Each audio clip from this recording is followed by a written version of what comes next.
So at Oklahoma State, we've always prided ourselves on having one of the premier tennis facilities in the country. One of the aspects that wasn't living up to that was our indoor lighting, and so we partnered with Schwartz Interiors, who had the reputation of being the best in the business, and they were the easiest for us to work with. Dan and his group came in from day one and gave us a plan that would allow us to have the best lighting. And with us hosting the 2020 NCAA National Championships, that's what we wanted. We wanted to showcase our tennis facility as being one of the best in the country and being a venue that would allow us to host the best championship possible. Tennis is superb. Tennis is fire. Tennis is sick. Let's go. Tennis can change the world.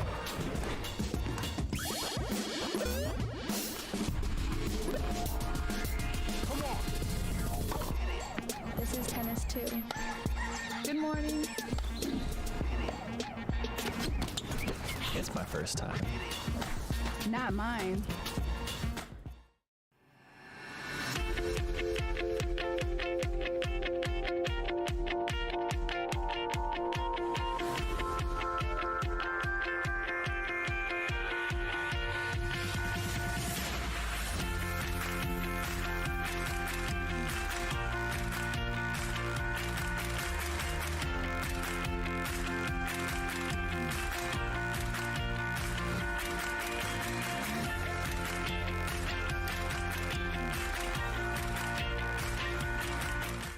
It's about time you play tennis like the pros, and now you can.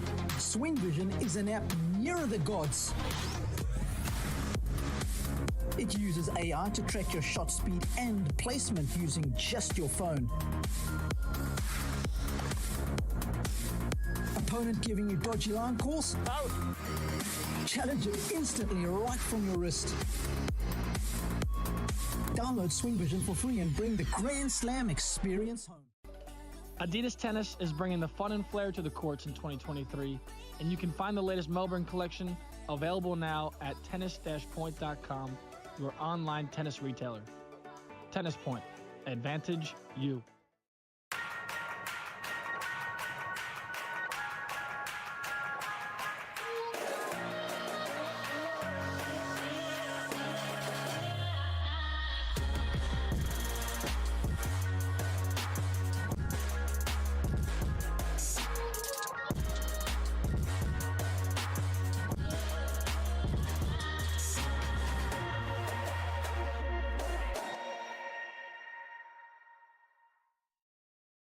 Introducing A-Peak Tennis and A-Peak Coach. Everything tennis players need to become mentally tough, both on and off the court.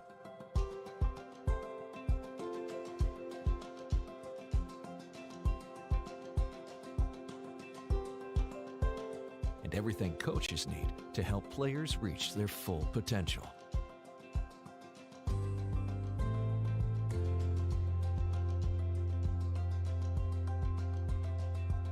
Because we are extremely confident that A-Peak does work, we are offering free 1-month split testing to validate A-Peak's effectiveness when implemented correctly. With split testing, we'll have half your players use A-Peak, while the other half does not.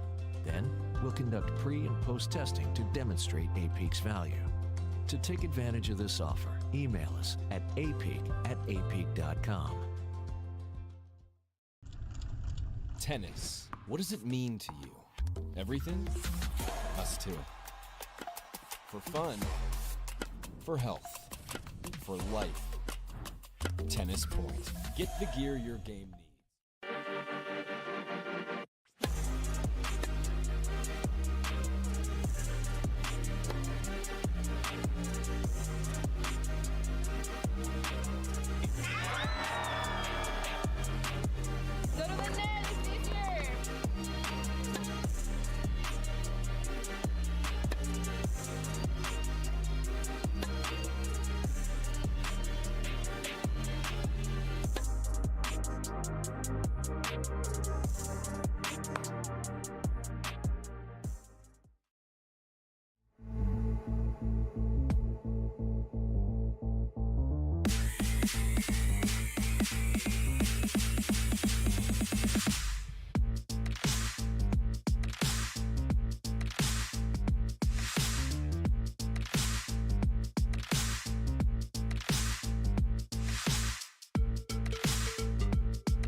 So at Oklahoma State, we've always prided ourselves on having one of the premier tennis facilities in the country.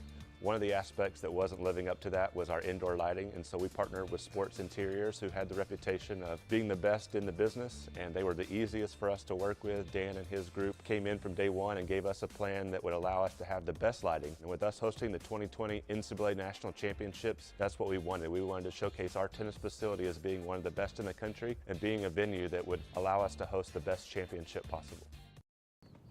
Tennis is superb. Tennis is fire. Tennis is sick. Let's go. Tennis can change the world.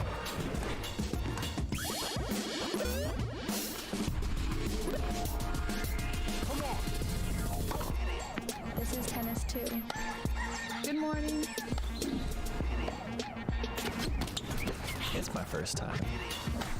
Not mine.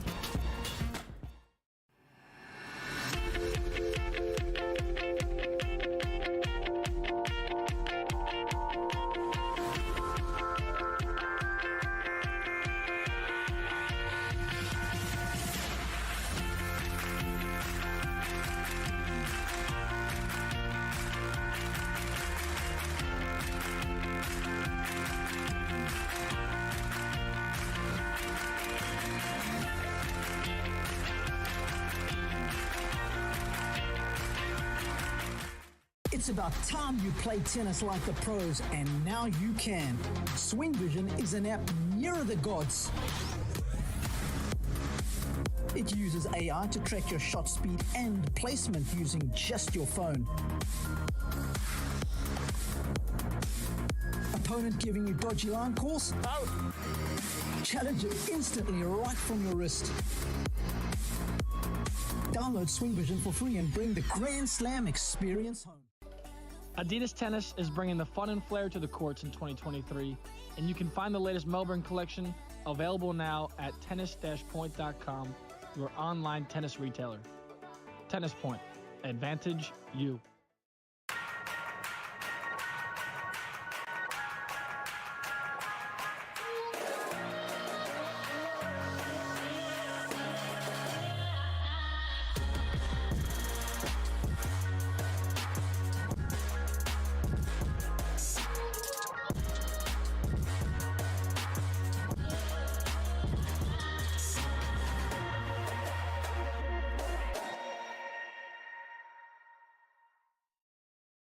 Introducing A-Peak Tennis and A-Peak Coach. Everything tennis players need to become mentally tough, both on and off the court.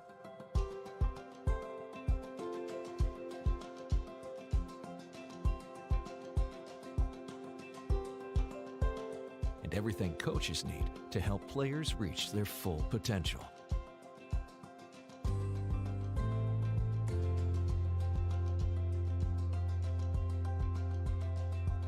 Because we are extremely confident that A-Peak does work, we are offering free 1-month split testing to validate A-Peak's effectiveness when implemented correctly. With split testing, we'll have half your players use A-Peak, while the other half does not.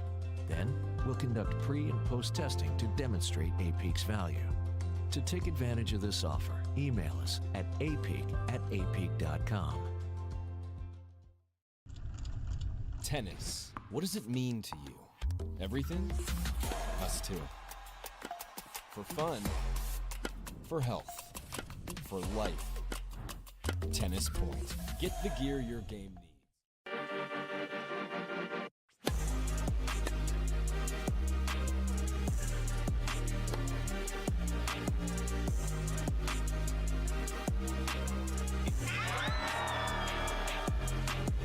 Go to the net, it's easier.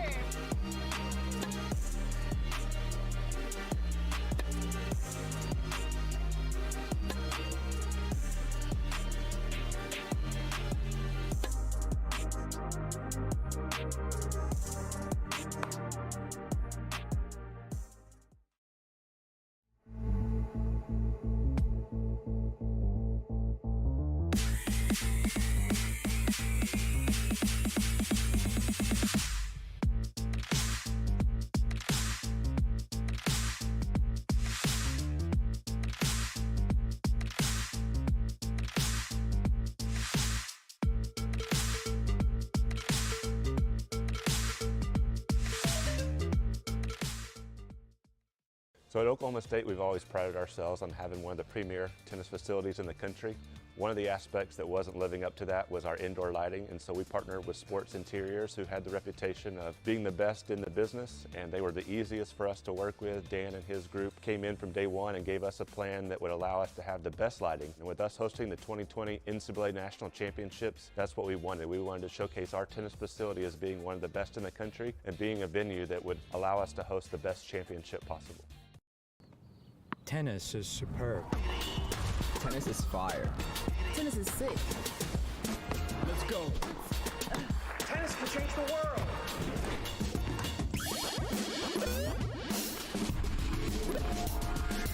Come on.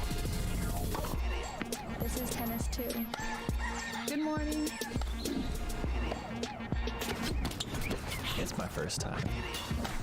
Not mine.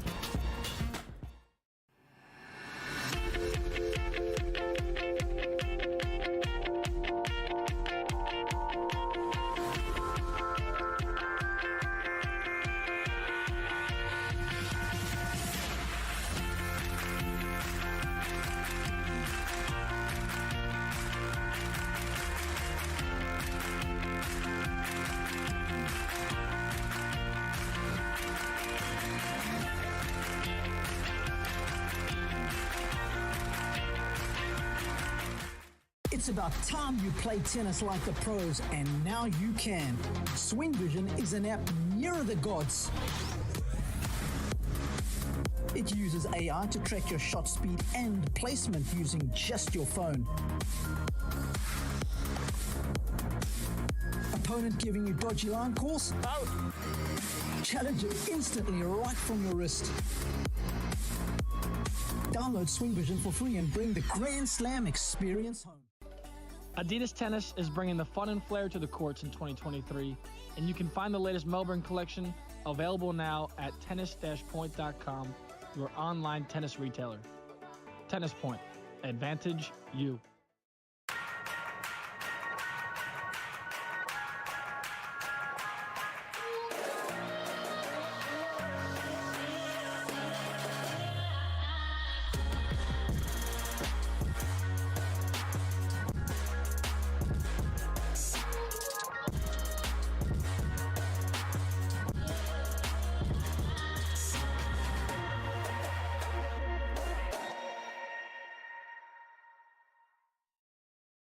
Introducing A-Peak Tennis and A-Peak Coach.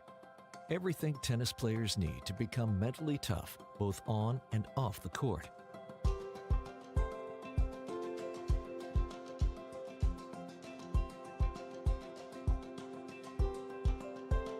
And everything coaches need to help players reach their full potential.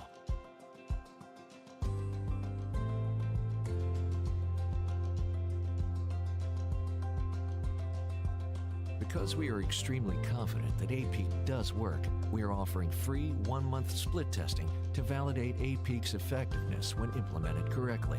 With split testing, we'll have half your players use A-Peak, while the other half does not.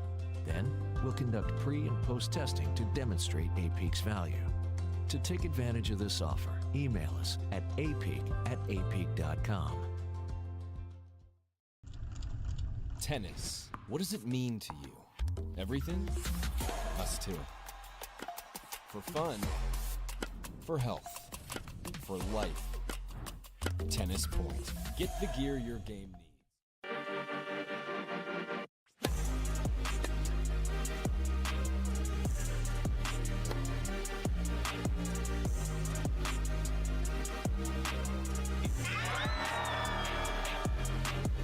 Go to the net, it's easier.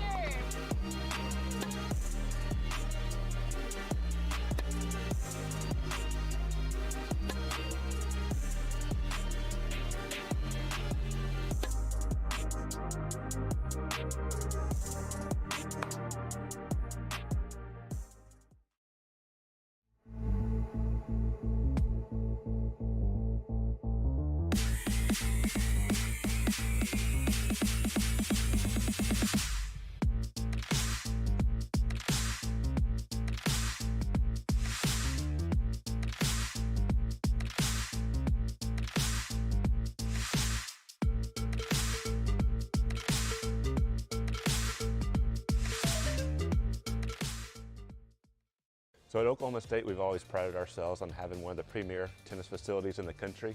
One of the aspects that wasn't living up to that was our indoor lighting, and so we partnered with Schwartz Interiors, who had the reputation of being the best in the business, and they were the easiest for us to work with. Dan and his group came in from day one and gave us a plan that would allow us to have the best lighting. And with us hosting the 2020 NCAA National Championships, that's what we wanted. We wanted to showcase our tennis facility as being one of the best in the country and being a venue that would allow us to host the best championship possible. Tennis is superb. Tennis is fire. Tennis is sick. Let's go. Tennis can change the world.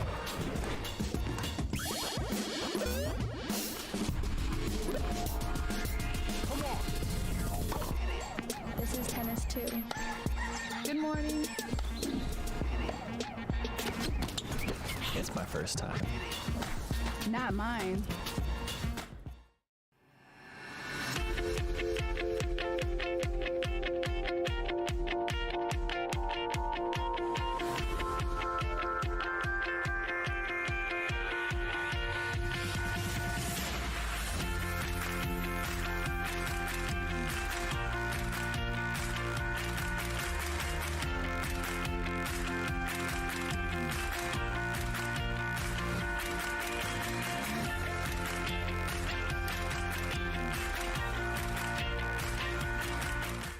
It's about time you play tennis like the pros, and now you can. Swing Vision is an app nearer the gods. It uses AI to track your shot speed and placement using just your phone. Opponent giving you dodgy line calls? Out! Challenge it instantly right from your wrist. Download Swing Vision for free and bring the Grand Slam experience home.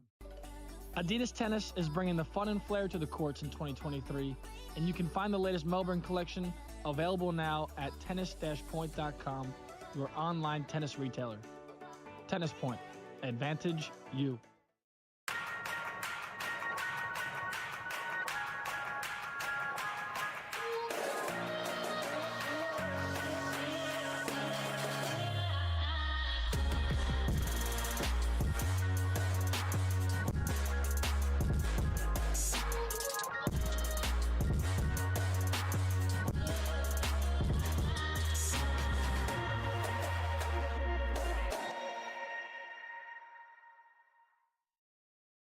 Introducing A-Peak Tennis and A-Peak Coach.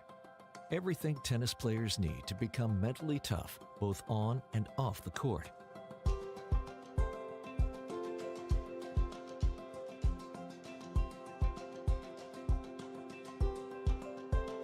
And everything coaches need to help players reach their full potential.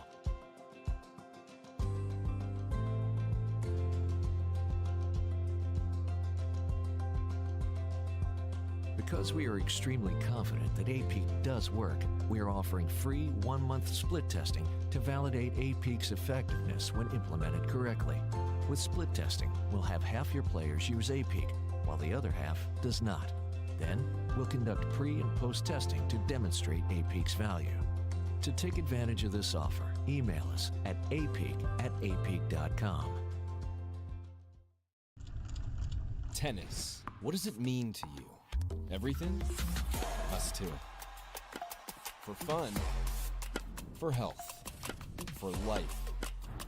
Tennis Point. Get the gear your game needs.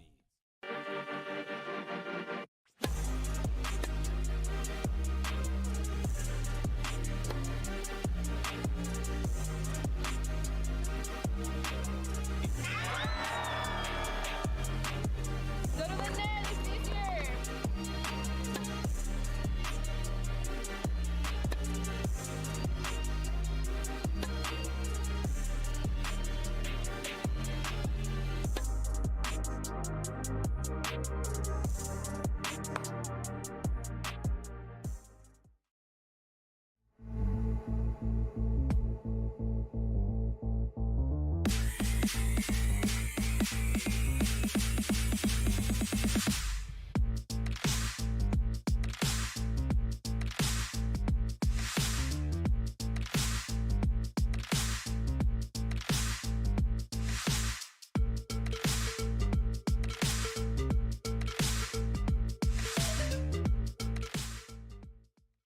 So at Oklahoma State, we've always prided ourselves on having one of the premier tennis facilities in the country.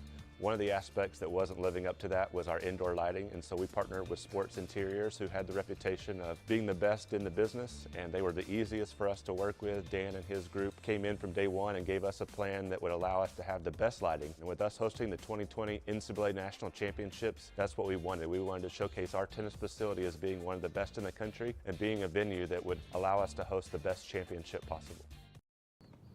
Tennis is superb. Tennis is fire. Tennis is sick. Let's go. Tennis can change the world.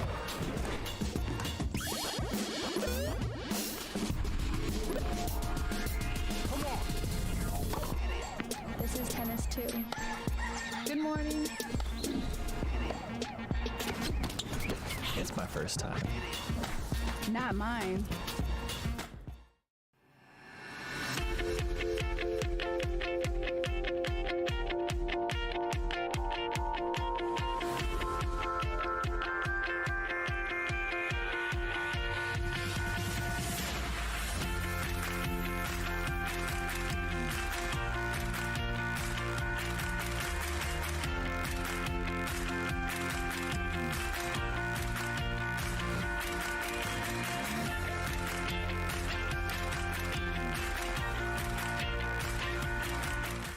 It's about time you play tennis like the pros, and now you can. Swing Vision is an app nearer the gods. It uses AI to track your shot speed and placement using just your phone. Opponent giving you dodgy line calls? Out! Challenge it instantly right from your wrist. Download Swing Vision for free and bring the Grand Slam experience home. Adidas Tennis is bringing the fun and flair to the courts in 2023, and you can find the latest Melbourne collection available now at tennis-point.com, your online tennis retailer. Tennis Point. Advantage you.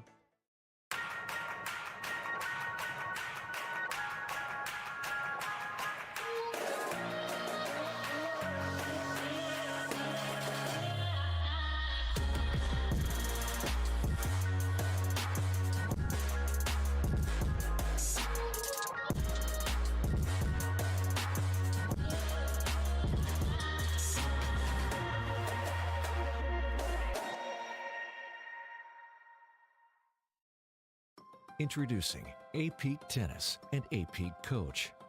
Everything tennis players need to become mentally tough, both on and off the court.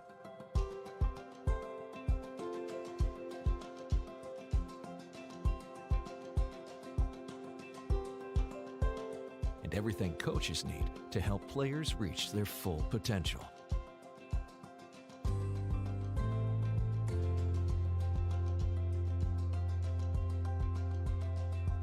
Because we are extremely confident that A-Peak does work, we are offering free 1-month split testing to validate A-Peak's effectiveness when implemented correctly. With split testing, we'll have half your players use A-Peak, while the other half does not. Then, we'll conduct pre- and post-testing to demonstrate A-Peak's value. To take advantage of this offer, email us at apeak@apeak.com. Tennis. What does it mean to you? Everything? Us too. For fun, for health, for life. Tennis Point. Get the gear your game needs.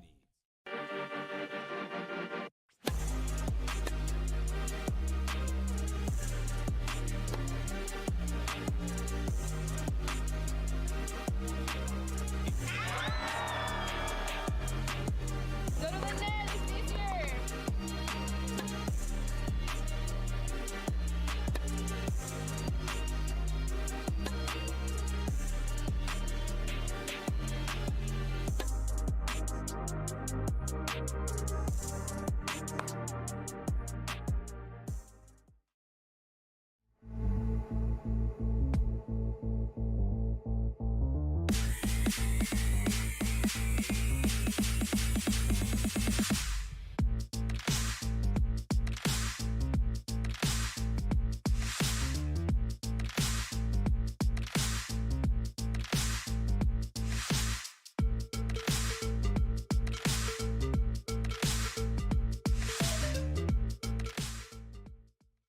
So at Oklahoma State, we've always prided ourselves on having one of the premier tennis facilities in the country. One of the aspects that wasn't living up to that was our indoor lighting, and so we partnered with Schwartz Interiors, who had the reputation of being the best in the business, and they were the easiest for us to work with. Dan and his group came in from day one and gave us a plan that would allow us to have the best lighting. And with us hosting the 2020 NCAA National Championships, that's what we wanted. We wanted to showcase our tennis facility as being one of the best in the country and being a venue that would allow us to host the best championship possible. Tennis is superb. Tennis is fire. Tennis is sick. Let's go. Tennis can change the world.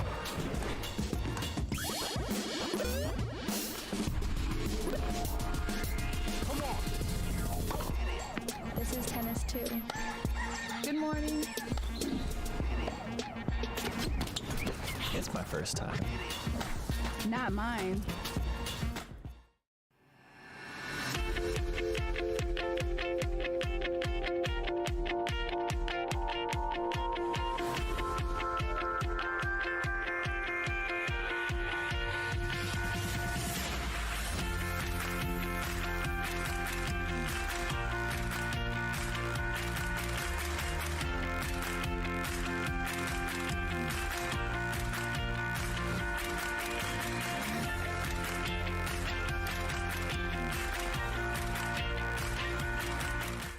It's about time you play tennis like the pros, and now you can.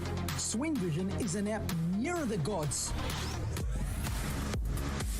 It uses AI to track your shot speed and placement using just your phone. Opponent giving you dodgy line calls? Out! Challenge it instantly right from your wrist.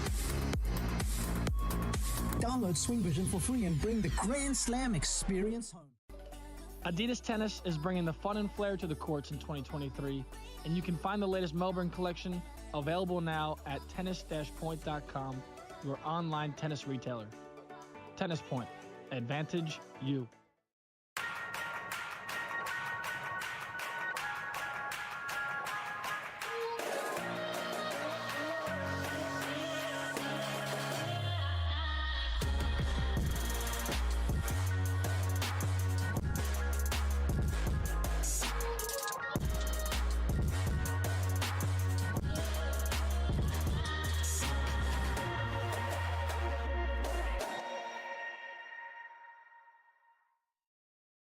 Introducing A-Peak Tennis and A-Peak Coach. Everything tennis players need to become mentally tough, both on and off the court.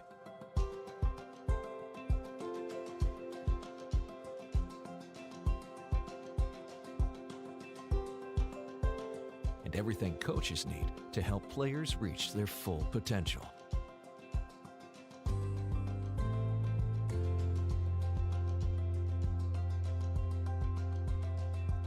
Because we are extremely confident that A-Peak does work, we are offering free 1-month split testing to validate A-Peak's effectiveness when implemented correctly. With split testing, we'll have half your players use A-Peak, while the other half does not. Then, we'll conduct pre- and post-testing to demonstrate A-Peak's value. To take advantage of this offer, email us at apeak@apeak.com. Tennis. What does it mean to you? Everything? Us too. For fun. For health. For life. Tennis Point. Get the gear your game needs.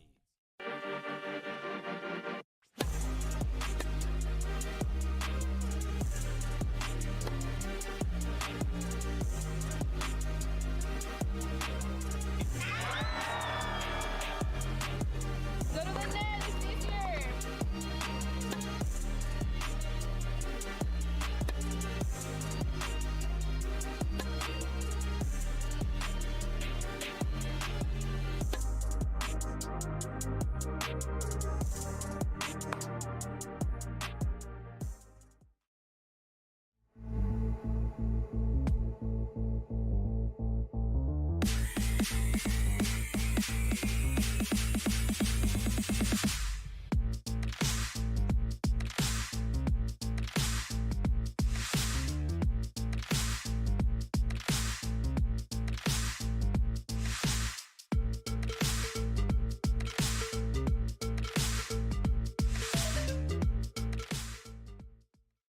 So at Oklahoma State, we've always prided ourselves on having one of the premier tennis facilities in the country.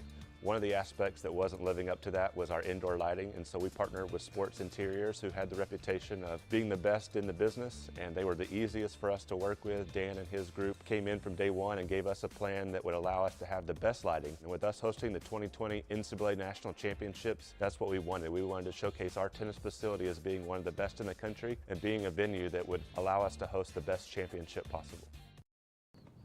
Tennis is superb. Tennis is fire. Tennis is sick. Let's go. Tennis can change the world.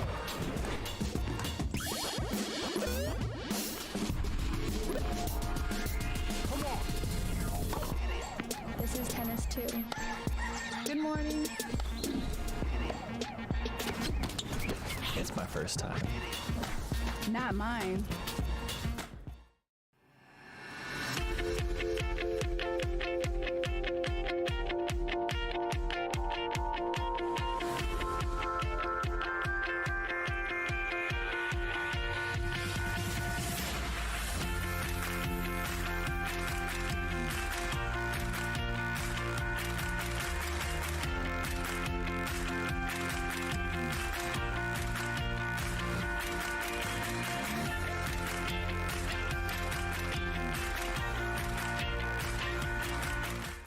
It's about time you play tennis like the pros, and now you can.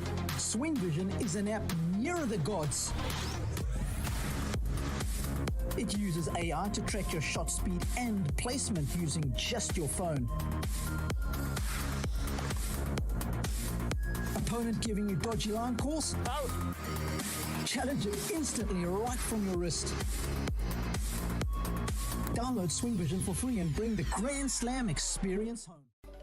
Adidas Tennis is bringing the fun and flair to the courts in 2023, and you can find the latest Melbourne collection available now at tennis-point.com, your online tennis retailer. Tennis Point. Advantage you.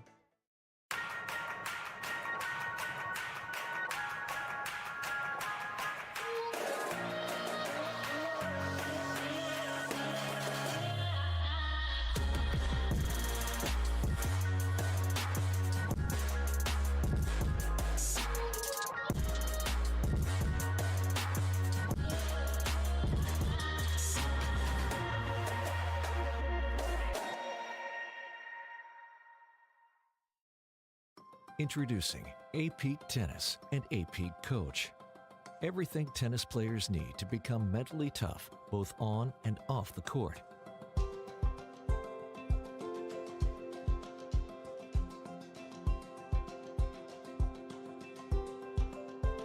And everything coaches need to help players reach their full potential.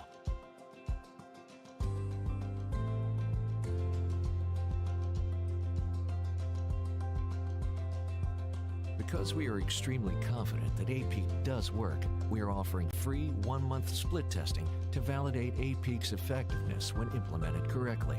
With split testing, we'll have half your players use A-Peak, while the other half does not. Then, we'll conduct pre- and post-testing to demonstrate A-Peak's value. To take advantage of this offer, email us at apeak@apeak.com. Tennis. What does it mean to you? Everything? Us too. For fun, for health, for life. Tennis Point. Get the gear your game needs.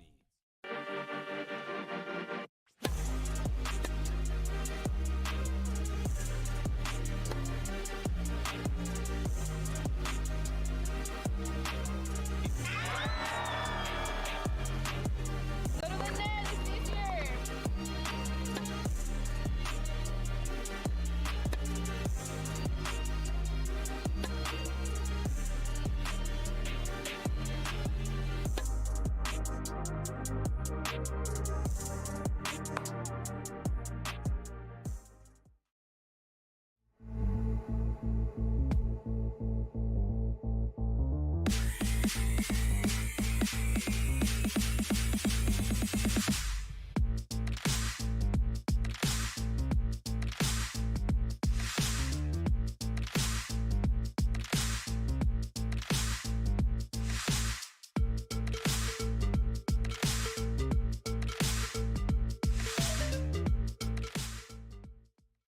So at Oklahoma State, we've always prided ourselves on having one of the premier tennis facilities in the country. One of the aspects that wasn't living up to that was our indoor lighting, and so we partnered with Schwartz Interiors, who had the reputation of being the best in the business, and they were the easiest for us to work with. Dan and his group came in from day one and gave us a plan that would allow us to have the best lighting. And with us hosting the 2020 NCAA National Championships, that's what we wanted. We wanted to showcase our tennis facility as being one of the best in the country and being a venue that would allow us to host the best championship possible. Tennis is superb. Tennis is fire. Tennis is sick. Let's go. Tennis can change the world.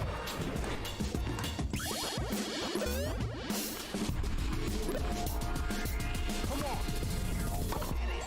This is tennis too. Good morning. It's my first time. Not mine.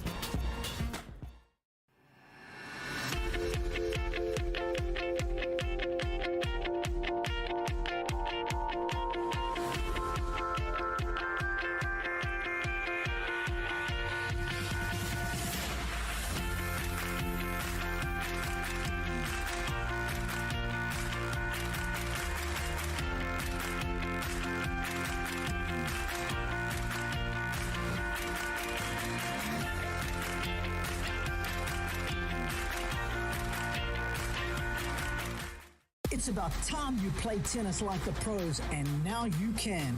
Swing Vision is an app nearer the gods.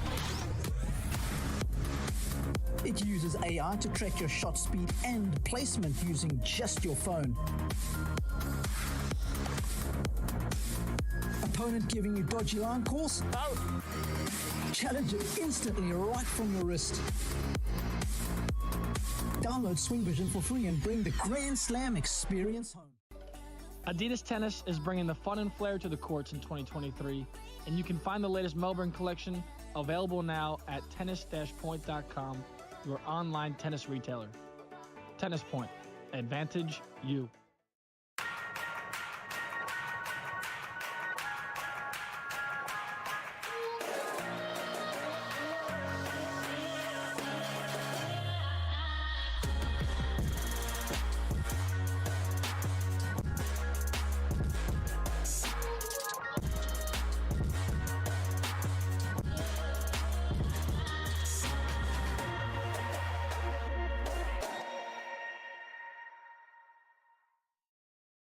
Introducing A-Peak Tennis and A-Peak Coach.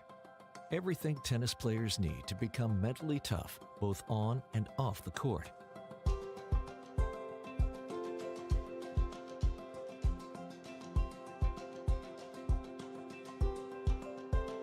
And everything coaches need to help players reach their full potential.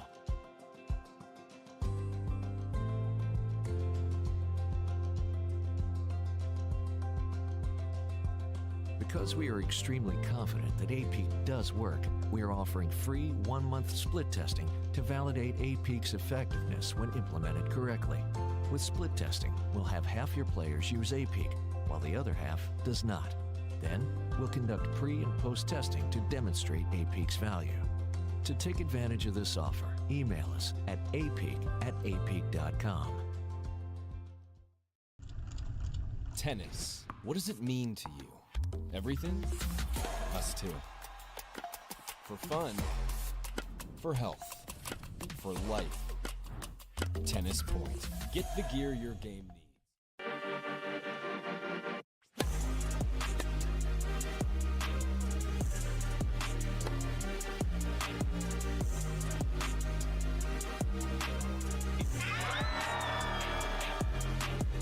Go to the net, it's easier.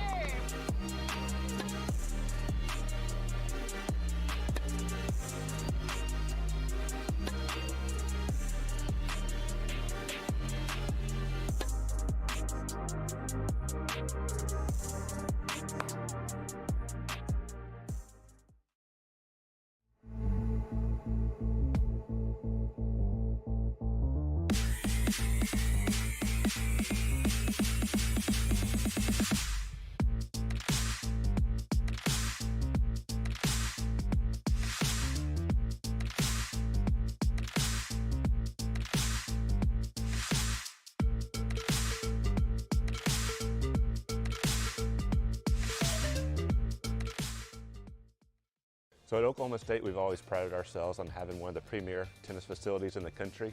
One of the aspects that wasn't living up to that was our indoor lighting, and so we partnered with Schwartz Interiors, who had the reputation of being the best in the business, and they were the easiest for us to work with. Dan and his group came in from day one and gave us a plan that would allow us to have the best lighting. And with us hosting the 2020 NCAA National Championships, that's what we wanted. We wanted to showcase our tennis facility as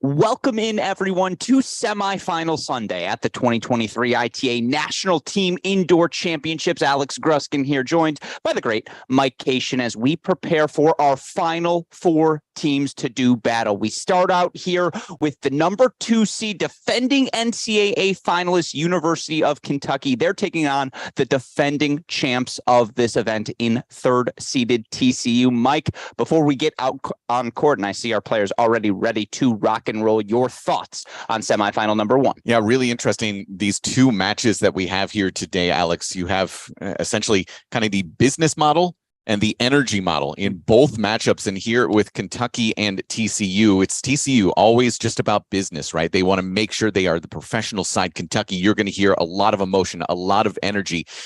Whose model is going to win today? But I think there's also revenge on the mind of the TCU Horned Frogs from the NCAAs last year. Absolutely. And we take you now to court number 1 as our action is underway. We'll set the scene, talk about the characters we have competing out on court. But you're absolutely right. This Kentucky team is, dare I say, new to being at the top of the college tennis world. I can't remember any time in my life when they've been as high as a number 2 seed at a national event. Meanwhile, this TCU team is the same core that captured the National Indoor Championships last season.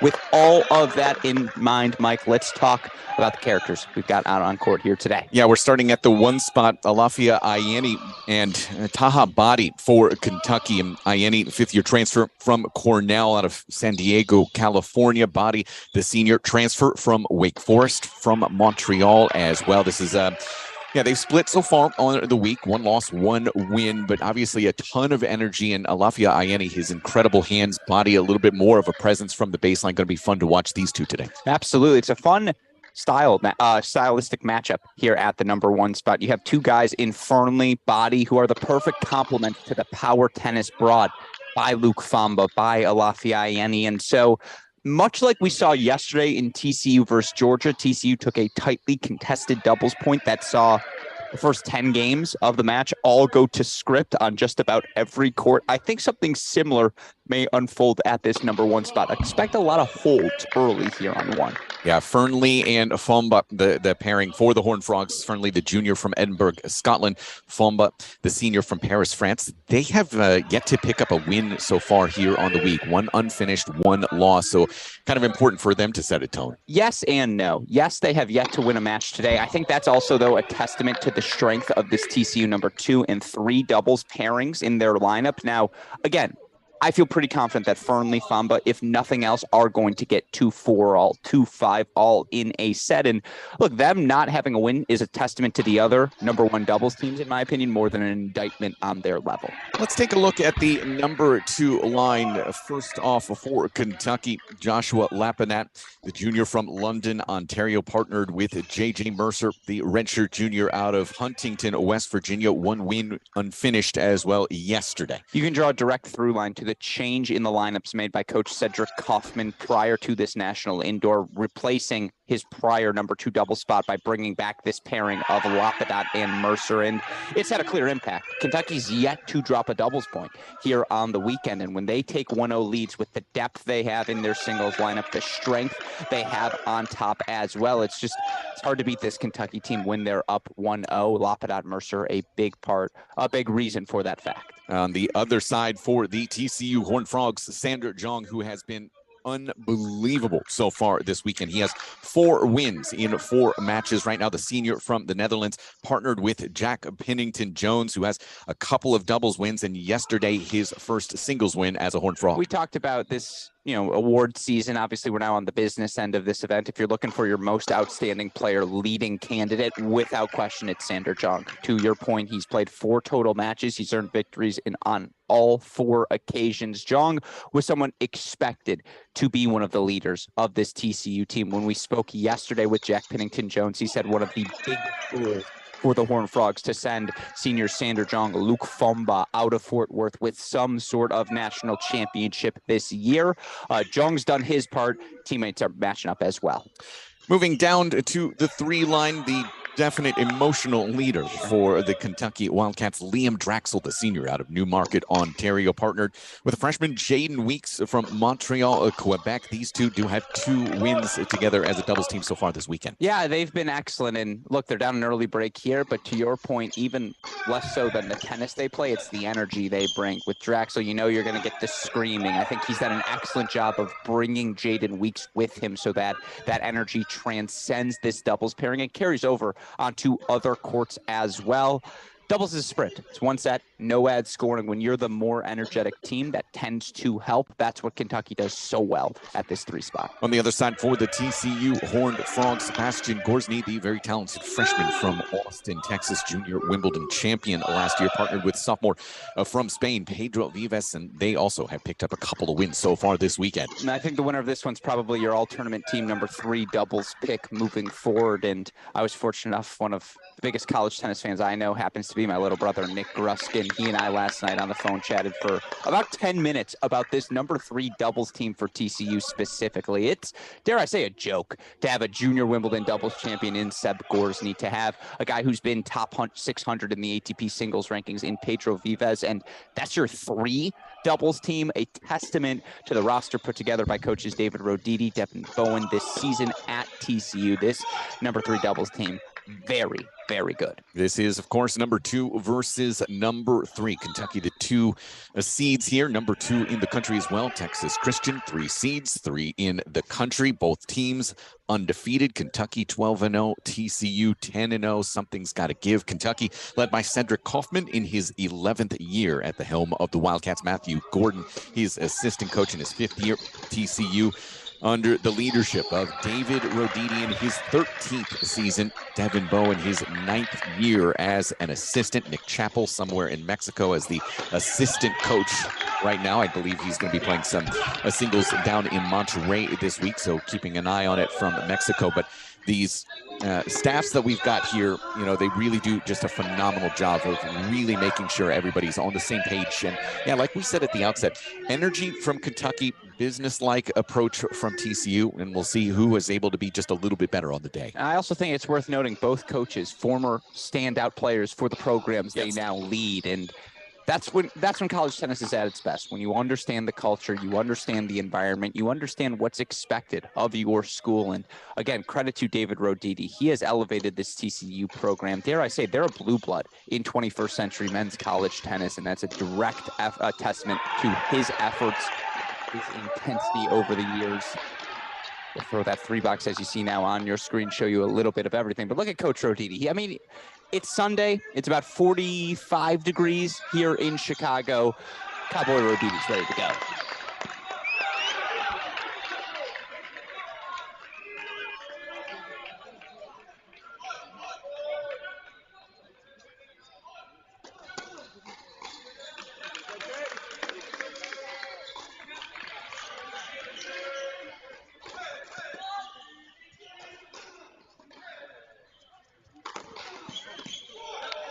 As you can see, the one early break the way of TCU over there on court number 3, Alex. What's your thought here in terms of the match calculus in terms of doubles specifically? Well, I think 3 is a position that always factor in for TCU. You look for this TCU team, Grosvenor, Vivez, undefeated so far on the weekend, the totality of things they do.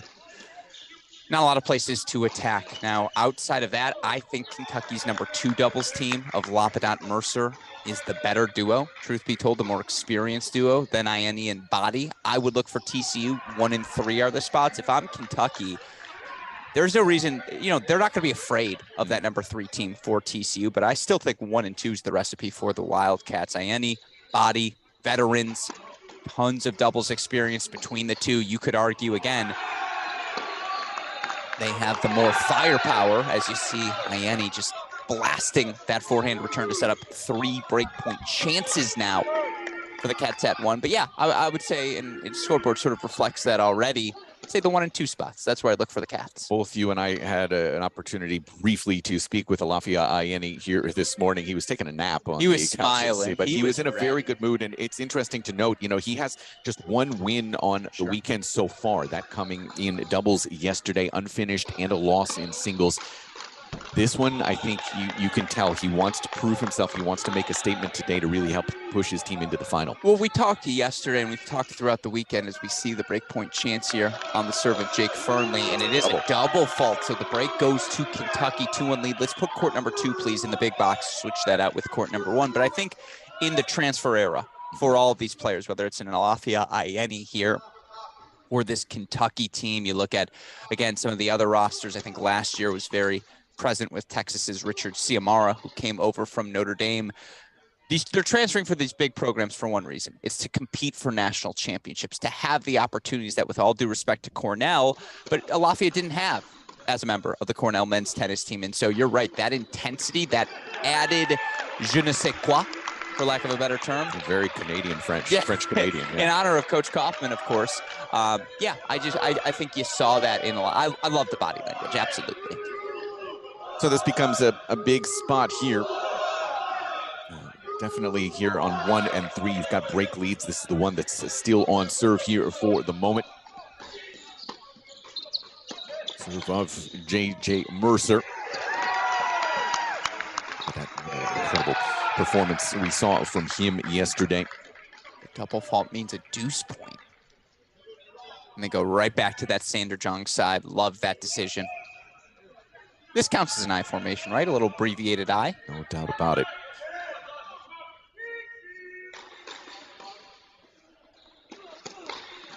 That return not quite enough, so we stay on serve here at 2-all. We'll stay here as this is the one that at the moment has the least amount of movement. And I did think it was fascinating looking back at yesterday's match. TCU, a rare 5-0 victory, where they had a double match clinch. 2 players racing to the finish line. It was Pennington Jones and Grosvenor, the freshmen, each ultimately earning victories. But first 90 minutes of that match yesterday was interesting for TCU. They actually had, I don't think they were better than Georgia, clearly, through that first 90 minutes. And then you hit minute 91, and all of these first sets and singles started to come to a close, and they all kind of fell TCU's way. From there, they separated. I don't know if Kentucky's going to linger like that. You open up a creek for the Wildcats, and they stop their foot through it, right? Liam Drexel's not going anywhere quietly. I actually think a quick start's going to be critical here for each of these teams. Yeah, I think you're right. And we haven't really even talked as well about the matchup we're going to see later today. Sure. Texas and Michigan, I think a very similar type of a situation. Texas is going to have that kind of professional side. Michigan's going to be incredibly loud. The energy, intensity going to be so crucial here today. How people are recovering, that's another aspect here. Third match of the weekend. How are the bodies? How are the minds? Well, the Taha body's looking pretty good, but I would also point out that, oh, come on, it was too easy. It was too easy. I would also point out this is an NCAA quarterfinal rematch, and we haven't talked about that aspect. Last year, TCU, national indoor champions, #1 seeds at the 2022 NCAA tournament. Who ended their run 4-3? It was the University of Kentucky. And I'll never forget the celebration from Gab Diallo as he knocked off Juan Carlos Aguilar to send these Wildcats to the NCAA semifinal. I'm certain TCU has that in the back of their minds. And again, they are now the lower seed as well. They can sell to themselves, we're the challengers, we're the underdogs here today. It's going to be a fun one. So again, you see Lapidat Mercer after fighting off breakpoint. How about this? 2 breakpoint chances of their own.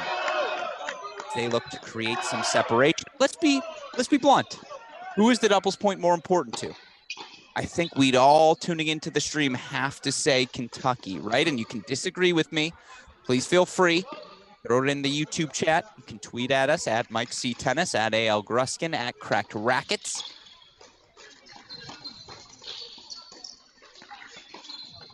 I don't know that it's necessarily to anyone, but obviously Kentucky now in control of their own destiny with breaks here on 2 separate courts, 1 and 2. So yeah, they certainly are in control of their own destiny for the moment. Sure, my case would be just the depth that TCU brings in singles, with all due respect to Kentucky. And I do think Kosnay, the freshman who we will see in singles, has earned that benefit of the doubt. But they played 2 freshmen at the 5 and 6 spot in Weeks and Kosnay. And I just think when you look for this TCU team, whether it's Vivez, whether it's Maxted, whether it's Jirasek, they have veteran options at 6. And then Seb Gorsny was the #1 newcomer in the country. Like, I know it's freshman versus freshman, but in that scenario, you probably have to lean Gorsny. I just think there's more depth in this TCU singles lineup. That's why I think they would be the team more likely, or more capable, I should say, of earning 4 singles victories. Fans, there's more tennis to play, skills to hone, and fun to be had. Go to USTA.com to become a USTA member. And Tennis Point is the title sponsor of the ITA Tennis Point Collegiate Tennis Rankings that we were just talking about. The ITA Tennis Point Summer Circuit, and the official retail partner of the ITA. Lapidat and Mercer in control here, 3-2 on Jong and Pennington Jones.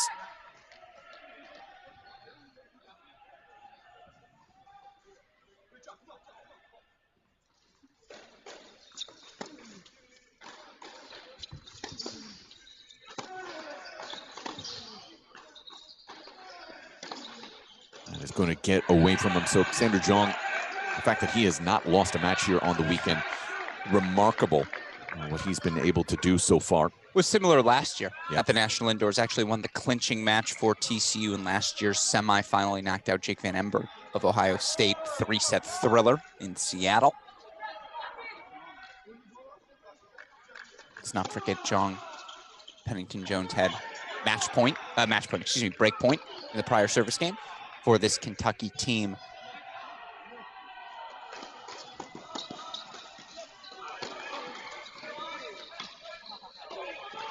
It's going to get away from Lapidat as well. That's a good eye, too, for Xander Jong. But I just found myself thinking, you know, listen, third match on the week, right? And most of these teams now have obviously had days where they've had consecutive matches. Third match, fourth match, that's where all that mental recovery and also, of course, the physical recovery comes into play. When you ask yourself, TCU's done this before. Sure. Second consecutive year, they've put 3 matches in a row on the body at this weekend. Kentucky obviously did it in May. Sure. And I think you would argue a little bit more taxing on the outdoor side physically. The difference is for this Kentucky team, only 3 members of the team did that at the NCAA run. Lapidat did it. Raxel did it. Actually, only 2, I guess, as Body and Ieni coming over from different schools. Oh, Mercer as well. Thank you. I was like, I knew I'm missing one.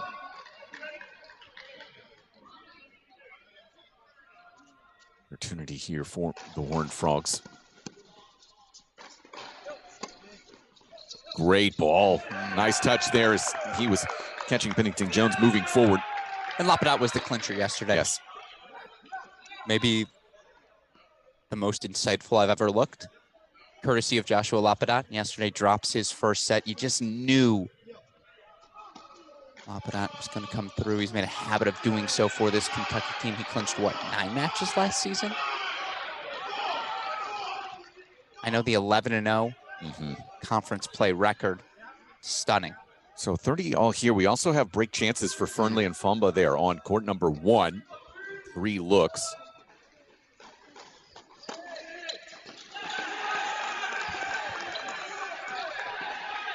And it's a break point chance now for John Pennington Jones as well. Second consecutive Kentucky service game that's seen break points on 2.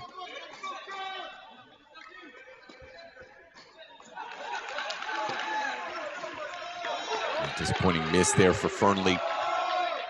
Looked like he was going to commit to that backhand and take that ball and allow himself to really drive it there. Couldn't quite get around it.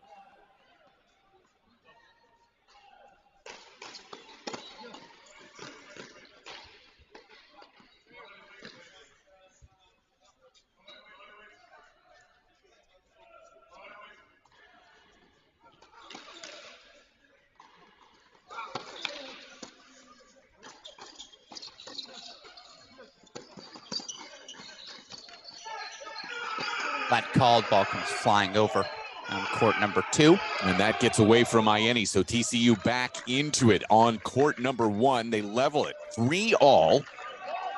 My big question for you, Mike, you talk about this Kentucky team, the energy that transcends all of the players, all of the courts. I'm not hearing it right now. I agree with you. Yeah, they're a decent crowd too, and a good amount of Big Blue Nation, and has made the drive up here to Chicago, possibly a flight.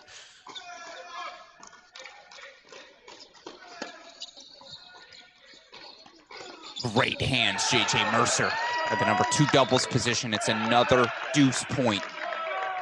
But yeah, it is definitely humbling, quiet, and I think this is where you kind of get into the business end maybe. And sure. I don't like that for Kentucky, though. To me, that belies, I don't want to say nervousness, but perhaps a little hesitancy coming into this one. They're not fully themselves right now. Jones here for this deciding point, and another let as the ball came over from court number 1 there. The beauty of being at 2.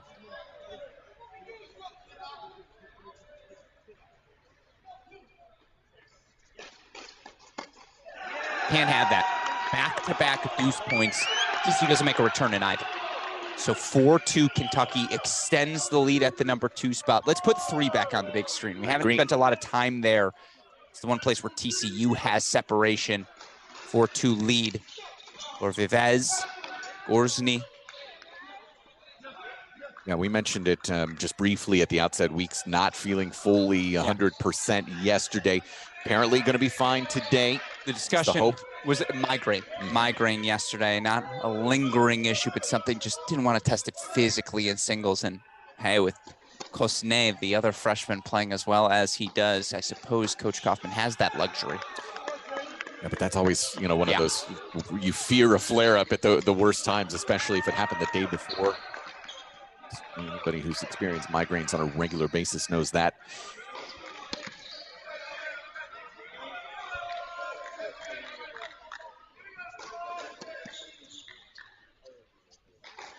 This is that overhead, just a little bit hesitant on that backtrack from him.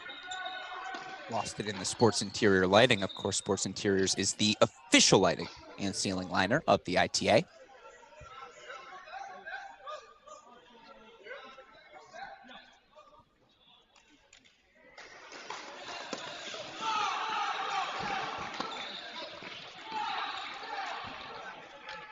Love the Liam Drexel skip. It's never a walk in between points. Right. He got beat up pretty good yesterday in his singles match. But a hold there for Kentucky at the number 3 spot. So let's go back up to the top dogs at number 1. Fernley, Fumba on serve. Is Fernley on serve right now. Looking to make it 4-3 for the Horned Frogs. Be ready to move to court number 2 here in just a moment.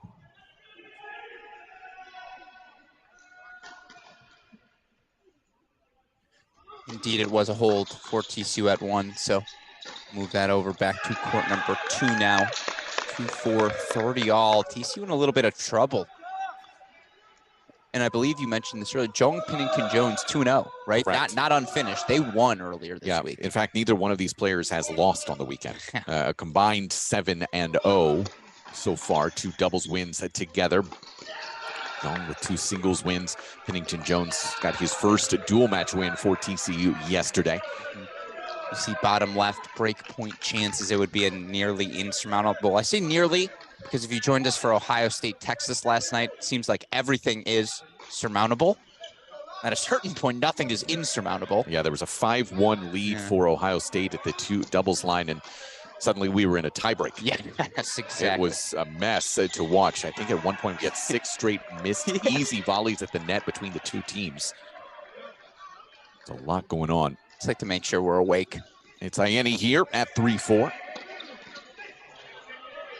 That looks familiar from that match we were just referencing, right? That type of a ball. It is a difficult reflex volley, but one that has to be put back in play. Westhoff, will you throw a deuce point graphic on our screen? Bottom left, you see court 2. We'll leave it there, but it's a deuce point, dare I say, a de facto match point at that number. No doubt about it. On the serve of Pennington Jones. Freshman out of Ashton, England.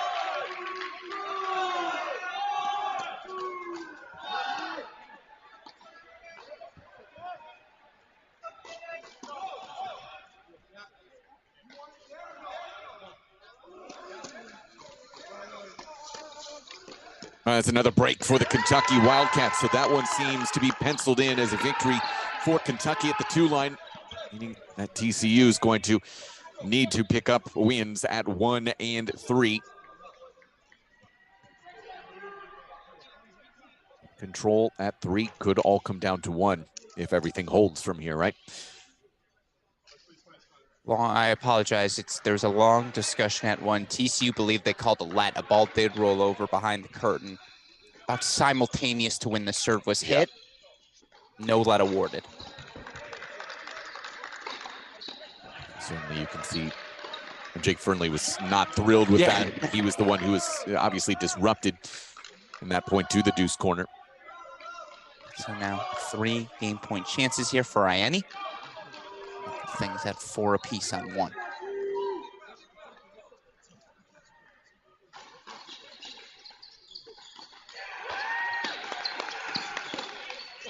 Much better there from Body, handling that reflex very, very well. So 4 all here. Does seem like for the moment the drama is going to stay here on this first court. TCU has consolidated 5-3 now at that number 3 spot. They're 1 service hold away. Liam Draxel will serve now. Top left of your screen. Draxel, the 4th year, partnered with freshman Jaden Weeks. The All-Canada team at the number 3 spot. And Coach Kaufman prides himself that Canadian pipeline. And it's so fascinating because it's he's not Canadian. I know. You know, there's not just a natural understanding and tie there. Obviously, French speaking certainly helps in certain areas of Canada. There's no doubt about that. 15 on the right side with the Femme Bombs. Tu parles un peu? No. Tu ne parles pas. Necesito una reserva para 2 personas. Over the head. Yeah, that's about all I've learned. Exactly. I need a reservation for 2 people. I can read Hebrew, couldn't tell you what it meant. Got it. That's all I got. Shout out Temple Israel Day School.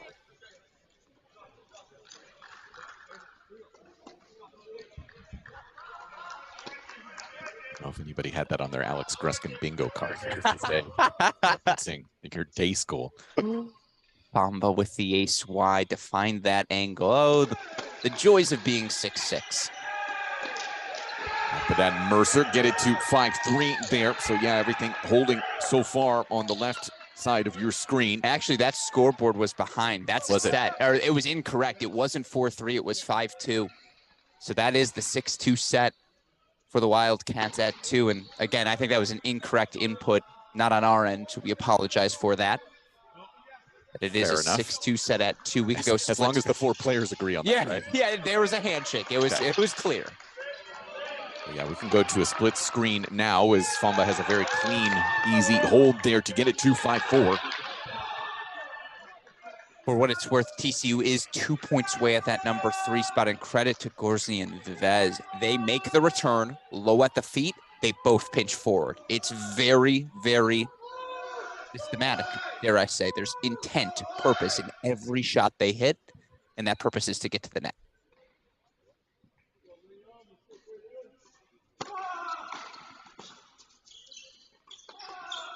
So now it's a match point, 2 of them. Or the TCU Horned Frogs looking to level things at the 3 spot after Kentucky's Mercer and Lapadat. 6-2 at the number 2 spot. I think it's safe to say we'll see them the rest of the season, Mike. Yeah, I think that's a very solid bet at this moment. 40-30, excuse me, 30-40 here. 30-40 here.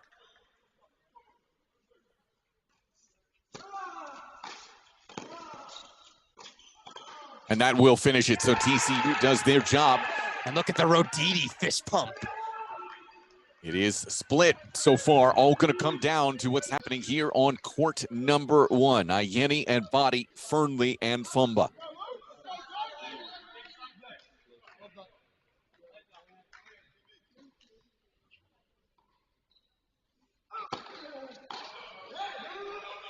That was called long.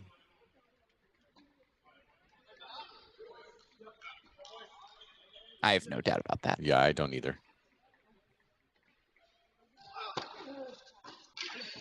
Appropriately into that body, and we talked about it even 2 days ago. If you're able to get that ball right into the body of Luke Fumba, success is going to follow.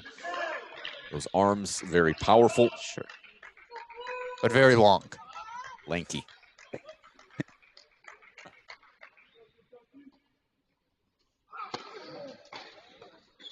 Nice soft hands there from Malafia. Ayeni finds an easy volley and gain points for the Wildcats. And you'll hear it now in the background. Blue, white, the Kentucky bench making the noise on court number 2. I'd argue this is when Liam Draxel equally effective off the court as he is on.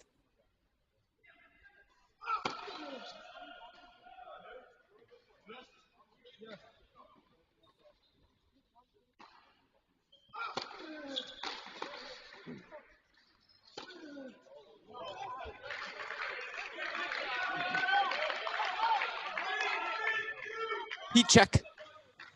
Why not? Try for the inside in. Still 3 more game point chances here. 40-15 now. We'll get that scoreboard updated for you.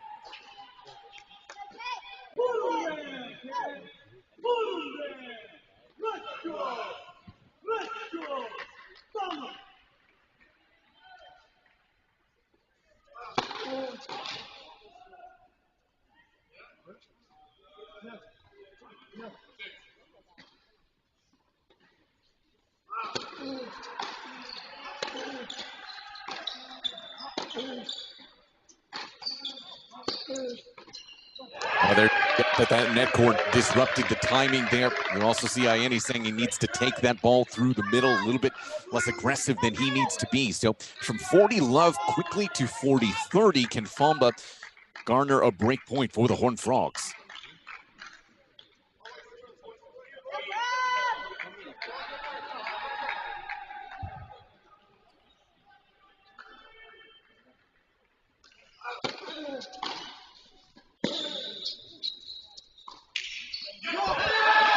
Long, that's an overrule. Ayeni Body can't believe it. They are stunned as the overrule does set up a match point for the Horned Frogs.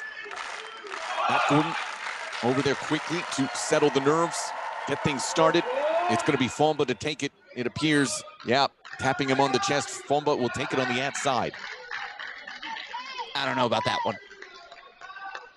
We're right on that baseline.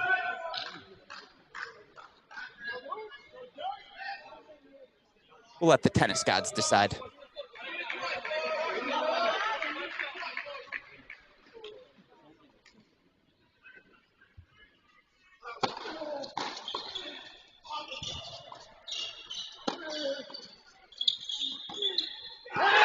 The doubles point goes to the TCU Horned Frogs. From 40-love down, they snag the break, and they snag the doubles point. 1-0 TCU. A testament to never giving up in a game. 40 loves down. What did they do? 4 returns made. It's the little things that can make the difference. And we've said it all weekend long. I don't know how you find 4 singles victories against this TCU Horned Frog teams. Now, credit to Kentucky. I thought they played a good doubles point. They had breaks, a lead on 1. They obviously take the win at 2, but that's why TCU is the defending national indoor champions, 1-0 for the Horned Frogs. All right, we're going to take a break, come back with your singles lineup. So this is Cracked Racquets coverage of the ITA National Men's Team Indoor Championship. Tennis is superb. Tennis is fire. Tennis is sick. Let's go. Tennis can change the world.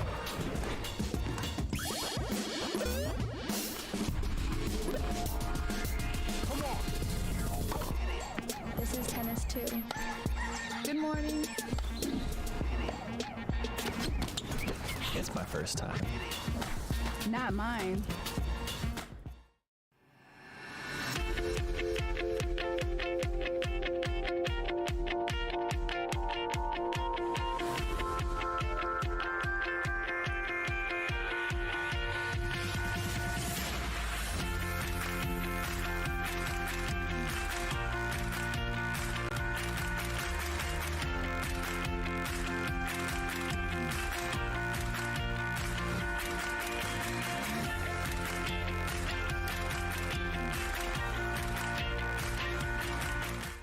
It's about time you play tennis like the pros, and now you can.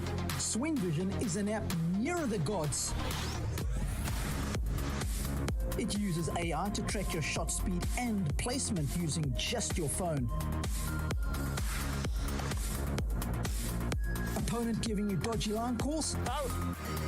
Challenge it instantly right from your wrist.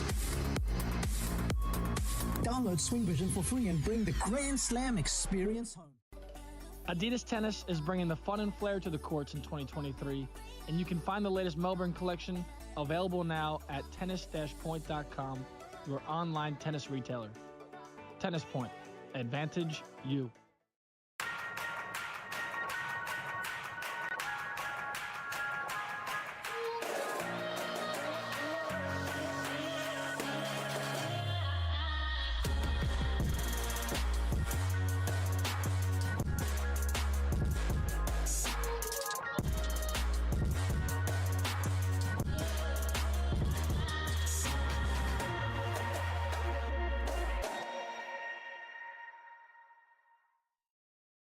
Introducing A-Peak Tennis and A-Peak Coach. Everything tennis players need to become mentally tough, both on and off the court.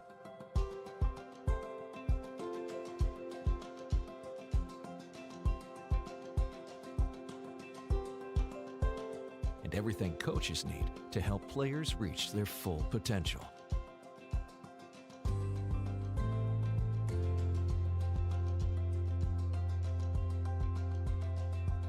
Because we are extremely confident that A-Peak does work, we are offering free 1-month split testing to validate A-Peak's effectiveness when implemented correctly. With split testing, we'll have half your players use A-Peak, while the other half does not. Then, we'll conduct pre- and post-testing to demonstrate A-Peak's value. To take advantage of this offer, email us at apeak@apeak.com. Tennis. What does it mean to you? Everything? Us too. For fun. For health. For life. Tennis Point. Get the gear your game needs.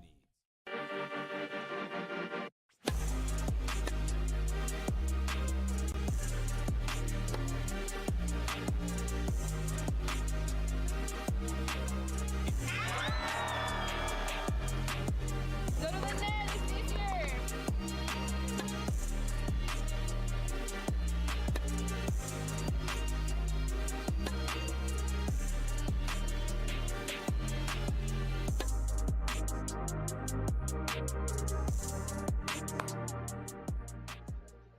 Welcome back in, everyone, to Semifinal Sunday here at the 2023 Division I Men's ITA Team National Indoor Championships. Alex Gruskin, Mike Cation here, 2-0 for the defending champs. TCU, a hard-fought doubles point. They come back from an early break deficit at the number 1 position. It's Jake Fernley, Luke Fomba, clinching with a 6-4 win at 1. Now, though, the real work begins. 6 singles matches ahead.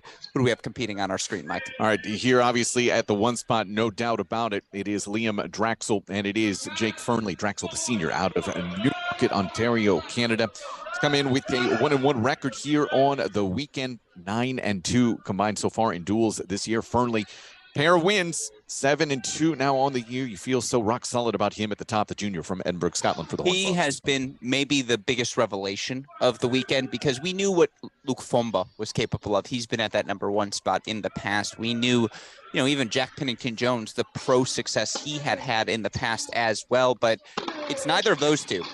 It's Fernley at that number 1 spot for the TCU Horned Frogs. Just so well-rounded. You used the term yesterday, all-court player. I think that's the best way to describe this junior. Moving down to the 2 spot, Alafia Ayeni is going to bring a lot of serve and volleying. The 5th-year transfer out of Cornell, originally from San Diego, California. He's been very good for Kentucky through the dual season, but so far only unfinished and a loss for him here in Chicago in terms of the indoor results. Luke Fomba, on the other hand, a win, also unfinished so far, 8-0 on the season for Luke Fomba. It's power versus power. You're at this number 2 spot. I expect this match will finish one way or the other. I don't anticipate the longest points either.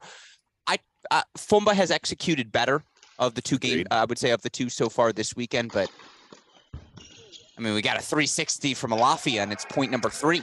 Well, I'm interested to see, obviously, Fomba, how he handles the serve and volley, the constant movement forward by Alafia Ayeni today, because that is a bit of a disruptor, right? You're going to be taking away time.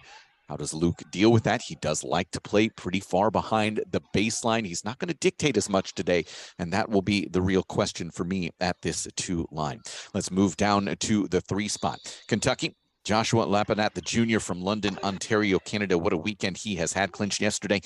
2 wins on the singles side, taking on Jack Pennington-Jones, the young freshman from Ashted, England. Picked up his first singles win for TCU yesterday, and first of many this season, I'm sure. Well, you could see it on his face. You could see it in the body language when we spoke with him after their victory yesterday. Just the relief on Jack Pennington-Jones' face. You're always going to remember that first victory, right? He gets it yesterday at a national indoor quarterfinal to help send his team to this semifinal round. Now, look, he's facing a veteran's veteran in Lapadat, who we'll get into momentarily what he was able to do yesterday for his Kentucky teammates. But strength versus strength. I think long-term, you look at this number 3 singles spot, both Kentucky and TCU will feel good about it all season long. Who's going to feel better today? That's what we'll find out. Moving to the 4 spot. Keep an eye on that with Pennington-Jones. A little bit of an opening there at 15:30. But Taha Body for Kentucky, he has been remarkable. 9-0 now on the season. Some really clutch clinching wins as well for Kentucky. The senior, a transfer from Wake Forest out of Montreal, Quebec, taking on, as good as it gets so far this weekend here in Chicago. Sander Jong, the senior from the Netherlands, 4-0 so far coming into today. Everything I just said about court number 3, repeat it for court number 4. Every time Kentucky TCU play this season, they'll think, okay, we're getting number 3, we're getting number 4 as well. To have Sander Jong at the 4 spot, the 5th year, as experienced, as successful as any player in any program across the country, feels like a joke to have the landlord back at the number 4 spot for TCU. But to your point, I don't know what the weakness is for Taha Badi. It's not clear to me how you can attack him short of bringing elite weapons to the court. It's another well-rounded matchup. I would actually be surprised if this one finishes today. I think if it does, it means we've got a 4-2, 4-3 sort of match on our hands. Moving down to the 5 line, while you might have some reliability, dependability for the coaches at the 3 and the 4 spot, here at 5, you've got 2 freshmen, very good freshmen. Jaden Weeks for Kentucky, freshman out of Montreal. Did have his first loss as a Kentucky Wildcat yesterday, 2 days ago. Migraine for him yesterday. Sebastian Gorsny on the other side for the Horned Frogs, the freshman out of Austin, Texas, who picked up a win yesterday, now 6-0 on the season. This is a fascinating matchup. This is one of those things you come to the national indoors to figure out. Who are those top newcomers in the country? I think the lefty Weeks has certainly had a strong start, right? He's already won a clinching match for this Kentucky team, did it over defending NCAA champions University of Virginia on the road. You have that sort of result in your first 6 weeks on the job. You have everyone's attention, but he's facing a junior slam champion in Seb Gorsny, and this is, again, strength for strength at this number 5 spot. And that was the junior Wimbledon champion doubles last year with Alex Mickelson, who will be joining us in college tennis next year. Going to be playing for Georgia. So that will be fascinating to watch those two freshmen do battle today. Hopefully Weeks past that migraine that he experienced yesterday as we go to our final matchup of the day. And this is really interesting for TCU. I believe this is the third different number 6 player that they've had here this week. Is that correct? And is they played Maxted. Did they play Vivas yesterday? I thought they played Maxted yesterday as well. I've got Vivas twice.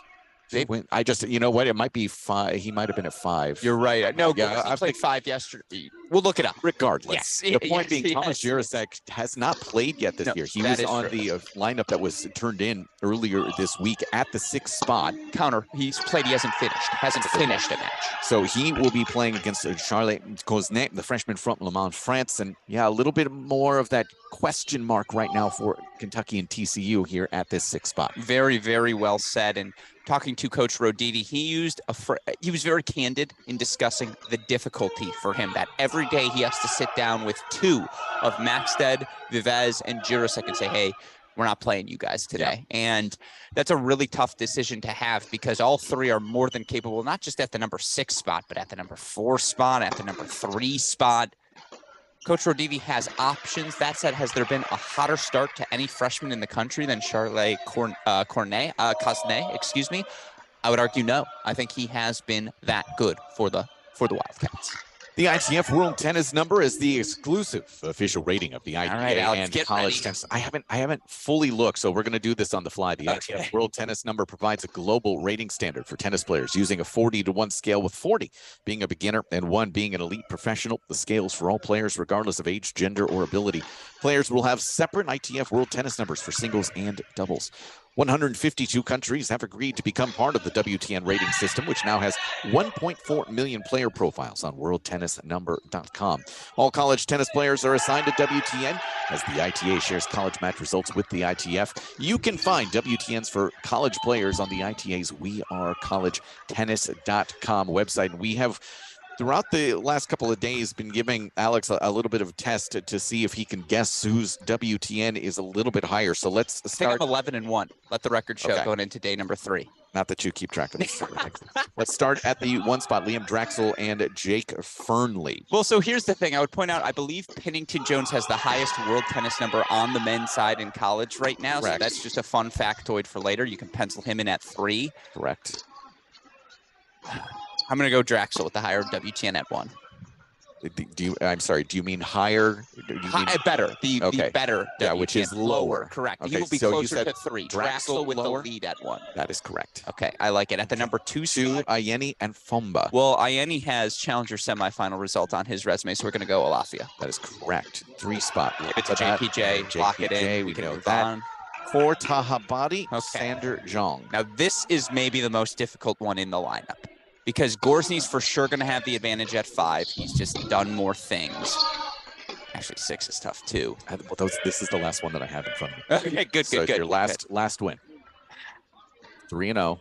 Alex, you can do this as we work the 3 box now. Look, there are 2 types of people in the world. Those who pay rent and those who don't. I pay rent. I'm going with the landlord, Sander Jong. That is correct. Yes. Alexanders stick together, folks. Always a rule in life. As we get to our 3 box now, you see deuce point for Jake Fernley on 1.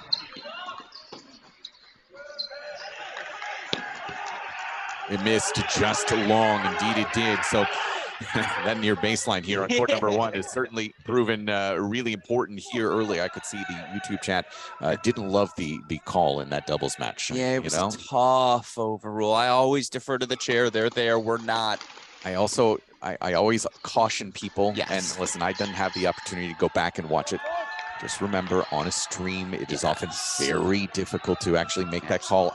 Again, that's without me having another look at it, and I didn't see it cleanly myself. We'll put a final note on this. Yeah. I have that baseline that it landed on is directly in front of our broadcast booth. Well, you are about 6 feet to your right. You're correct. But I will say this. Yes. I saw space. Okay. I'm gonna trust you. Yes. I couldn't see it. We'll leave it there. There's a very large head in front of my viewpoint, so I have no idea. And the big argument, well, that's true. Is that my head after the predictions? Yes, is that obviously. just taking up all this space? No, I agree with you. Here's my thing. Again, they were up 40 love in that game. Like, that 1 point is not the end all be all point. And so certainly something to keep in mind. But you see 2-1 for Jake Fernley, deuce point for JPJ. Goes the way of Lapidat, so we're back on serve on 3. That one feels like it might just be a seesaw. Can we put court number 6, though, in place of court number 3? Because I think Jirasek versus Kosnay is the one I'm most uncertain about. I can also just point out, I know there might be some people who are looking to get both of the matches that are going on right now. It's the consolation bracket. It's USC and Georgia right now. It's all coming down to the 2 doubles line down there. You can find all of the individual streams for USC and Georgia, as well as all of the consolation bracket matches here today by just visiting wearecollegeoftennis.com and checking out the Track Tennis streams. And Track Tennis is an official live streaming partner of the ITA. So all of those streams throughout the day will be available to you.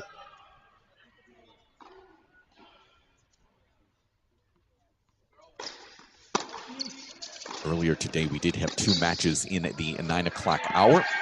And so much to be decided outside of just the national championship here this weekend, Alex. But Florida, 4-2 winners over Baylor.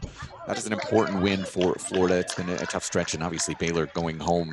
The triple crowd, yeah. 0-3. That's always what you're trying to avoid. And to your point earlier today, how about South Carolina? Another 4-3 victory over North Carolina earlier today as well. That's twice they've beaten the Heels 4-3. Though, if South Carolina's top 8 seed at the NCAA tournament and North Carolina's not, you point to those 2 early season matches.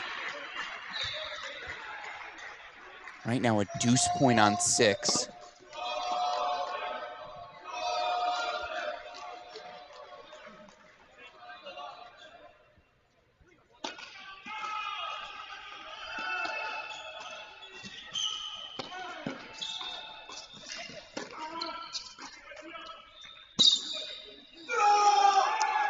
That's a beautiful swing from Kosnay. That one-hander is a little bit, I guess I'd say, unorthodox in today's one-hander. Maybe 20 years ago, that is a pretty standard one-hander, right? It is. It's a little bigger, the backswing for Kosnay, isn't it, on that backhand side? Nowadays, I feel like when you see the one-hander, it's so direct, like such as Luke Fomba, who you'll see on the top of your screen. His one-handed backhand, hands at the side, extend through. It's a little more action as it relates to Kosnay. But that's a big hold for Liam Draxel, and he lets you all hear it. This is the Kentucky energy we're more accustomed to. It has gotten audibly louder in the building in the last 10 minutes. Is that Brian, the volunteer assistant coach for the Kentucky Wildcats? And he is, you can see his feet right there on the left-hand portion of this screen. Just keeping an eye on his son. Matthew Gordon is there with him as well, a guy who taught Alex some tennis about 10 years ago now. Shout out to Coastal Carolina greatest doubles team, Matt Gordon, as we see deuce point on 2. I don't want to miss it, so we might just leave it. I do want to point attention to it, but yes, Matt Gordon, Pete Billingham, 2 counselors I worked with at Saddlebrook, 2 of the most prominent assistants in the country. Associate head coaches, excuse me. They get mad at me when I screw that up.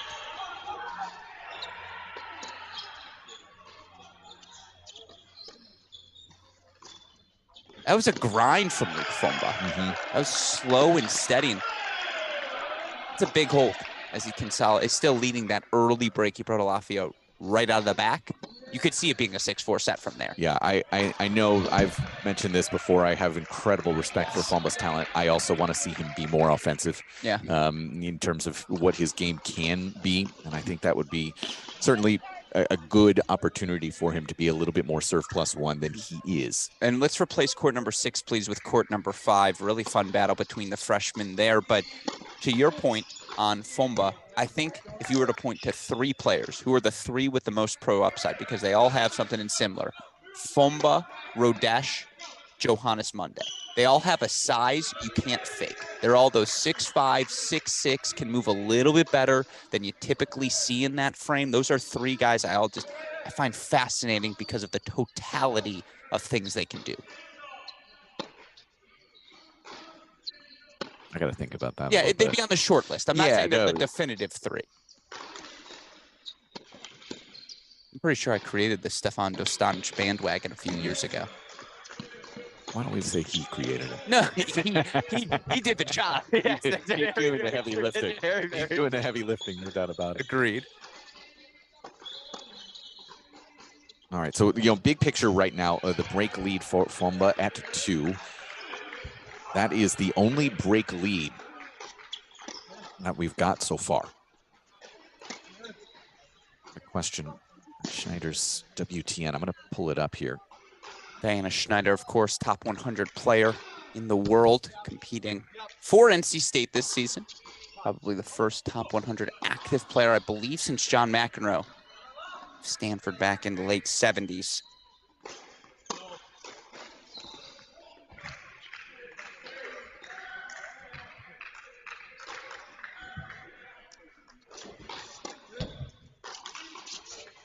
There's the ace T for Fernley. So 3-2, we're on serve here on court number 1. Let's head over on the big screen. Let's go to court number 4. Jong, body. It's the battle.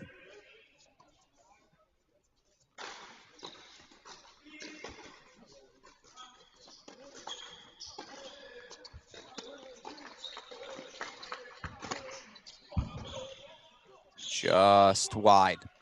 Off the racket of Taha Body, sets up 3 game point chances.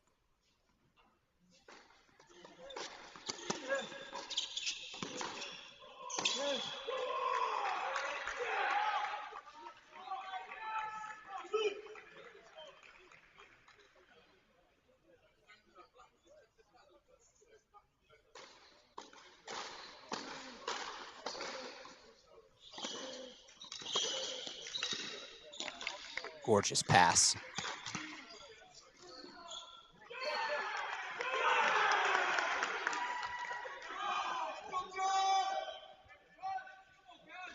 Still 2 more shots here for Sander Jong. And again, has to be that good with the approach shot. You give Taha Badi any sort of look, the type of athlete, make you pay.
So ultimately,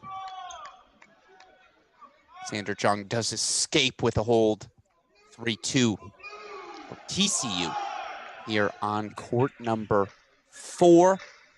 As you see, 3-2 on serve on court 5. Fomba serving with the 3-2 lead on court number 2. Let's bring court number 1 back into the big screen. On serve, Draxel Fernley at the number 1 spot. Meanwhile, let's swap out those sides.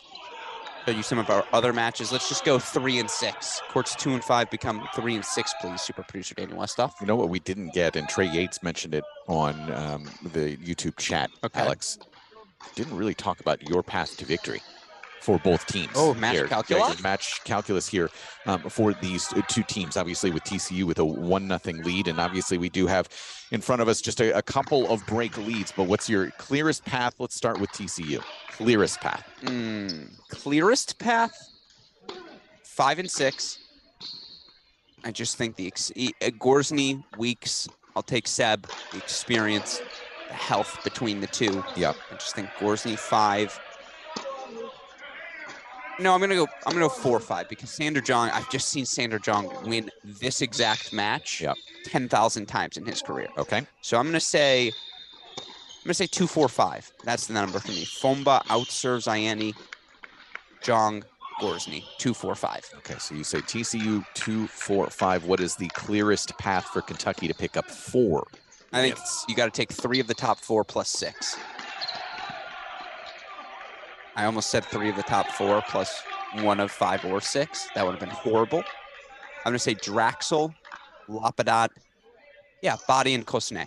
Similar recipe to yesterday. Okay. 1, 3, 4, 6. Those are the numbers.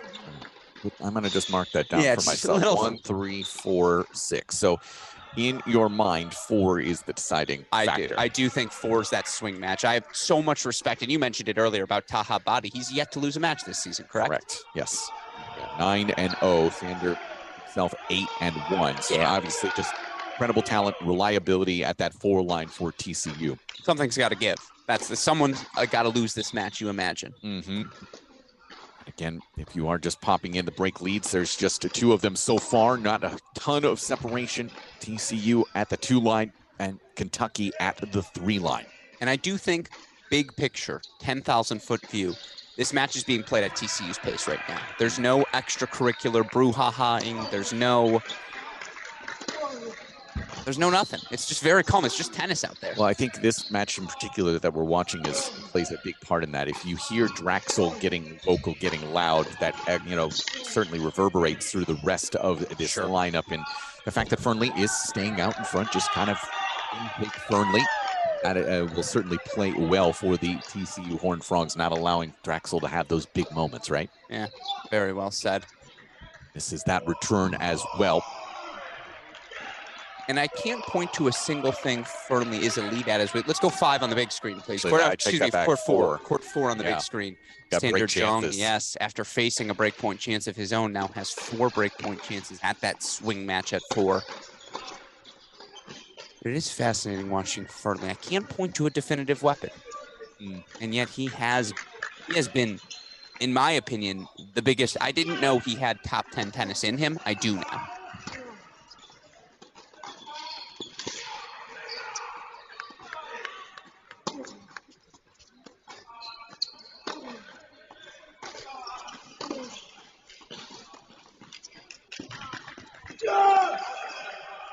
I mean, listen, he was goading him into that backhand line, just giving him opportunity after opportunity in body. That's a very solid decision. The target was well inside the line and just making Jong coming up with something on a full stretch. Chance for JPJ as well right now, top left. Actually able to grab that break. So back level now at the 3 line. Break chance as well for Gorsny of TCU at the 5 spot. It's actually 3 breaks in those first 5 games. Pennington Jones went up the early break only to hand it immediately back.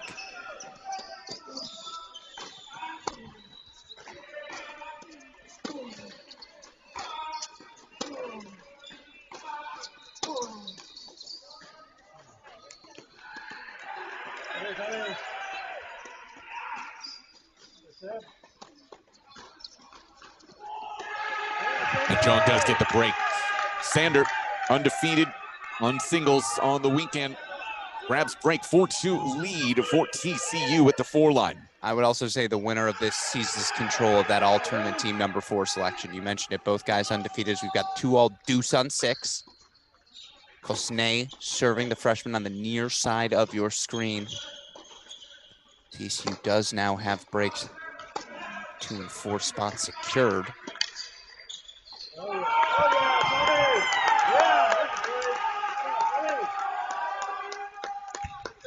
Elliot Datlow asking, does playing this match indoors benefit TCU the most? It's tough. It's tough to say as Jong again serving here 4-2. I'd say no. I mean, neither of these teams are particularly indoor-centric. Kentucky's got the 4-court indoor facility on campus. TCU, the recently opened 5-court facility. Game style-wise, it's pretty level across the board. I don't see a distinct advantage with these faster surfaces. What do you think? I definitely agree with you. This is, there's not a huge game style difference. It's a bigger difference once we get to the second match, the second semifinal. Michigan, a distinct advantage as Patrick Maloney is just hovering around us as he is wont to do. That's a guy who he never is quite, he just like he's a presence right behind us at all times. And really he's uplifting. I don't know. I think he's the gnat on the shoulder. You just can't swat. It's too big of a gnat. Yeah, that's true. A very hairy gnat as well. God. Very, very true. It's the mustache. It's more like a caterpillar, but that's okay.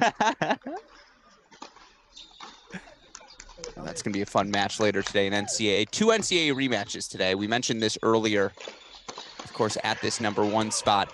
At this first semifinal spot. Kentucky 4-3 winners over TCU in the NCAA quarterfinals last year. We were both there for that match, Mike. It was surprising. It was. Yeah, and I think the biggest difference, obviously, and you mentioned it yesterday and actually the last 2 days, the fact that Kentucky now coming into this, they're a known quantity. Yeah. Last year, maybe, you might have overlooked them a little bit. Maybe teams didn't quite look at them as the same threat that they are right now. But now there is that knowledge. Well, to that point, TCU won the doubles point in the NCAA round of quarterfinal last year. They certainly felt like rested on their laurels for the first hour of singles. And Bonnie's going to have 3 chances to get it right back. I was going to say they have to avoid that today, as JPJ's in a tough spot as well. 2-all, 30-all on 3. Credit to Jirasek. He does earn that break lead at 6, as you see on your screen. And let's make court number 6, court number 5, please, as Seb Gorsny 2 points away from a 5-2 lead. Actually, he got that 5-2 lead. We're going to leave 5, though, on the bottom of your screen for now. Keep an eye on it. Also, I see your question, John Parsons. Is Luke Famba, the Dasha Vidmanova, talented Georgia sophomore, all-tournament team at the #2 spot last week for the Division I women's competition? Is Fomba the Vidmanova of the men's game?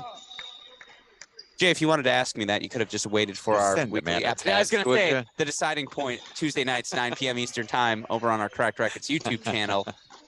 No, he's not. That is a break for Taha Body. It is a big moment, we should point out, for TCU right now. Obviously, this national semifinal, Cam Norrie right now playing Carlos Alcaraz. Love the Argentina Open. Love his decision to go play the clay. Yeah, well, it's also not surprising. Facundo Lugones, a former TCU Horned Frog and teammate of Cam Norrie, is obviously been Cam's coach for many, many years since he became a professional. Alex Rybakov just texted me. He's watching as well right now. That guy is ripped. I don't know if you follow him. Rybo is absolutely cut. When did that happen? Over the last 2-3 months. Okay. Listen, I think you would like it in particular. Just absolutely shredded. The abs look very good, Rybo. Well done. Good. But yeah, that will certainly pay off for him because, as soon as he becomes that offensive threat that we know he can, he's going to be making a big push this year. So I think something big is going to be happening for Rybo here in the near future. Most Alexes are pretty handsome, pretty well defined, in my experience. He also has an absolutely awful mustache. It's another thing, a common thread amongst Alexes, as we go to court number 1 now on the main screen. Court number 1, Jake Fernley, breakpoint chances to make it a 5-3 lead, give himself a chance to serve for the set. It's happening quickly now, Mike. It is, and this feels like the tone setter to me, Alex, this match. If Fernley is able to grab a break, grab a set here against Draxel and keep him quiet, I think that has a real effect on the rest of these matches. That's nice. And yes, I know. You're absolutely right. Draxel's the Energizer Bunny. We haven't heard that scream from him to court 6 yet. Haven't seen that jumping fist bump into the air.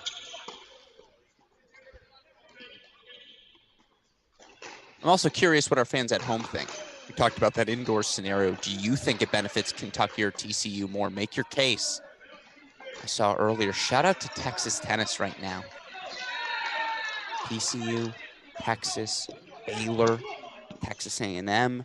What Grant Chen is building at SMU. I know you've gotten to spend time down there in Dallas. That is a program on the rise, Mike. College tennis is a better place when Texas tennis is firing, and across the state it is right now. This becomes a pretty big, you're going to hear from Liam Draxel if he gets this hold, no doubt.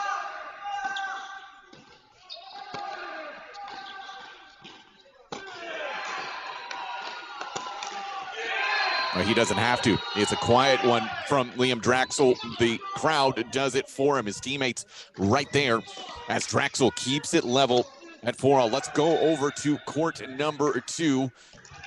5-3 in favor of Luke Fomba. Closing in on a first set. I was going to say a couple of 5s now on the board, as we did see Taha Badi get that break back at the number 4 spot, but Gorsny 5-2, 30-40. Excuse me, yes, 30-40. You see it's a set point on your screen.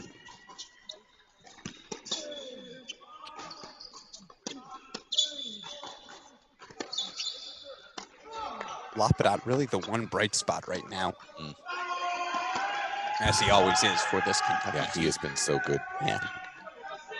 It was funny, we called the Kentucky match on the kickoff weekend. Did it myself, 10-time All-American Will Blumberg. Will the next day, Cleveland Challenger qualifying. He's playing a match. He sees this kid across the net from him, Lefty, who's going, wait, why do I know you? It was Joshua Lapadat, whose match we had called the day prior. Will goes, hey, I went up to him and said, hey, man, good job yesterday. I called your match. Sebastian Gorsny 6-2 first set. So the first blood goes to the Horned Frogs. As Ianni does get that hold. It's going to be on Fomba's racket here in just a moment. Let's go to court 6, where there is a important point here for Kentucky. Cosnay already in trouble. Down 4-2, but 30-all right now as we come in to single 6 with Thomas Girosek of TCU. And let's make court 5, court 2, please. We'll keep our eye. Luke Fomba again going to serve for the set. We'll keep that on your screen so you don't miss it. As we come in, it's actually 2 break chances for Girosek to make it a 2-break lead here in the first.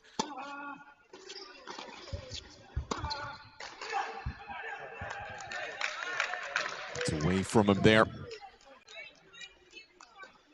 Tomas Girosek in a similar position he was in last year. Guy good enough to be at a 5-6 spot. Just about any team in the country, maybe even higher on a slightly lesser team, and yet he has not hit the transfer portal. He's all in, sticking around at TCU, developing with the best of the best.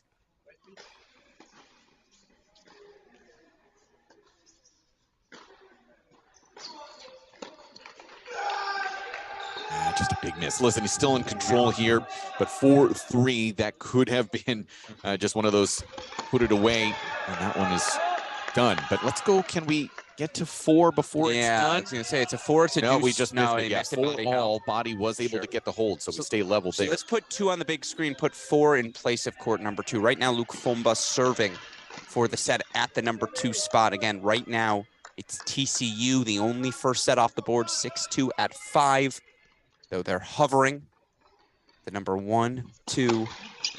I mean, honestly, they're hovering everywhere but 3.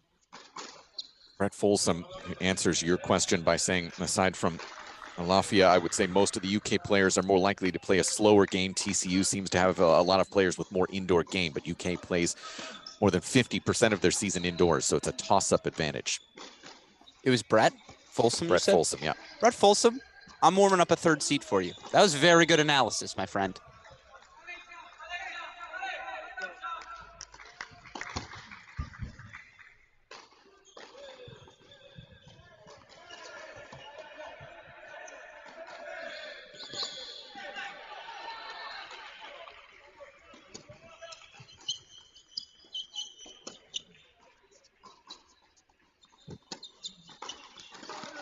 It's a little bit rushed there on that approach shot.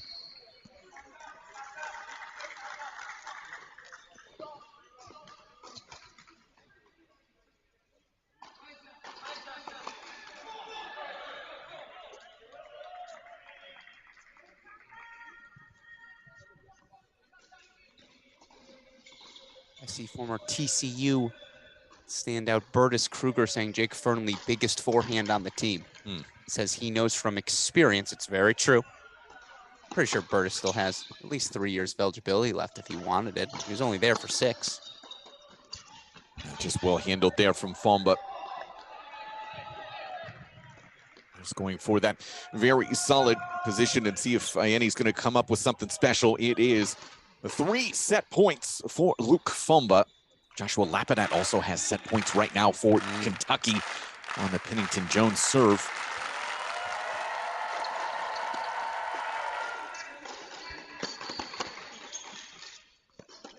No, he missed it.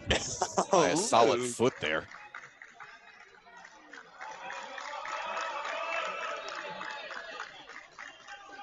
Wait a minute.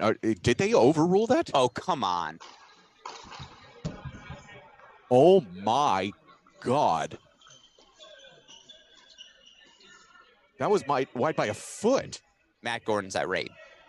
I don't think he's even irate. He's laughing at the absurdity of it. I mean, Fomba knows it's wide as well. That's tough.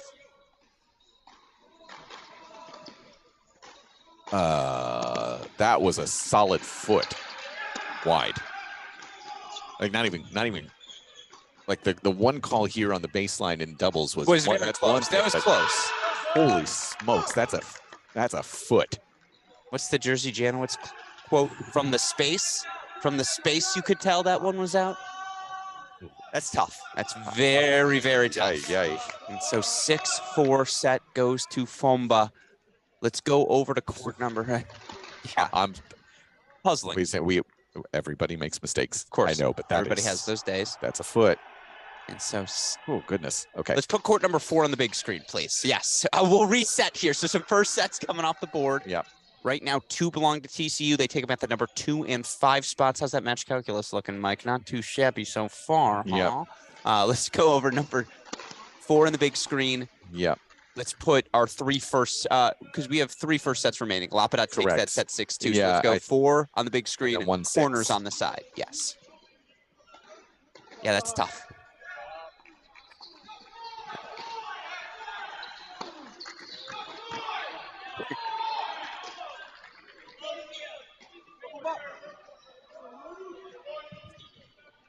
Of course, future of college tennis, in my opinion. I think we will see automated line calling. I think so too. At the Swing Vision app doing such a great job implementing their artificial intelligence technology. Being so automated line calling is not expensive. It'll be a cheap option moving forward for so many schools. Of course, Swing Vision is the official player and ball tracking app of the ITA. Big spot here right now for Liam Draxel. He's got 4 break chances right now. Love 40 on the Fernley serve up there, top left-hand portion of your screen. Do you want to go big with it? Let's let this point play out, and then we'll make that decision. I want to miss this point. So be ready to go full screen here if Fernley wins this point, and he does. So if we can go full screen here on court number 1 as Draxel has these opportunities, these break chances. And I saw that breakpoint chance for Kosnay at 6 to make things even. I'll keep you updated on that with my words. Sander Jong's 2 points away from the set as well, Westhoff. So if you can, get us ready for a 4. But that Fernley forehand, that's what Burgess Kruger was talking about.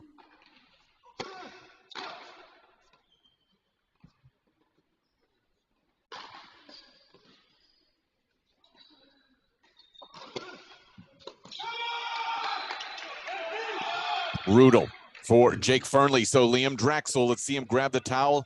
And here he comes. There's the audio from Liam Draxel. As we go over to court number 4, Sander Jong closing in on this first set for TCU. Just 2 points away, and I would point out Taha Badi getting noticeably audible. He's trying to raise his energy. He's trying to make this not just a fight about tennis, but an emotional scrap as well. That's 2 in a row. Well done. Deuce point now on 6. Again, on serve there. Jirasek up a break as Kosnay trying to get it back on serve. And if you want to throw the corners back on our side, yeah, absolutely, we'll have to put sure. 1 and 6, please feel free.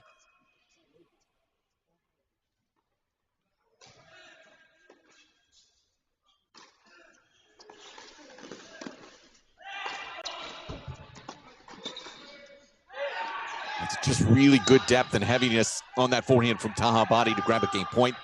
You see the break chance down here. Draxel's going to be serving for it. A match that still feels very much up in the air.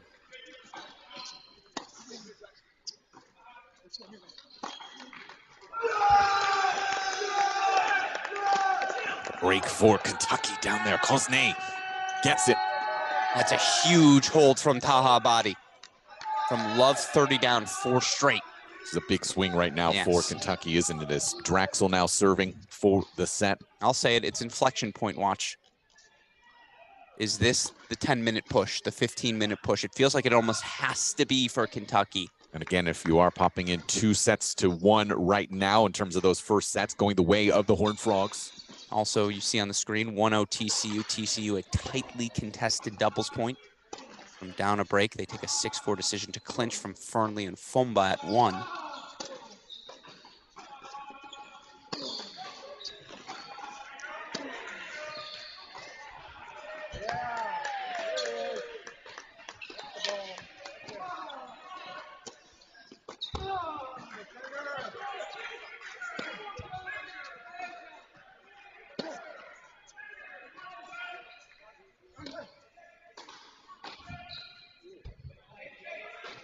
It's a great swing from Jake Fernley. He's got an opportunity. It's love 30. Let's actually swap. Let's put one on the big screen, please. Let's move court 4 to that side. Again, Liam Draxel serving for the first set at 1. Love 30 deficit.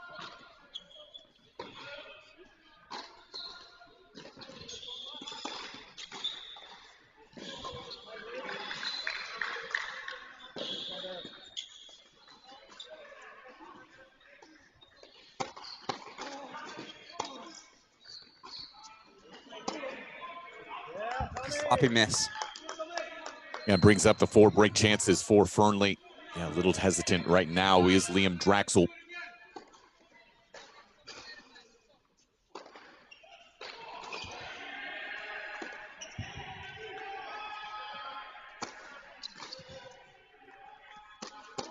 You see bottom left of your screen, Jirasek, break point chances right back. Starting to look like a 6-single spot, finally. Yeah, no doubt. The difference, of course, between the number 1 and 6 spots for you new college tennis fan, it's the availability of weapons, right, Mike? Just yeah, no doubt.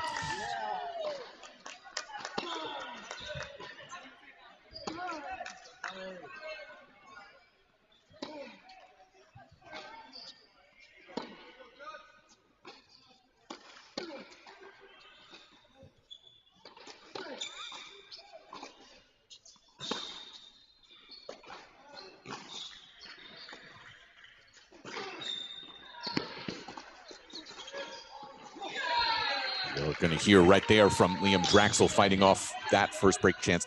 To that point, I would say maybe the availability of weapons and maybe the trust in the weapons is also a component of that. You know, I think we could all look at Sebastian Gorsny, who now is a set and a break to the good on the 5 line and say the weapons are all there. Maybe it's just that trust in building confidence and hitting it in the bigger spots. repetitions, all the above. Exactly. Gladwell theory, 10,000 reps.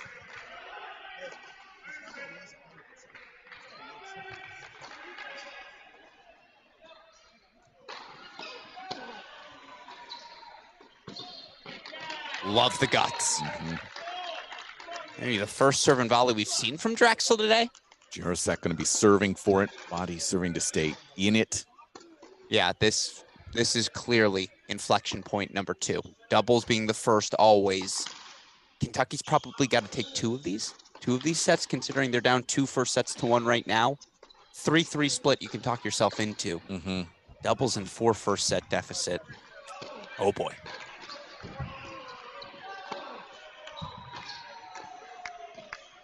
Well handled, so it's going to be a set point for Liam Draxel. Yes, so much seems to hinge on him many times, right? Wouldn't have it any other way. Yeah, especially this has been a tough week for Alafia Ayeni, right? On the single side, so you need to count on Draxel at the top.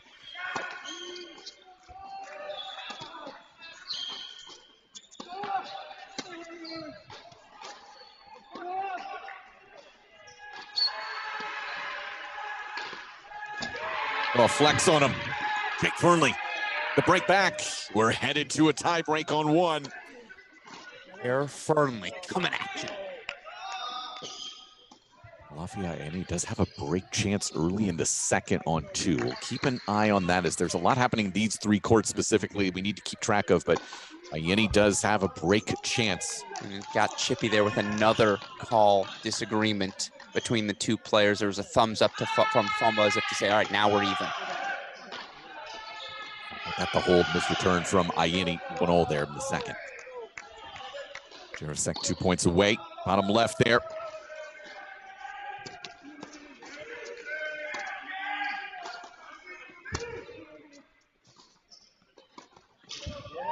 That's the subtlest storyline of this 2023 National Indoor Semifinal. Tomas Jirasek, can he solidify a spot at 6? They have so many options. Yeah, and indeed, I went back and checked. He has not played yet. Yeah. Nothing? Nothing. I thought I saw him in a dual match. Well, not this weekend. Sorry, correct. I was going to say, okay, gotcha. Yes, he has certainly not played this weekend.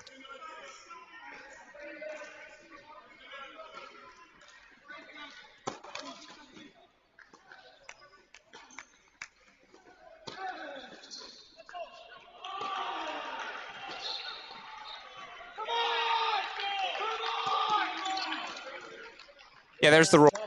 It's got to start now. Not just for Draxel, but as we've alluded to, for this Kentucky team.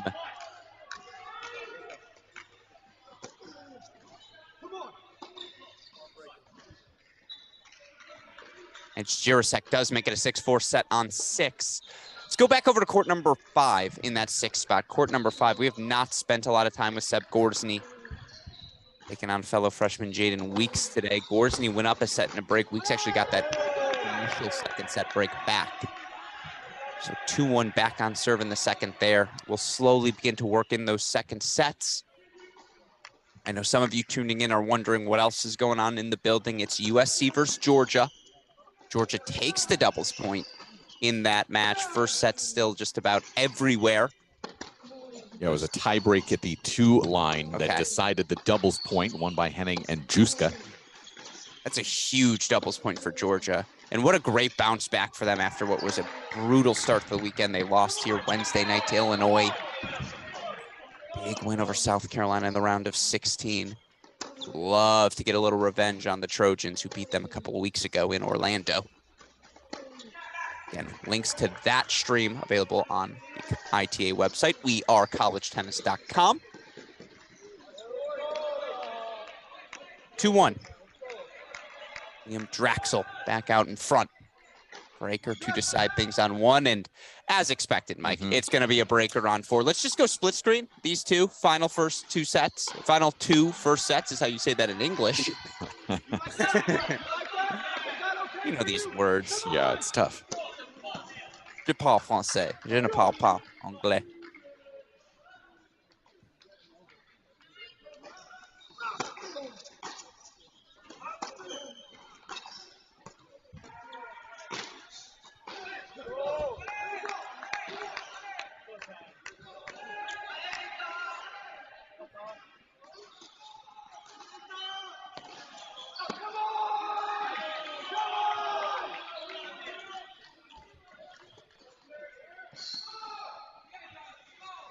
All right, this is the start you're looking for. Yeah, Jirasek gets the 1-on-6, but as we alluded to when talking match calculi, the strength for this Kentucky team will always be this top 4. Just the experience, the continuity brought to the table by Draxel, Ayeni, Lapidat, and Body. You feel like taking 3 of the top 4. That's been the recipe, first of all season to get here. Nothing changes now that we've reached the semifinal round, but look at these tie-break leads. 3-0 Body, 4-1 Draxel. Make it 5-1 Draxel. There's the Draxel roar. Yeah, to your point, you said at the outset of this, Kentucky, you saw a hope and your pathway was 1, 3, 4, and 6. Right now, their pathway looks, if it holds right here, 1, 3, 4, 6 is not looking good. Yeah, you're going to have to find another. And Colsonet's come through in clutch for the Kentucky team. That's why he was my pick. He has been that extra gear. I was going to say extracurricular. That's not the right word. Not the right word. Yeah. That is very much not tennis. Very much not the right word. He's been that supplemental piece. There it is. Let's go, English. 5-1 on the turn here. Liam Drexel still one serve to go. This Jong tiebreak is shocking me because it's felt like Sanders been the one feel like constantly he's been ahead, in front, right? Yeah. That's the steal they're looking for. Well, trickling over there, we should point out, I don't know if you mentioned, I was in the midst of something else, that Fomba did get a break. He did. Yes. I did not mention that. Yeah, so it's a set and a break lead. Ooh, and yeah, they've got break Fomba. point chances on 5, does Orsney. So 2 and 5 right now. Looking good for TCU. Yeah, I agree with you. The body 5-1 lead right now at the turn there is shocking. Yeah. Yeah. Really good stuff. And I don't think Taha's done anything. I don't think either of these guys have done anything extraordinary. For body, it's the shot tolerance.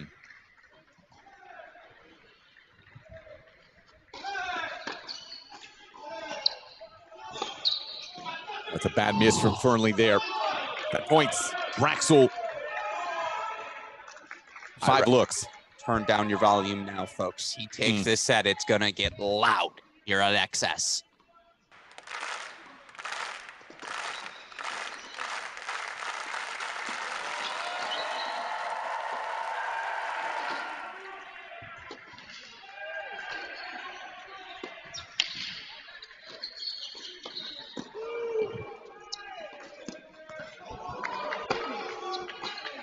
Another ball's coming over. It was a nasty pass from Luke Fomba, disrupting Alafia Ayeni there, but that is what caused that lead. Yeah, Fomba looking fantastic here so far today. 6-4, 2-1 with a break. Set points for Kentucky in both courts now. And that was half-hearted there from Jake Fernley. He admits it as well. What a first set for Liam Drexel and the Kentucky Wildcats as he takes it 7-1 in that breaker. This is the last first set to be decided. Could be decided right here. Set points for body, 5 of them.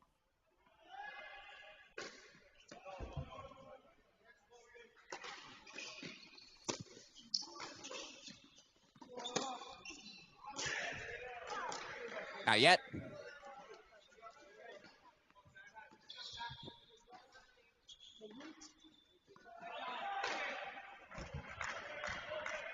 Four more chances to go. Taha body.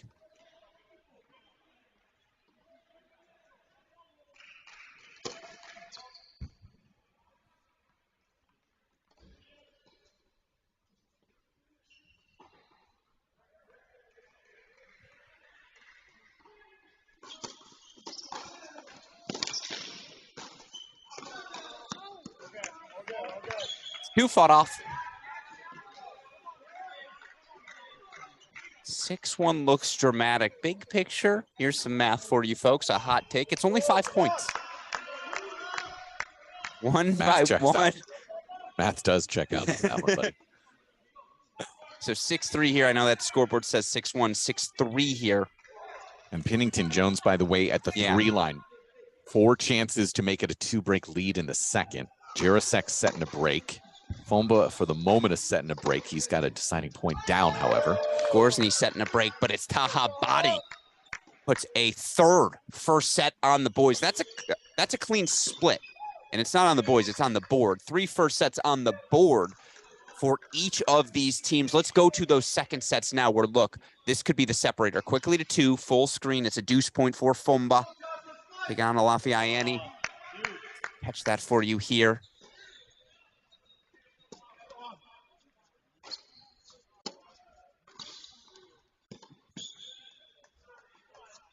Yeah, in the midst of it here.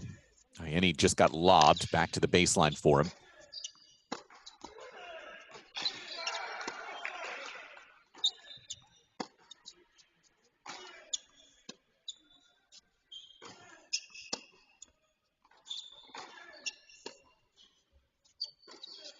Ayeni comes through with the goods. Levels us 2-2 in the second. As we can move to number 3 right now, break chances for TCU's Jack Pennington-Jones. Down a set, up a break, 2-love.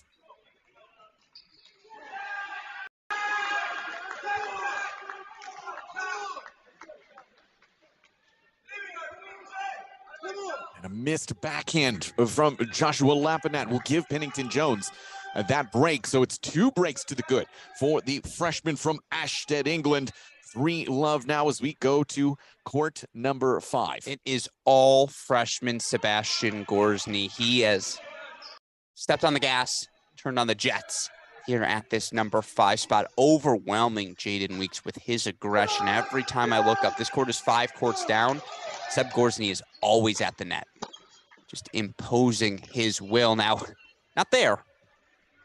But I think, listen, something we haven't really touched on too much today, these courts do play fast. Yes. You know, when we were talking a little bit about whose play style it favored. Sure. Gorsny, aggressive to the net often. Yeah, definitely good to see him coming forward because, yeah, this court certainly plays that way.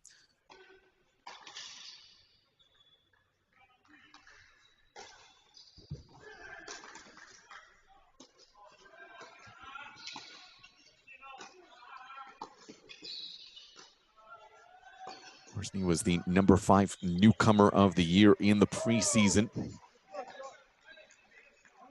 Junior Wimbledon champion. We mentioned that earlier out of Austin. Played with Alex Mickelson there. He's also played with Nico Godsick as well over the last couple of years at times.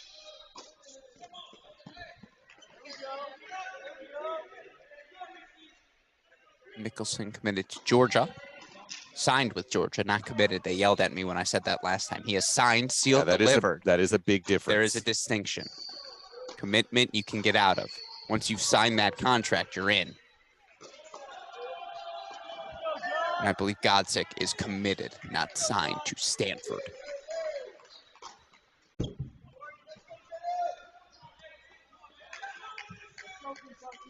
You and I talk about it quite a lot whenever we do these events together, Alex. Getting a point on the board. Everything. Means so much. And Fomba Gorsny looking to get a point on the board for TCU. A pair of them here pretty quickly. A 3-love deficit often very difficult to overcome. And it's always so fascinating how as soon as that first point comes off the board, then there's a rush. Just all of a sudden it creates this permission structure. Oh, he finished? Okay, I'll get over the finish line as well. Right now, still pretty tightly contested. 3 first sets apiece. Once again, proving how significant that doubles point was. We knew it would be.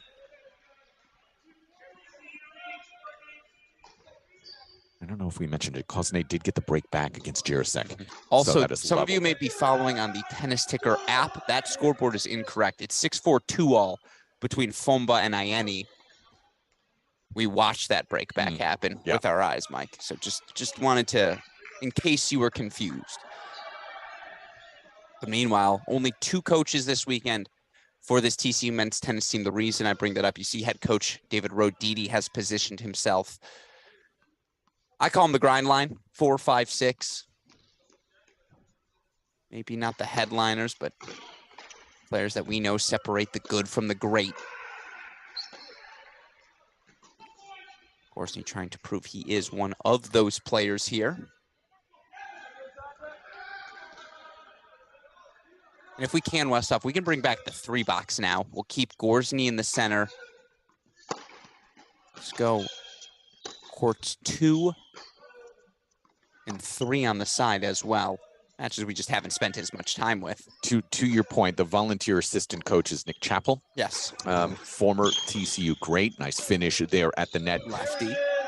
Nick is playing in approximately 51 minutes. Okay. He's on court in 51 minutes against Cesar Ramirez. So chop, boys. In Monterrey. So Nick, I think is going to be, it's going to be a very difficult walk to court. I do also want to point out, and maybe we can put this graphic on your screen, coming up in between matches, we're going to have an interview with ITA CEO Tim Russell. Will join me here in our broadcast booth. So I want to highly recommend to all of you, do stick around. Got plenty of fun things to talk about with Tim. Along with somebody from the winning team here in the semifinal as well. Of course. Because we don't do enough talking, Mike. So we're trying to, again, offer a little.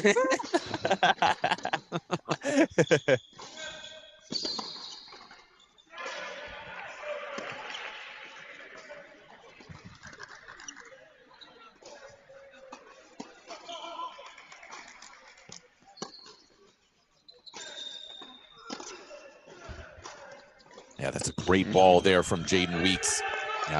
He does seem to, just watching him, I haven't gotten to watch him nearly as much as I wanted to this weekend. Yeah. But comes a little bit off that back heel, is a little bit content to, a very good, obviously swing-wise, but a little bit off that back heel and content to rally a little bit more. And I think you'll see that change over the next couple of years, no doubt. A big opening for him here. They flipped that scoreboard, by the way, now correct on court 2, just to point out. But you're absolutely right. Also on the flip side, because I do think the weapons for Weeks, dare I say, they're a bit more pronounced. What do you, in your opinion, what are you fond about in Seb Gorsny's game? Aggression. Yeah. Yeah, and the hands are obviously very good. But yeah, somebody who's looking for angles, looking for opportunity. Yeah. I agree. He moves the ball way better. Listen, you're going to have mistakes, right? Yeah, sure. That happens, young players, whatever. But just there's always that mindset of I'm going to impose myself. And yeah, I think that, in terms of the big picture towards the pro game, that's always going to be a much more eligible pathway for success. Meanwhile, JPJ is just on cruise control on 3. Jack Pennington-Jones, the freshman. 4-love lead. He looks to force the third against Lapadat. And over to on the left on the screen here, on the big screen, Charlie Grosvenor, top left of your screen for Kentucky, has 4 break chances against Thomas Jirasek, who just moments ago, now he has 3. Jirasek just moments ago had a set and a break lead. I mean, Gorsny's down 15-40 here as well.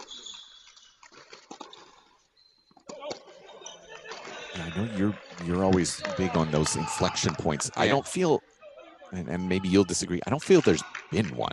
I feel like it's been, mini ones. It hasn't been a big thing. There have been no big swings at all. I would agree with you there, other than the mini one, and I do think we're seeing Kentucky riding that now. Body, Draxel winning first sets at the same time. But it felt small because of the fact that you had the set and the breaks. Yes, exactly. But subsequently, that's where I think that you feel the impact is that, okay, you know what? We got 3 first sets. I can be the guy here. Let me extend my match at 5. Alafia Ayeni just broke Luke Fomba 4-2 on the second set. So looking for split sets there. Gorsny, what a hold there for TCU to 5-2 from Love 40 down. So Gorsny 1 game away from making it to Love. Let's go over to court 6 if we can and try to catch that break chance. Final one there for, one of the final 2 for Grosvenor. 30-40 right now at 1-2.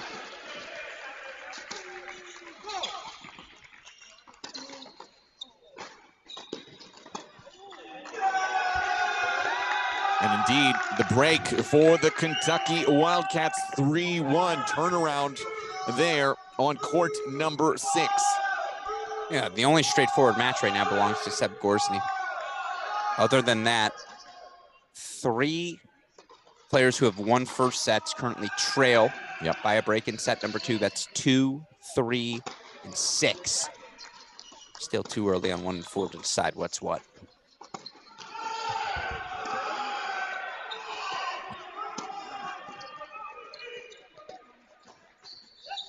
And I love that decision, too, from Grosvenor. Just after grabbing the break, move forward, get into it, continue to pour it on. That was really well done.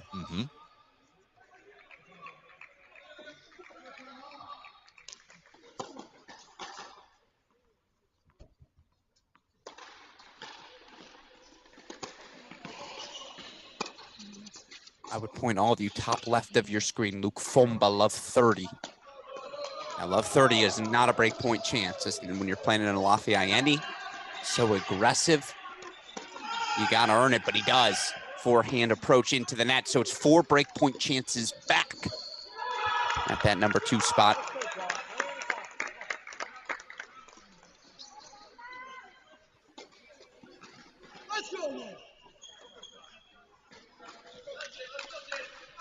And finally getting on the scoreboard here in the second. And we're going to We're going to be keeping an eye on Grosvenor here, obviously. He could make it 2-0.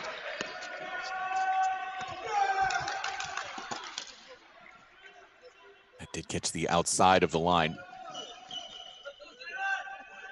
Colette Lewis does say she thinks we're underselling Grosvenor's hands. I mean, I've never undersold anything. Colette, yeah. I mean, I'm not prone to Alex's hyperbole here. I mean, I don't know what you want from me, Colette. First thing I said was his hands. Yeah, that constant movement forward and allowing those hands to do some work. But yeah, if Colette says the hands are among the best she's ever seen at juniors, I think that's all you need to know. Colette Lewis, in case you aren't familiar, most of you are, but yeah, the guru for junior tennis over the last 25, 30 years, no doubt about it. ZooTennis.com. So you see Fomba does get that break back. We're back on serve in the second set on 2. That ball missed by 6 inches here. I don't know what Cosne is arguing about. That is literally 6 inches deep. Can we go to court number 5 in place of 3? What are we arguing about here? He's just saying, happy birthday. Oh, you know what? Nice. I think what he's arguing about earlier in the point, he thinks that Jirasek actually put up his hand to. There was an earlier baseline call that was close, and I think he put up his hand, is what Cosne's arguing, and that he got disrupted. Because yeah, that ball was 6 inches foot long. He was asking, hey, what'd they give the officials for lunch today? Shout out to this XS team. I think it was roast beef. Yeah, shout out to the University of Illinois. They've been so kind, so accommodating to our Cracked Racquets team this weekend. You see Grosvenor 6252. We want to throw that on your screen. That's really the only straightforward thing I see, Mike. Mm-hmm. I agree with you. There's no world where Body Jong gets off in straight sets. Yeah, I mean, you're looking at the possibility outside of Grosvenor. It's a realistic possibility that we could have 3 sets everywhere else. Well said. The sneaky one to me is Fomba. Correct. I think that's the one TCU gets off in straight sets. This match goes 4-0. Wow, it's bold. That's what I do, Mike. I don't know where it comes from, though. Took me, what, hour 17 minutes, hour 47 minutes today to be bold? Happy Sunday, everyone.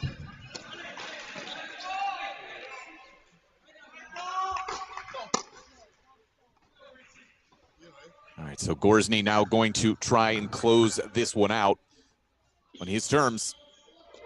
Serving for the match, 5-3. Can we put 3 in that bottom left place, Westoff? Court number 3. And oh, actually, no, leave it at 6. Great job by you. Jirasek, 2 break points back, Mike.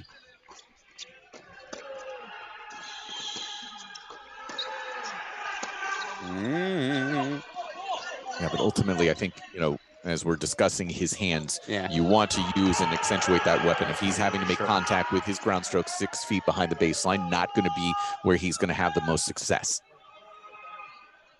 I wonder how he feels about the court speed here. If that's the adjustment for him, is I have to give myself a few more feet.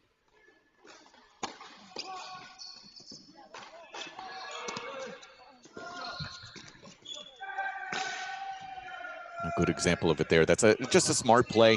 Not trying to do too much, right? Absolutely.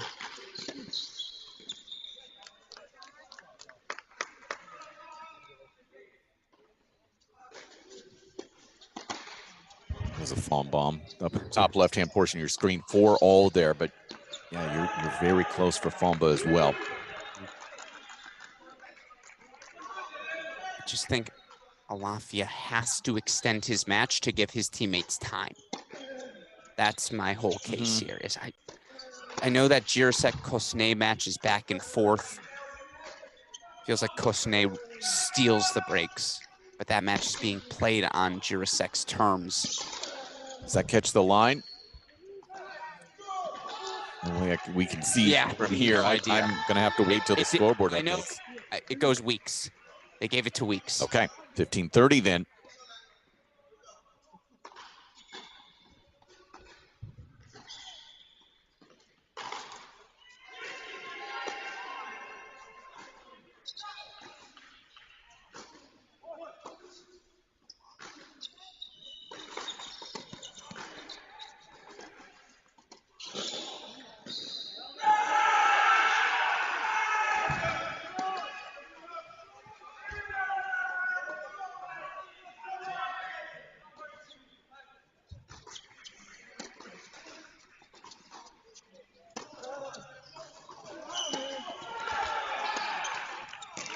Perfect stuff.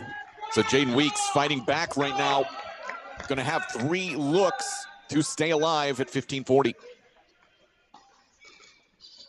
Freshman versus freshman. That's the tennis we're seeing here today. Come on now.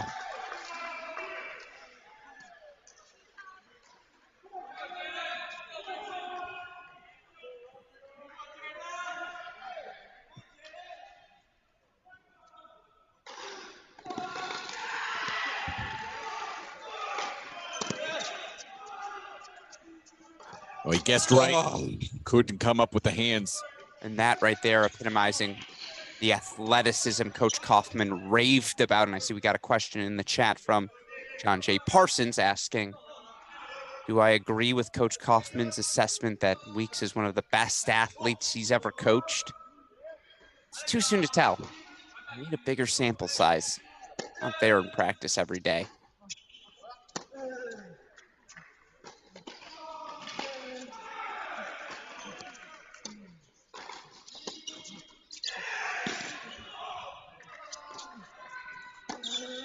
It's called wide and confirmed. Cedric Kaufman's right there. Kentucky head coach isn't saying a word. He looks. He's looking. I mean, yeah. And he's looking at fans who are up there. Of course, they're going to say it's. Yeah, that's what I'm saying. That's when you know it might have actually missed. I'll say this: I liked the fluidity. Yeah, I liked regardless the slide. Match point. I was going to say I'm intrigued, but more intrigued by this match point opportunity here for Gorsny. Can the TCU get a second point on the board behind Sebastian Gorsny?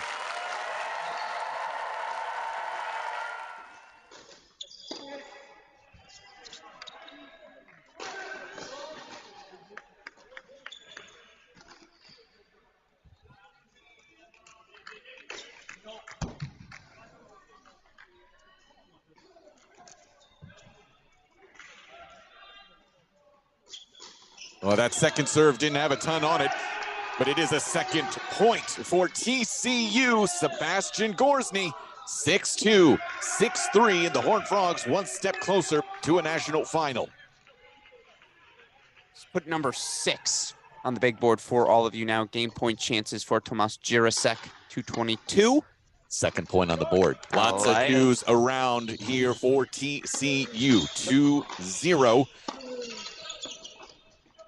There's deuces in the air. Love it. Love that from Jirasek. He holds 4-3 all, steadies the ship. So, just to summarize, right now on 1, Drexel obviously first set, they're on serve. Body the first set, Jong breaks early in the second. There is a clear path right now for TCU to get into the final here relatively quickly. It would involve 2 and 6. Famba's on serve. And right there up at the top left-hand portion of your screen. And it's actually 15 all. Can we switch 6 and 2 just a little bit further along? It feels like it deserves the big screen. Yeah, but the other one, obviously, as I was saying, Thomas Jirasek, 6-4-3 all. There is that path that could get there to 4-0 for TCU here within the next half an hour. Sander Jong also just won probably the most impressive 20-ball rally I've ever seen from 4 courts away. I know that's a specific subset of rallies. But I mean, the level of play between Sander Jong and Taha Badi is off the charts right now at 4. And I apologize, we're not showing more of it. I don't know if it's going to finish, Mike. It's what it feels like one of the matches it's too good. It's become irrelevant. And so it is Sander Jong with the 2-1 break of serve lead in the second set there. It's only irrelevant if 2 and 6 don't finish. Precisely. It's irrelevant to the moment. Right, to the moment, excuse me. Yeah. If it becomes relevant, to your point, it will be extraordinarily relevant.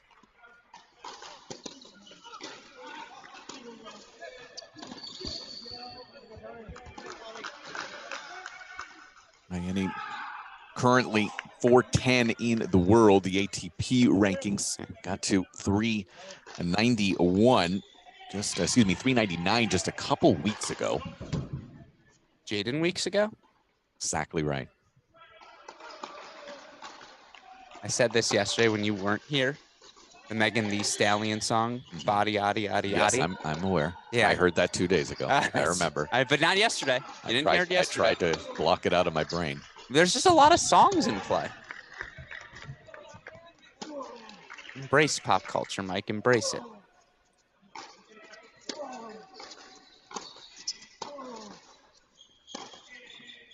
Good spot, though. Miami 2 points away from the set.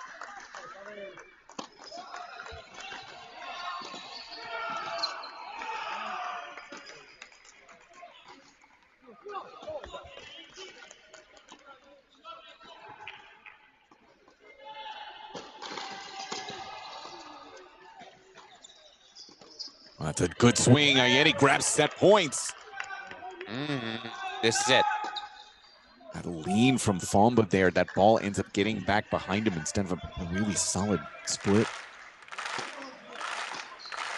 Again, Ayeni yet to pick up a win on the singles side for Kentucky here on the weekend.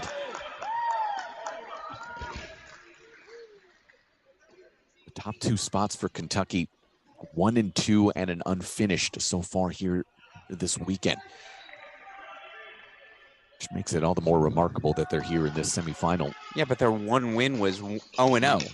It's true. So that should count as 1.5.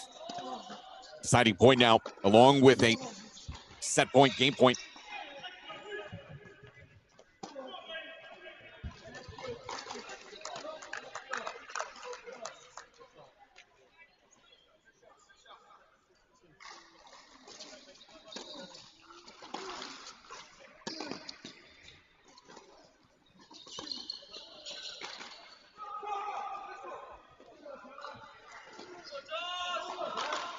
Went for everything there, didn't he?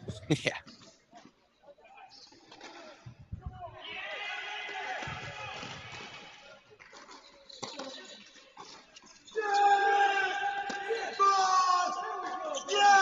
Moliere and Alafia Ayeni. Set number 2.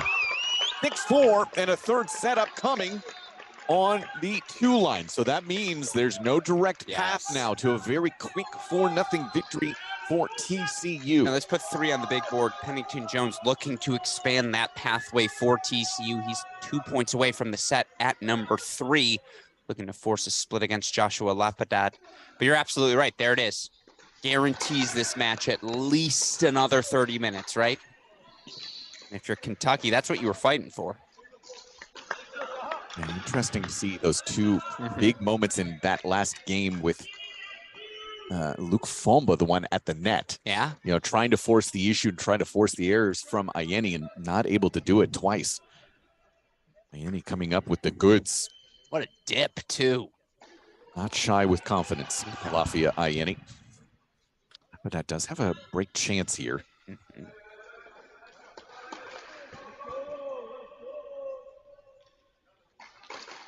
And we can replace court number 2, by the way, with court number 4 on our screen.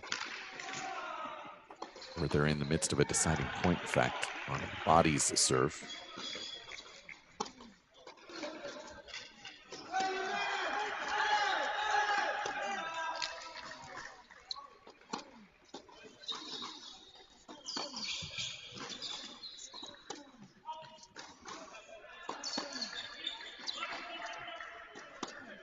He's got it.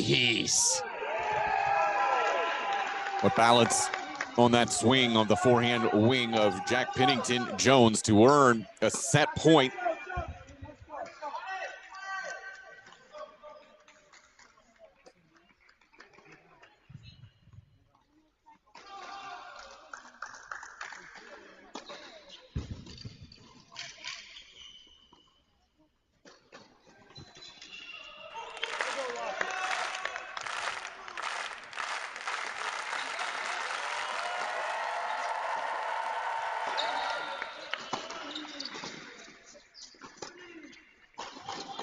Goes long, so we're going the distance.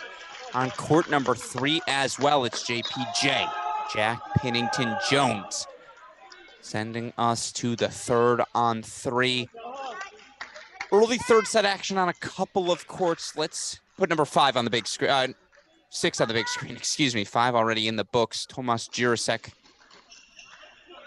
looking to make it a 3-love lead. Just put that immense scoreboard pressure. We also really haven't spent a lot of time with Draxel and Fernley up at the top. It has been straightforward on serve in the second set. Good Fernley's- tennis. It is. Fernley's been the one serving from behind throughout. Mm-hmm.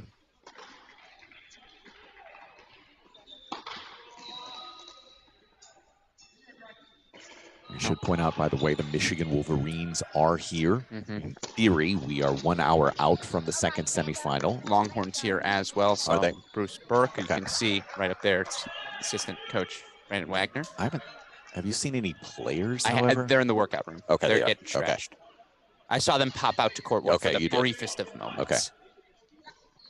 Obviously, a very late finish for them. 10:45. Yeah, that was going to be the question of how they were going to recover physically as Cosnay opening here. I'll tell you this. I know the coaching staff was worried too. Talking Sure. to Bruce Burke, he said, I don't think I'm going to fall asleep tonight. The adrenaline rush. I did see Coach Wagner in the workout room this morning. Still in playing shape for what it's worth.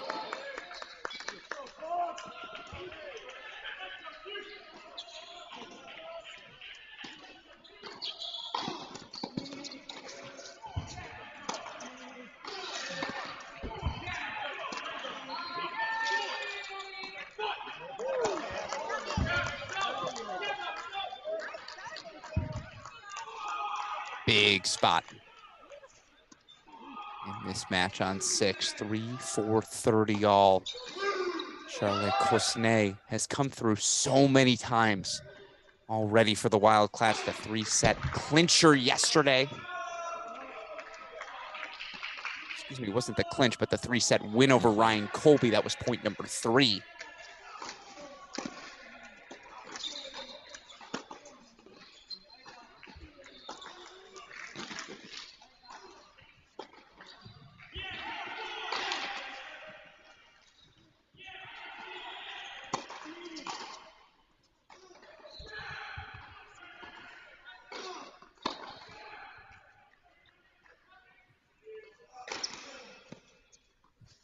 Fernley holds for 4 all on 1. It really is just a ho-hummer. You hold, I hold. Yeah, without a lot of drama so far in this set. It's not Draxel-like. Usually there's more drama when it comes to Liam.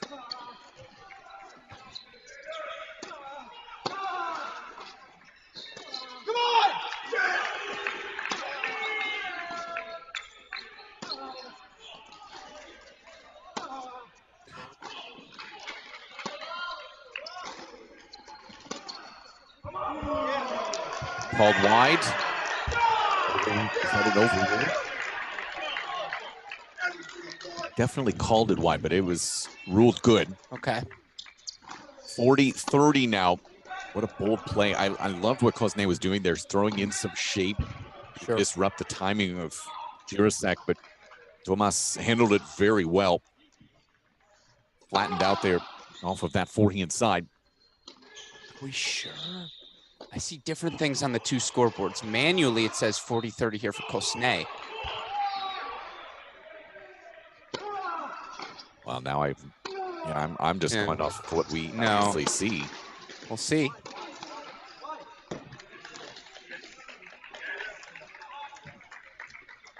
It is a deuce point. Okay. Yeah, deciding point. It's going to be on this ad side. It's a big import here.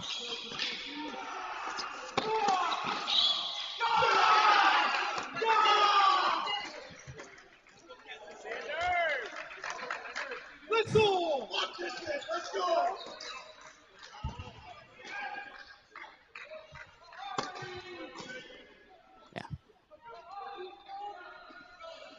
Get the deuce point serve and volley.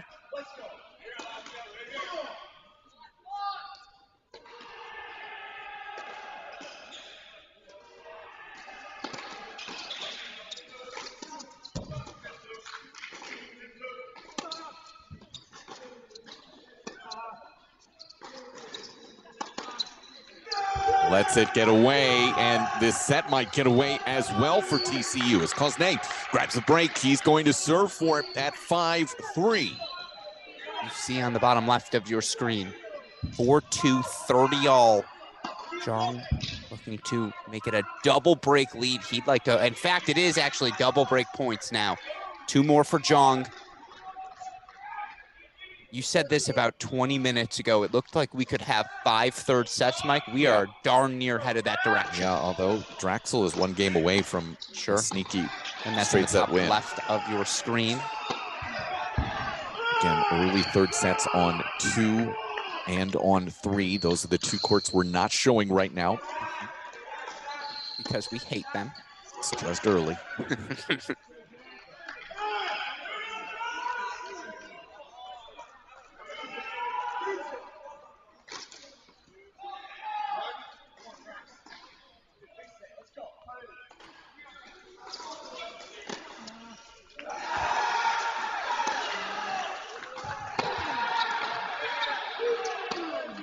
Three points away now for Kosnay.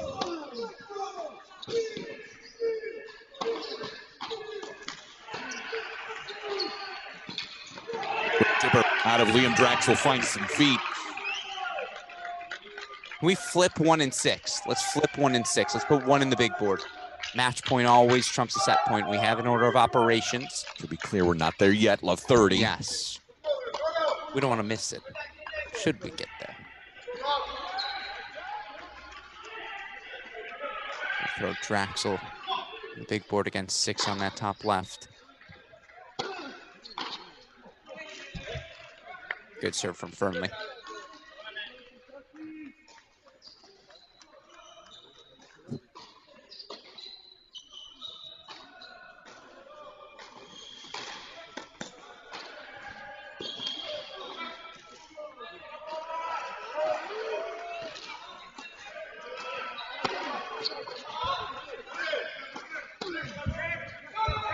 Calls it wide. Oh, that's a quick overrule. A very fast overrule.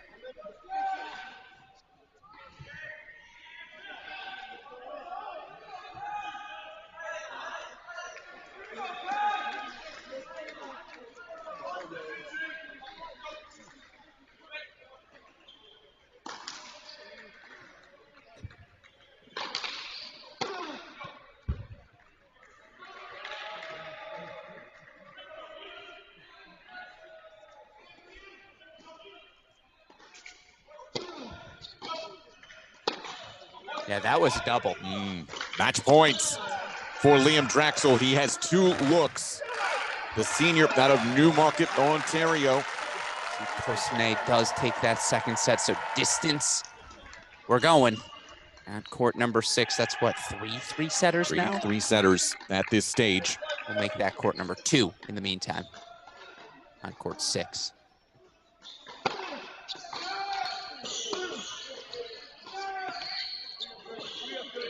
The back heel, that miss from Draxel. So deciding point, match point number 2 for Liam.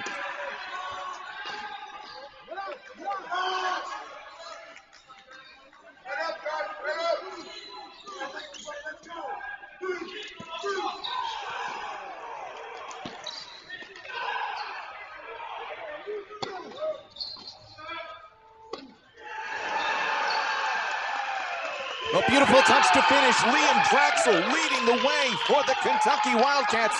He puts them on the scoreboard with a straight set win over Jake Fernley. 6-4, 2-1. Kentucky's on the board. Thought he might break the glass with that roar.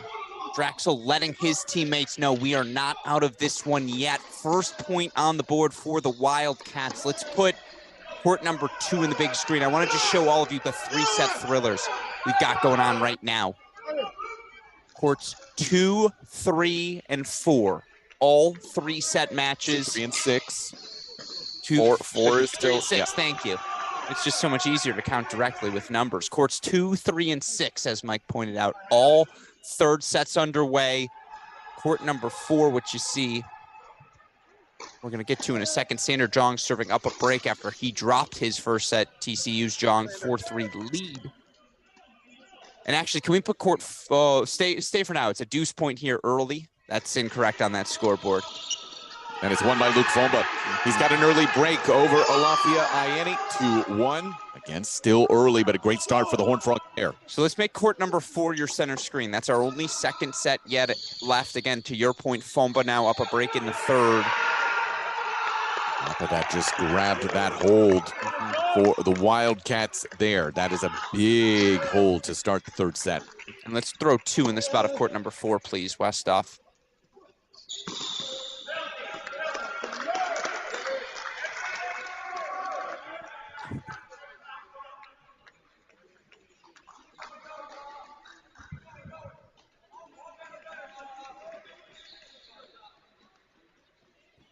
So you see again, Sander does hold, so the 5-3 lead now. Here on court number 4, Sander Jong.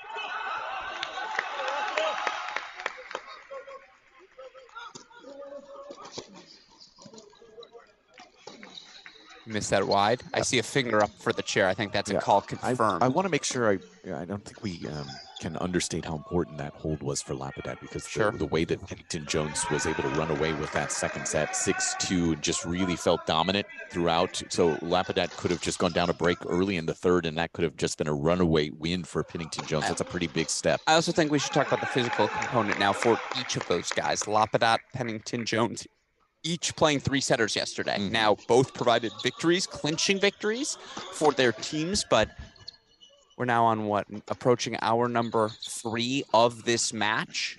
That's when those sorts of things start to add up. I believe actually we've entered hour number 3. We're way past hour. Yeah, we're going to hit a third completed hour here shortly.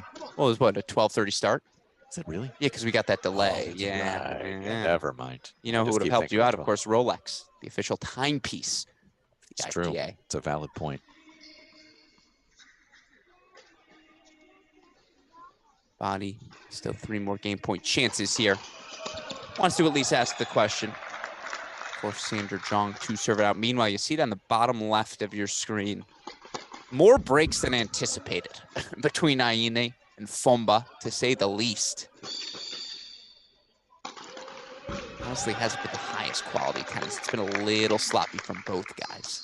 I think a lot of that has to do with the attacking game style of Precisely. Aine, and then Fomba has been trying to take that away by moving forward himself, which is not always his comfort zone. So it does look a little bit ugly as a result.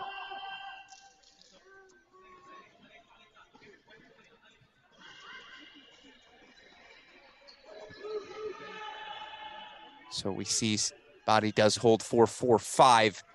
In the meantime, Westhoff, if you want to make that court 6. Court number 6 in your center screen. Third set now officially underway. Tomas Jirasek holds for 1-love. Grosvenor do it again?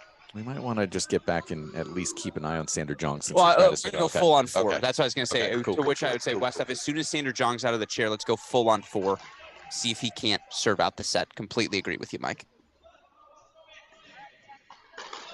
Good bounce back there from Pennington Jones to get the hold comfortably there to 1-all. I don't know why I feel more comfortable about Pennington Jones's, the state of his, dare I say, physically, just how he'll hold up compared to Lapidat. I thought that match got so physical for Lapidat yesterday against Wojciech Marek. Yeah, I think that's accurate. He beat in a third set for USC. I know we're indoors, but I think I lean JPJ. Sander Jong trying to close out this second set to make it all 3 setters around the way here at the Access Tennis Village. Serving at 5-4.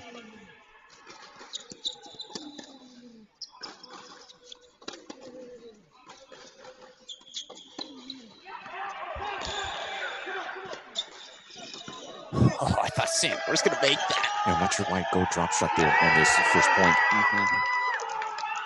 And your strength has definitely been going baseline to baseline here or attacking yourself. And you hear roars on your screen because of the deuce point, break point, Lafayette back on serve on court number 2. And listen, the fact that Liam Draxel gets a win and gets Huge. off the court to be as vocal as he can be is a massive, massive thing. He is in between courts 2 and 3 right now, along with most of the Wildcats. That's where they are.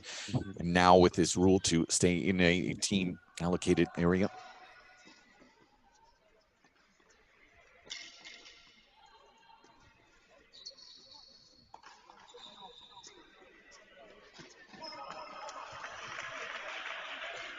All here.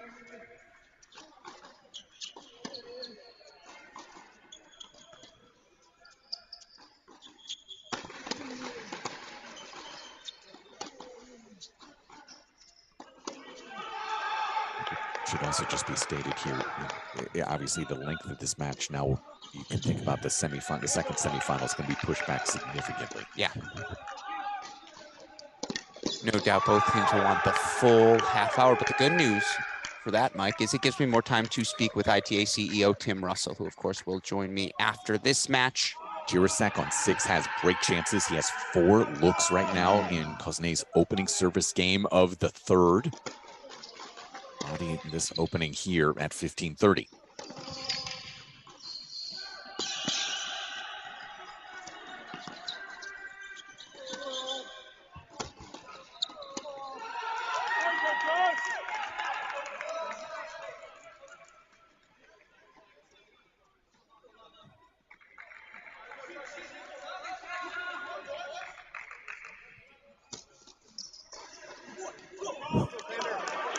Such a hard ball to redirect when it gets to your left shoulder to go that aggressive with it. It's a very hard ball to redirect. To your point, that's a choice. It is a choice.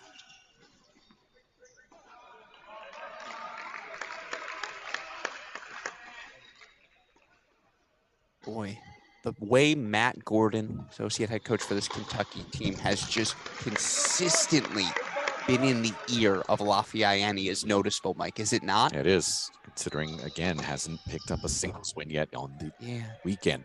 And there are other 3-setters going on. That's the one he's focused on, though.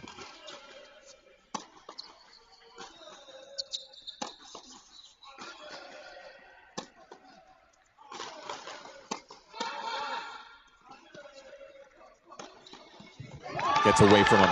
It's noticeable as well that Zhang has missed 3 straight first serves here to bring up 2 chances for Taha Badi. Meanwhile, lop it out with the hold for 2-1. Let's make court 3, court 6, please. And Jirasek broke to 2-love into the 3rd for the Horned Frogs at 6. And if you are just popping in, this is the lone match, not in a 3rd set or decided at this stage. TCU taking doubles in the number 5 singles position.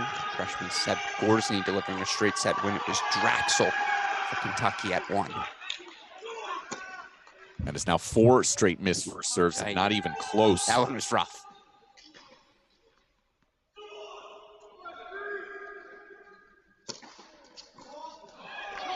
And that one not close either. Double faults, and we are back level. 5-all here in the 2nd. And there was a long look and gesture from Taha Badi to his bench. You mentioned it, all the Kentucky players currently sitting between courts number 2 and 3. Gave them a little thumbs up and said, hey, my set, my time. 5-all. You're on 4. Meanwhile, that Jirasek match, Mike, Kosnay did excellent to extend the match. Yes, that was huge in the moment. Was down a set and a break. Absolutely. Can he find another comeback in the 3rd? Flip side, yeah. Jirasek was up a set and a break. And I do think that match has unequivocally been on his terms. I believe Bertus Kruger called him the Bulldog. Kruger, former teammate of Jirasek at TCU's. I ask you, if you're still watching, Bert, can I call him the Bulldog? If you give me permission, I'll take it.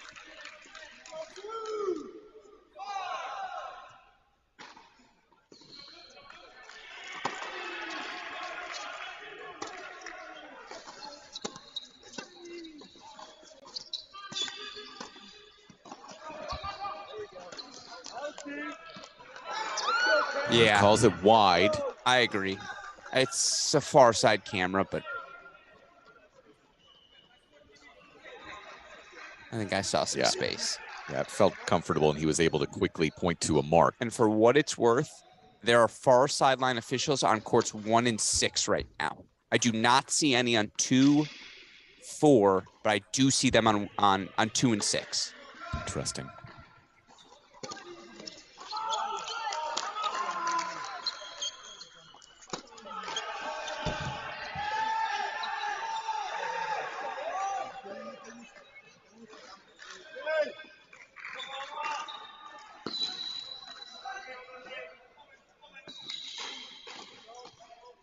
But of course, Jong right back at him.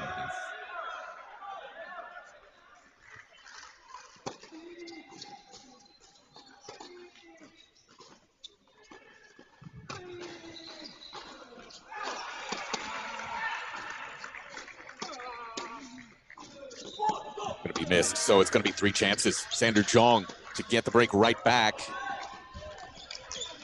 Got a hold for Jirasek. Is that David Roditi throwing up a finger to make sure everybody knows that was missed? Yes, it is.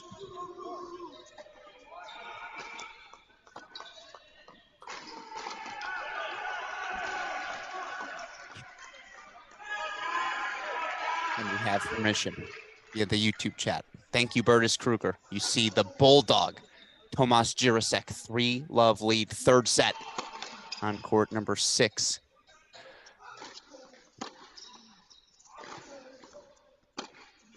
Let's put 3 in that spot, please. Court 3 in that spot. We'll try to keep action for you at all times. On serve 1-2, 30 all for Pennington Jones. And that 3rd set against Lapadat. Sander Jong breaking right back. He will, for a second time, try to close out this 2nd set on his serve as he gets it 2-6-5.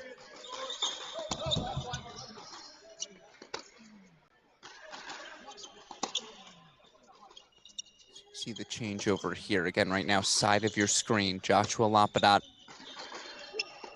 2-1 lead for Kentucky at that 3 spot. Now he's got breakpoint chances. The double fault for JPJ.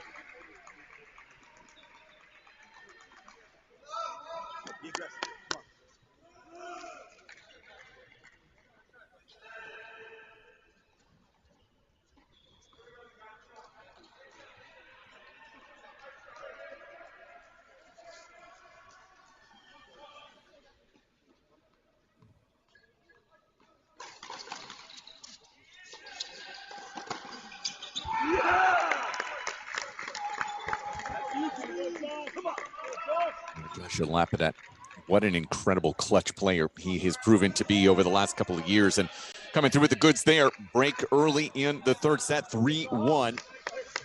See, we're back now on court number 4 for this changeover, for this perhaps final game of set number 2. That said, we saw Sander Jong in this position before. He served for the set up 5-4. Didn't even get to set point, Mike. Can he make it 4 3-set battles? I mean, just looking at the scoreboards, Lapadat with the break. Number 2 and 3 teams. Yeah. This is what you expect, right? Absolutely. Smart decision with a lob. Does he make it? Yes, he does. Taha Body to love 15.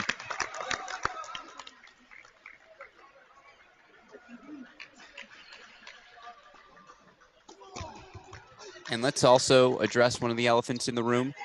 I thought TCU looked so much better than just about everybody else yesterday. They had not been tested to this point of the tournament. 4-0 win on day 1, 5-0 win on day 2. You've got the Texas Longhorns about 6 feet to our left here. I always say it to their faces if you're going to say it at all. And the way this Kentucky team's competed, it's just a reminder of the parity we see. Every team is that good. I was getting there. If they would have let me round home. Should I start just ripping on all of them? Yes. TY yesterday. Right. He was that good in the 3rd. He was excellent. Not good. Excellent.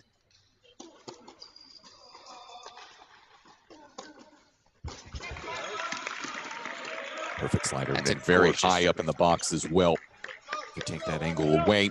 230-15. A little cleaner so far in this game. But this is where you do wonder for Kentucky, having played that 4-3 match yesterday. just can't replicate that in practice.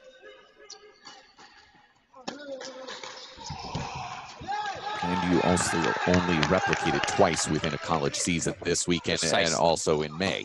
Very well said.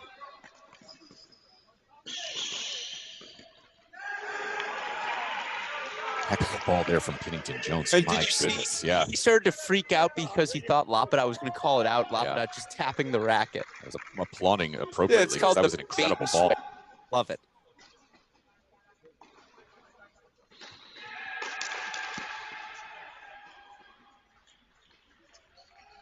Actually, Westhoff, can you put court 6 on court 2? It's 40-30 for Cosne. He's looking to get on the board in set number 3.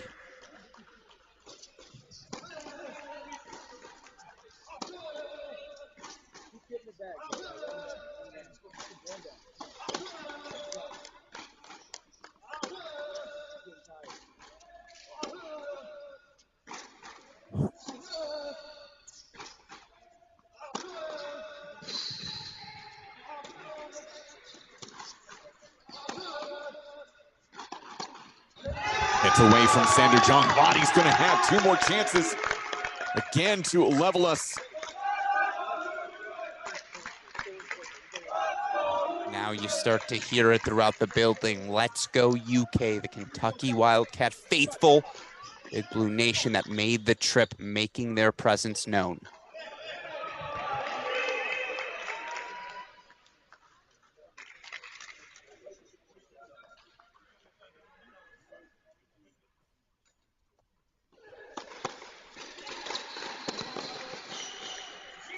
Then this first serve here, these closeout games for Sander Jong.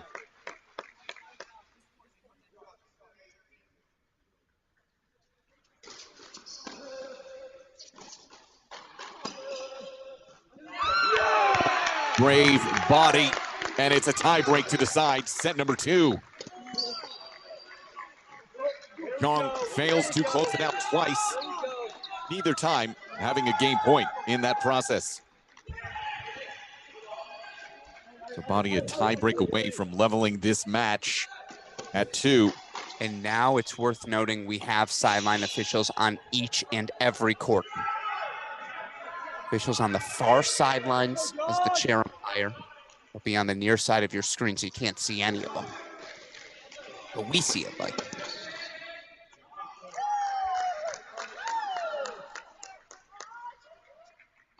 Keep an eye on that break point right now for Pennington Jones. There is Body starting this tiebreak with a double fault. Bomba 4-all now with Ieni as well.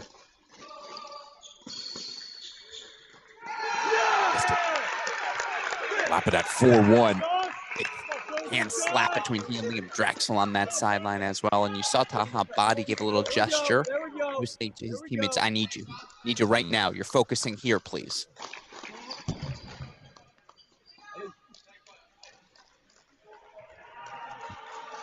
Meanwhile, it's not on your screen. 4-all, third set. Fomba Ieni.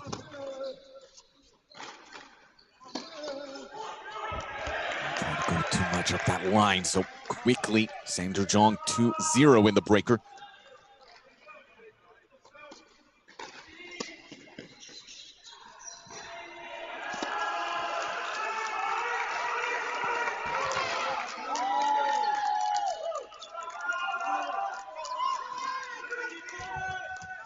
Big spot for that Jirasek. Yeah, that's a big spot right now. 40-30, it's about to be. He's about to have 2 game points.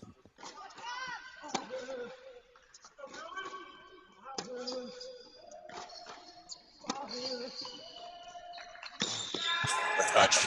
Oh, cut well by Sander Jong. 3-0. Single mini break. Big scoreboard pressure.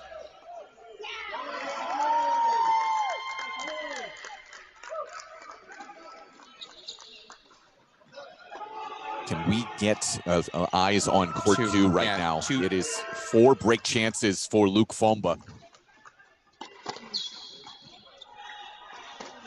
If we can get that somewhere here. Coming bottom left for you all. Thank you. That's a big spot because it would be then Fomba serving for the match if he grabs this break. So keep an eye on that. Love 40 right now.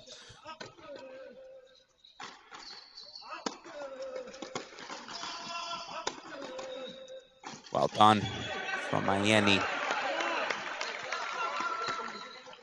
And I'll keep my eye on 2 for us, Mike. 3 more break point chances here for Fomba. Of course, coming up after this again, Texas. Team that's looked as good as any team out here. Taking on University of Michigan. Of course, Longhorn sitting right next to us here in our broadcast booth. Wolverines hovering.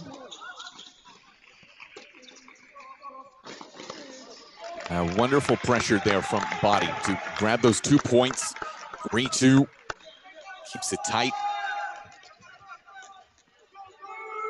Pennington Jones in a world of hurt right now on 3. It's 2 more break chances for Fomba on 2.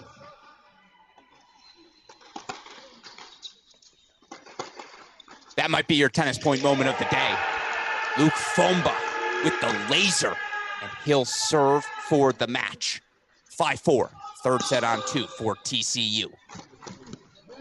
And let's make that court number 6. Too much from Sander Jong. Way too much. So 3-all at the turn. I got to be honest with you. We might be 5 minutes away. It's exactly right. We might be just a couple minutes away from it here.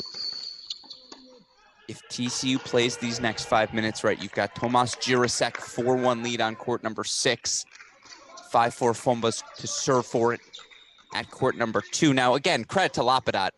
He might get to the finish line before anyone else and make this match 2-all for a moment. In fact, as you and I are talking about that, Texas just left their seats right next to us because they're also cognizant of the fact that it is possible, with 2 and 6, that it could be done here in a couple of minutes.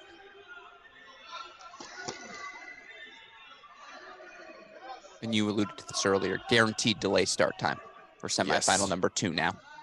Each team will have ample opportunities to warm up. That's correct, with it just after 3 o'clock local time here in Chicago at the Excess Tennis Village. Mike Cation, Alex Gruskin joining you here.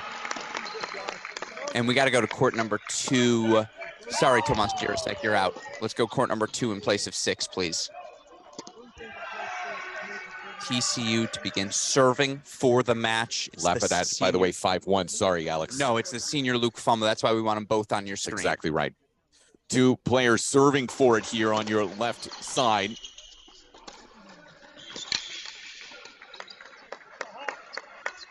Well, another just gorgeous backhand 1-8 to get it to 15 love. It's so simple, the backswing for Fomba. Hands out to the side, extend through. It feels like we're either going to be 4, Sander here, it's either going to be 4-3 in about 10 minutes. Yeah. Or it's going to be 3-all, maybe 3-2 with a long way to go. Yeah. So Jirasek breakpoint chances for 5-1. So now the TCU path extends.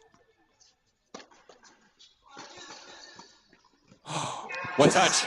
Oh, beautiful slice and dice out of Sander Jong to 5-4. And what did Alafiayeni do on that last shot? He did not approach to the backhand. He said, Fomba knows that's coming. Sneaker down the line. 15-all on 2.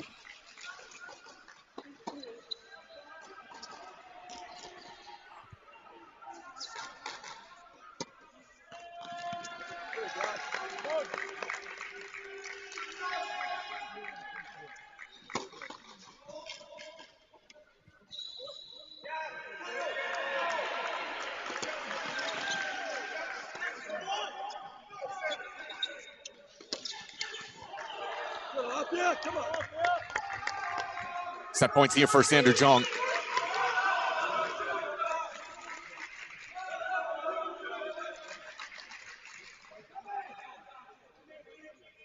Credit to Alafiayeni. He will not go away.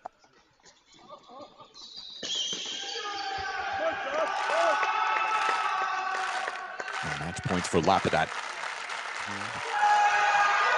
So Sandra Jong extends it to a third set here on 4. Again, giving TCU just a little bit more breathing room.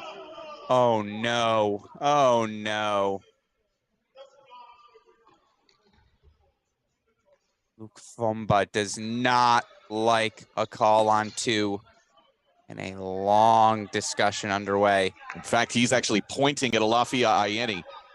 Listen, I do understand, obviously, and right now they're being told by our chair umpire to separate. We have to remember what happened on set point in the first, though. Sure. A ball that Fumba hit was clearly a foot wide, and was overruled.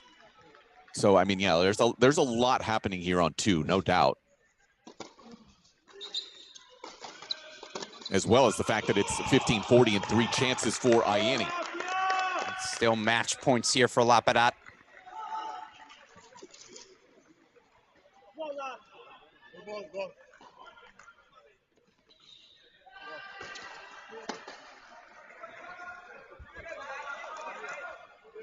Go, Dodge, come on. That was a double, yeah. Okay, 40-30. Another third match point shot here for the lefty. Come on, Dodge.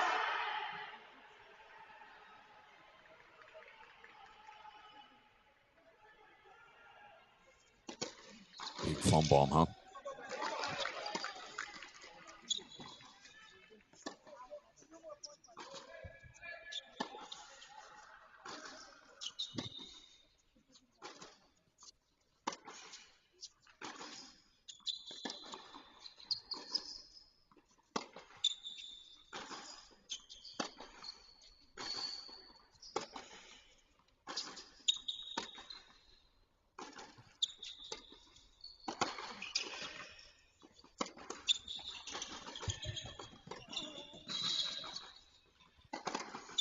What a point from Luke Fumba. It's now a deuce point match point. On both courts. On both of these courts, the double deuce. Let's decide some things, Mike. You go on 2, I've got 3.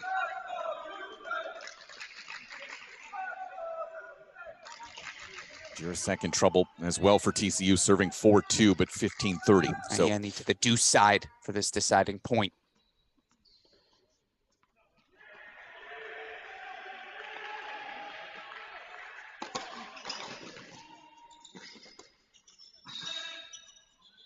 And it's the foam bomb that does it. Luke Fumba, 6-4, 4-6, 6-4. TCU is 1 point away from back-to-back finals. This is Lapadat with his match point against Pennington Jones. He curls it back. What a banana from Pennington Jones into the corner to extend it. 5-2 now in the third. We got to go right to 6. This is a massive moment for Tomas Jirasek. 4-2 break of serve lead, 30-all now. And now it's break point chance for Kosnay. The freshman has delivered time after time. I know that's a good song lyric as well. Time after time. Right here. Let's We go. do it one more time. Let's go. Let's go, Cats.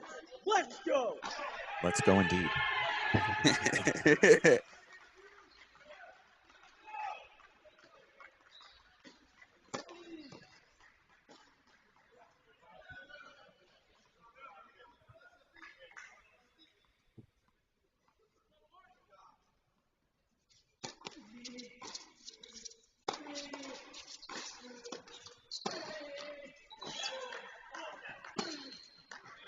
Kosnay's back in it.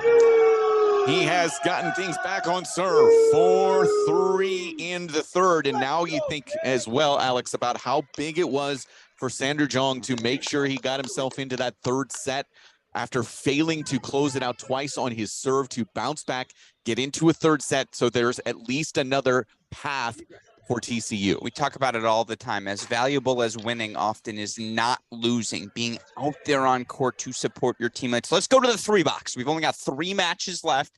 3-1 TCU doubles. Court number 5 and court number 2 going the way of the Horned Frogs. Liam Draxel providing the straight set victory at number 1 to give Kentucky their lone point of the match thus far. But we'll go to the 3 box as soon as we're done here with this point.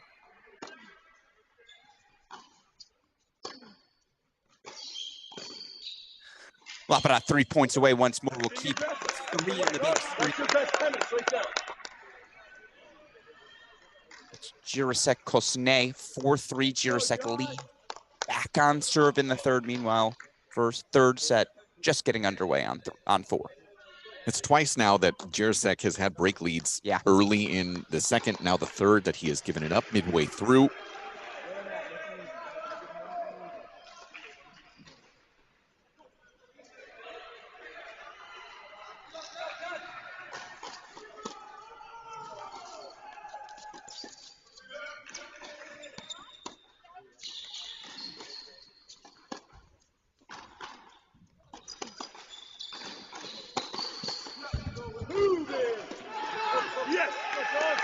Hesitant. And the shoulder slump there from Pennington Jones as he is once again in some real trouble.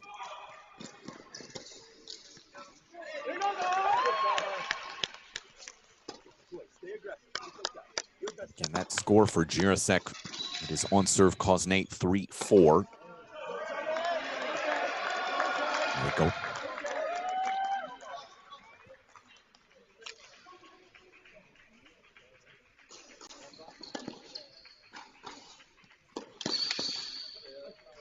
Would have been the better decision from Pennington Jones than the previous point as well, to find and explore that angle.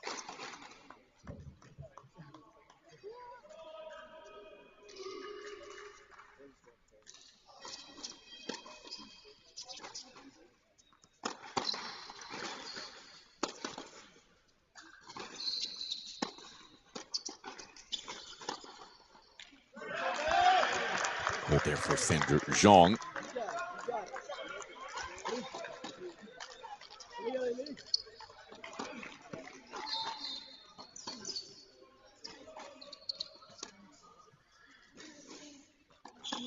Better aggression.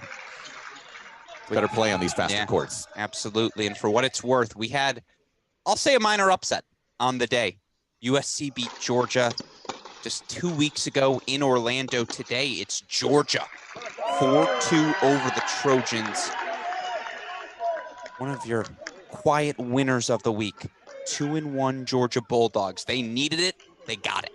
Yeah, 2-2 on the week with a lot earlier to Illinois. But yeah, coming out with 2 wins of this week is a very solid result. Illinois as well has 2 wins as they beat Wake Forest also.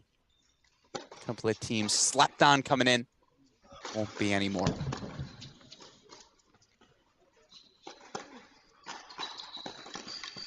Called long. And indeed it is. So Pennington Jones with the game point. Jirasek, great chances there on the bottom left for TCU.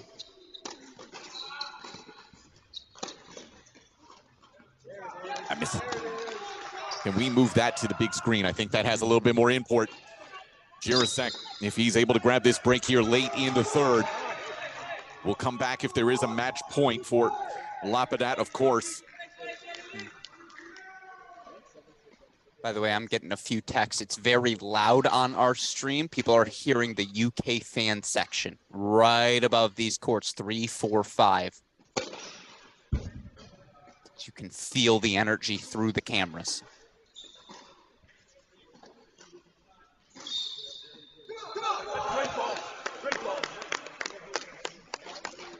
Oh, that missed timing will do it for Tomas Jirasek to 5-3, and TCU is about to serve for a spot in the final. Match point once again on a deuce point. Lapadat's going on the ad side. Let's just keep it at, are we going full? Yeah, oh, let's go full on this. You're the best. On match point here.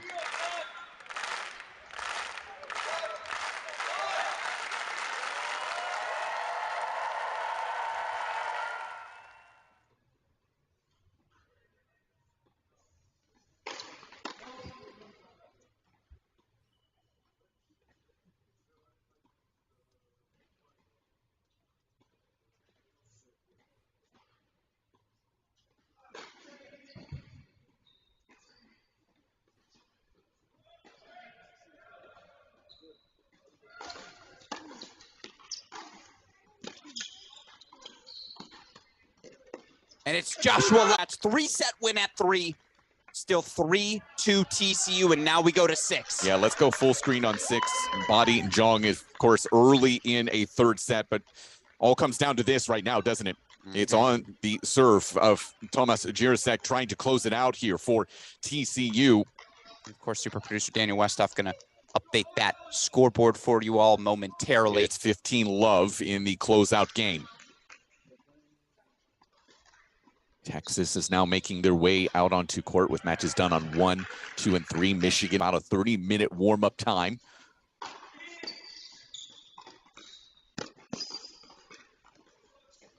Popped it up and is righteously punished for that mistake. 15-all. Had a lot of court to work with, didn't he, Alex? I love the serve and volley. I love the aggression. He just massaged that little dropper. Got a little too cute. And it's worth noting, how many times have we seen Jirasek up a break and broken, Mike? 3 separate times here in this match today.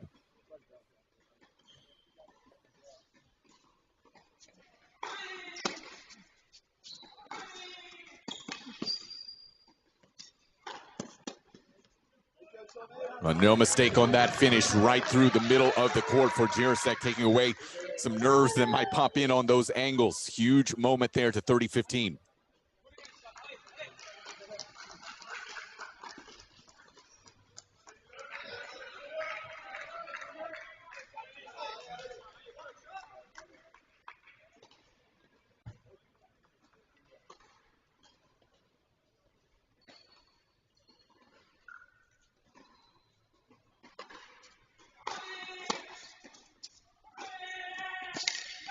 Oh, he finds some space.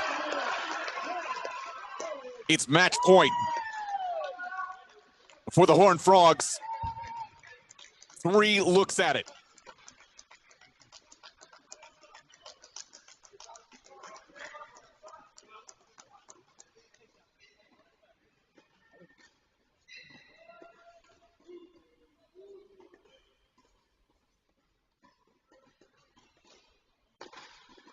With a 4-2 win over the University of Kentucky, Tomas Jirasek providing the clinch. It's the Bulldog, Tomas Jirasek, his first action of the weekend, Mike. He didn't play doubles, didn't play singles in either of TCU's previous 2 victories. A testament, though, to the depth, to the experience of this Horned Frog roster. Tomas Jirasek comes off the bench and sends his team back to the National Indoor Final. The revenge factor certainly played into it, right? From last May, of course, when Kentucky shocked TCU in the college tennis world with that win over the Horned Frogs. But I think TCU came out here, wanted to be aggressive, wanted to be businesslike, wanted to be quiet about it, and they took it to Kentucky from the outset. Absolutely, and you see the respect between these 2 programs right now. A lot of hugs, a lot of handshakes. See on the court between these 2 teams, a well-fought battle, but we've talked all weekend long, the depth, the professionalism of this TCU team. They were tested from the start. Let's go back to the doubles. They were down an early break at the number 1 spot. Fernley Fomba managed to get over the finish line there. Luke Fomba in a battle with Alafiani at that number 2 spot. Didn't let all the extracurricular things going on in that match bother him either. Just a really, really well-fought match from both sides. If you're Kentucky, it's a heartbreaker, but you come out of this thinking we are that good. Let's work with our freshmen. We can get there come May. That said, I mean, this story is the TCU Horned Frogs. Back-to-back national indoor finals. So impressive from the number 3 seeds. Yeah, really important thing to note here. Obviously, now we're getting our warm-up underway for Texas and Michigan. So obviously not going to be a 3:30 start, probably closer to 3:45, 3:50. We'll get that official start time to you here momentarily. We're going to talk ITA CEO coming up, Tim Russell in just a little bit. We're also going to get Sebastian Gorsny on an interview here with Alex Gruskin, I believe. Is that your first time talking to him? It is my first time talking to Seb. So that will be an enjoyable interview coming up as well. But again, Michigan, Texas still to come here. And I do want, now's the moment, any of you college tennis fans, questions for Seb Gorsny, questions for Tim Russell, throw them in the YouTube chat. You can also tweet at us at Mike C Tennis, at AL Gruskin, at Cracked Rackets. Looking for our dear friend Eleanor, SID for the University of Illinois tennis team. She's been so helpful in providing these interviews, seeing if she's grabbed Seb Gorsny yet. Again, we'll have him joining us here in the booth momentarily. But yeah, for this TCU team, again, look at the clock right now, Mike. 3:20 p.m. Central Time. They will have 21 hours of rest. I'm not saying that's a ton on day 4 of an event, but that's about all you can ask for if you're this TCU team. And yes, again, it was tricky, but ultimately it was a good. And right now, as we see, again, waiting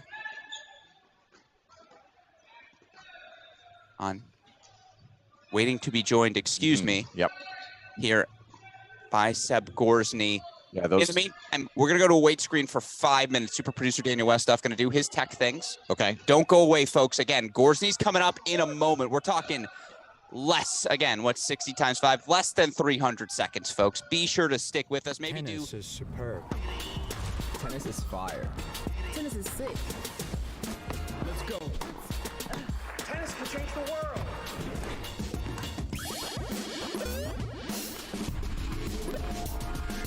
Come on. This is tennis too. Good morning. It's my first time. Not mine.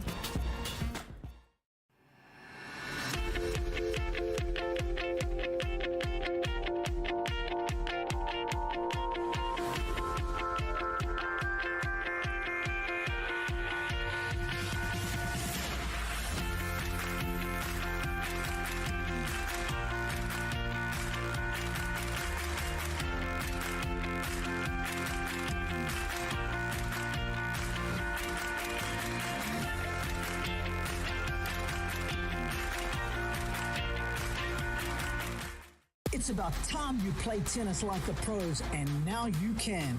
Swing Vision is an app nearer the gods. It uses AI to track your shot speed and placement using just your phone. Opponent giving you dodgy line calls? Out! Challenge it instantly right from your wrist. Download Swing Vision for free and bring the Grand Slam experience home. Adidas Tennis is bringing the fun and flair to the courts in 2023, and you can find the latest Melbourne collection available now at tennis-point.com, your online tennis retailer. Tennis Point. Advantage you.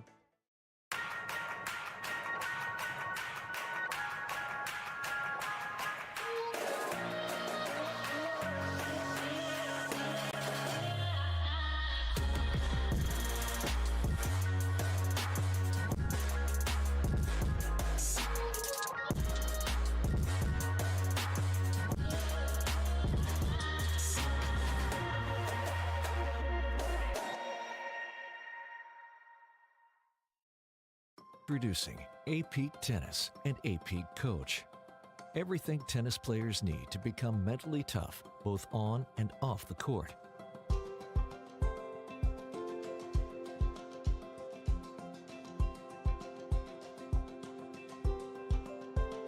And everything coaches need to help players reach their full potential. Than watching because you can't do anything on the sidelines, but because we can see it, how much more stress you feel on those sidelines as a bench member watching your teammates do battle. And obviously it comes down to a couple of 3-set finishes in the end. Talk to me about what you saw from Luke, from Tomas, even from Sander extending that match. What did we see from the Horned Frogs today? Yeah, Tomas, Sander, and Luke was one of the craziest matches ever. They broke. This is too stressful. Fombile was up a break in the second, got broken again, broke back. I mean, it was all over the place. Tommy up 4-1, 40-15, gets broken 4-3. luckily he closed it out, but it was stressful. It was stressful. Well, to that end, the energy of college tennis. We always hear from freshmen that's the toughest thing to adjust to. And you mentioned the stresses of not only playing your own match, watching your teammates compete as well, but now you're facing a Kentucky team that is openly loud. They're very aggressive with their energy.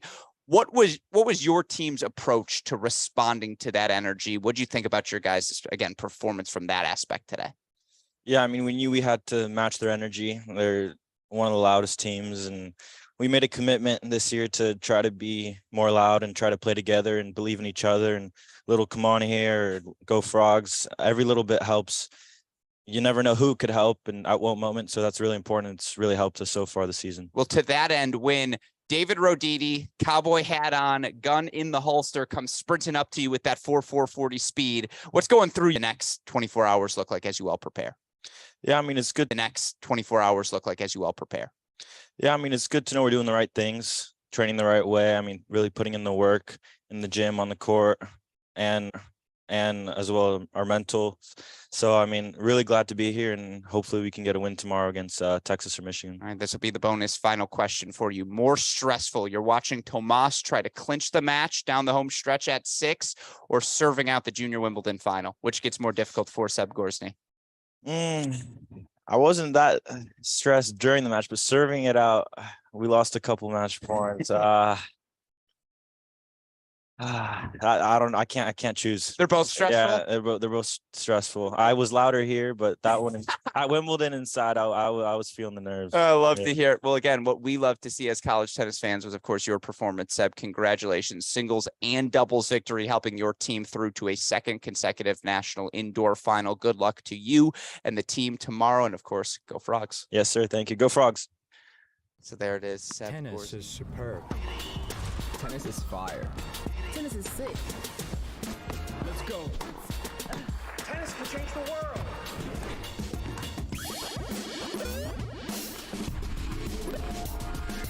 Come on. This is tennis too. Good morning. It's my first time. Not mine.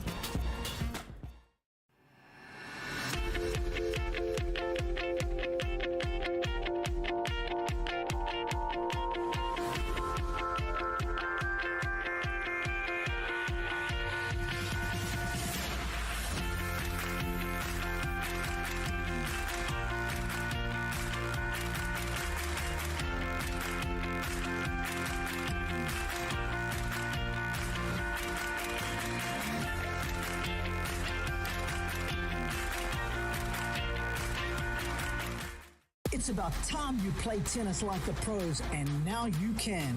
Swing Vision is an app nearer the gods. It uses AI to track your shot speed and placement using just your phone. Opponent giving you dodgy line calls? Out! Challenge it instantly right from your wrist. Download Swing Vision for free and bring the Grand Slam experience home. Adidas Tennis is bringing the fun and flair to the courts in 2023, and you can find the latest Melbourne collection available now at tennis-point.com, your online tennis retailer. Tennis Point. Advantage you.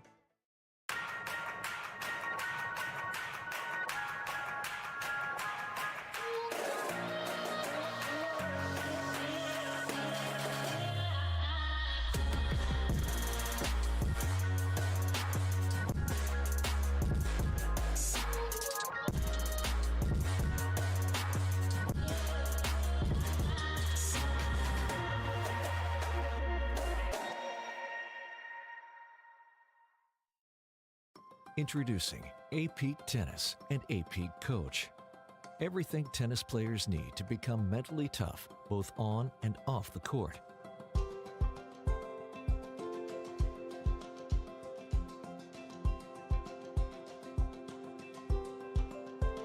And everything coaches need to help players reach their full potential.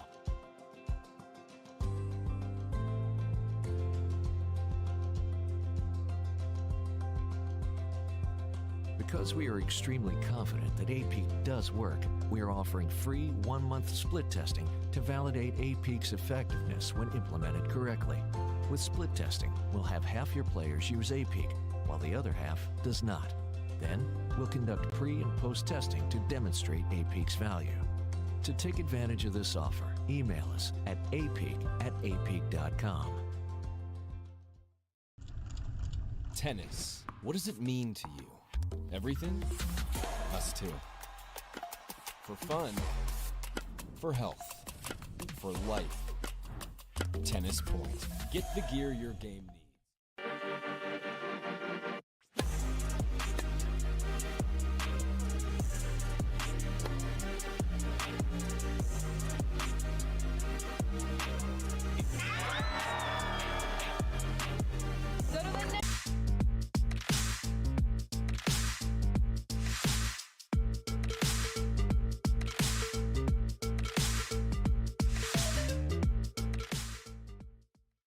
So at Oklahoma State, we've always... Well, welcome back in, everyone, to our broadcast here of Semifinal Sunday at the 2023 Division I ITA Men's National Team Indoor Championships. Now, it's a working title. It's a mouthful. We'll work on cleaning that up moving forward. One man who we always, though, enjoy having the opportunity to speak with, of course, is the ITA CEO, Tim Russell, who joins me once again here in our broadcast booth. Tim, first and foremost, a massive thank you to you for allowing our Cracked Racquets team to be a part of all of this weekend's action. Of course, we were fortunate enough to be in Seattle for the Division I Women's Championship as well. But let's start big picture.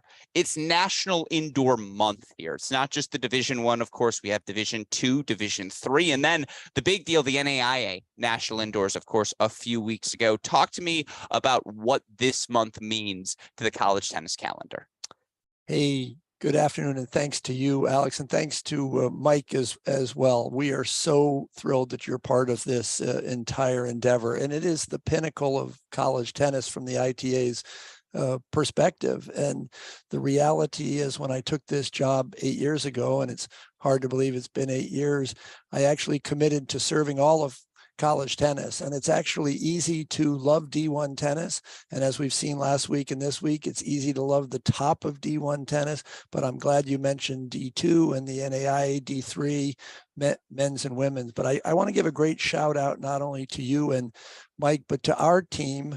There's a lot of work that goes into these events. I mean, not only is the ITA staff working 16-hour days, but so are you and Mike. But we also want to give a shout out to the University of Illinois this week for being astonishing hosts to Excess Tennis, but also the University of Washington on the women's side last week. But this is what so many student athletes aspire to do, and to put this many eyeballs and ears on college tennis is awesome. No, you're absolutely right about that. And I love the idea we get to spread out, right? It's not just here in the Midwest. We went out to the West Coast for the women's indoors. We went down to I'm blanking on where in Kansas, but we were in Kansas for the NAIAs. I know there's action in Minnesota, all over the country. Nebraska, Kentucky. Yes, exactly. You name it, we have it. College tennis everywhere. And look, I want to start big picture right now, because I know first and foremost, of course, you are a professor. But one of the things you love most is a scholar of the tennis world. People don't realize this, but you know who's going to be courtside for each and every match of these events? It's Tim Russell, who truly, thoroughly enjoys all the tennis. Let's just start there. I feel like the depth, the parity we see in college tennis, it's greater than ever before. I also think when you look at players like Diana Schneider, right, an active top 100 player who makes that decision to still play a year of college tennis. Talk to me about the state of the game, Tim. What are you seeing as the foremost scholar of the sport? Well, first of all, you're gracious. I'm not sure that I'm the foremost scholar, but I am a tennis junkie. I mean, actually, these kind of events is why we come to work every day, right? And the fact of the matter is, I just love tennis. I love watching tennis. I mean, the word that you've used, parity, is spot on. But I would say it's not only across teams, it's even the depth of the game. I mean, I'm just blown away by, for example, here, how hard these guys can hit the ball, how big they can serve, how amazing their returns are. You used to see that on courts 1 and 2. I'm watching matches on 5 and 6 and blown away by the same power, the strength, the athleticism. So there's parity not only across across the game, but vertically through the depth of the game. No doubt about that. Well said. Yeah, there are times when I'm watching 5 and 6, and I just think, how does someone win this match? Like, because the other guy's not going to lose, and you're not going to lose, and that just speaks to the quality of the action we have unfolding. But, you know, to that end, obviously, with the improving level of college tennis, it feels like it really does get better each and every season. You have the continued, obviously, development of the pathway, using college tennis as a pathway to the professional game specifically. And I want to ask you about one of the new pathways that have emerged via the college tennis route, the ATP Challenger Accelerator program, where now some of the top players in college tennis are going to receive those opportunities to compete on the pro circuit. Talk to me about that accelerator program, what it will do for this game moving forward. Yeah, it's a game changer, quite honestly. I've been involved with college tennis long before I took this job, including as a volunteer chairing the USTA's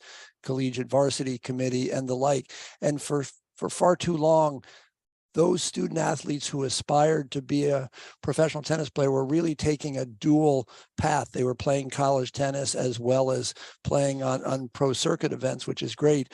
But through the visionary leadership of the ATP, we now have the ATP talking about college tennis. A lot of us have known college tennis has been a pathway to the pros, but now they've actually put a program in place where if you just continue to good in college and you're a top 10 or top 20 ITA ranked player, you're actually going to get direct entry into ATP Challenger events.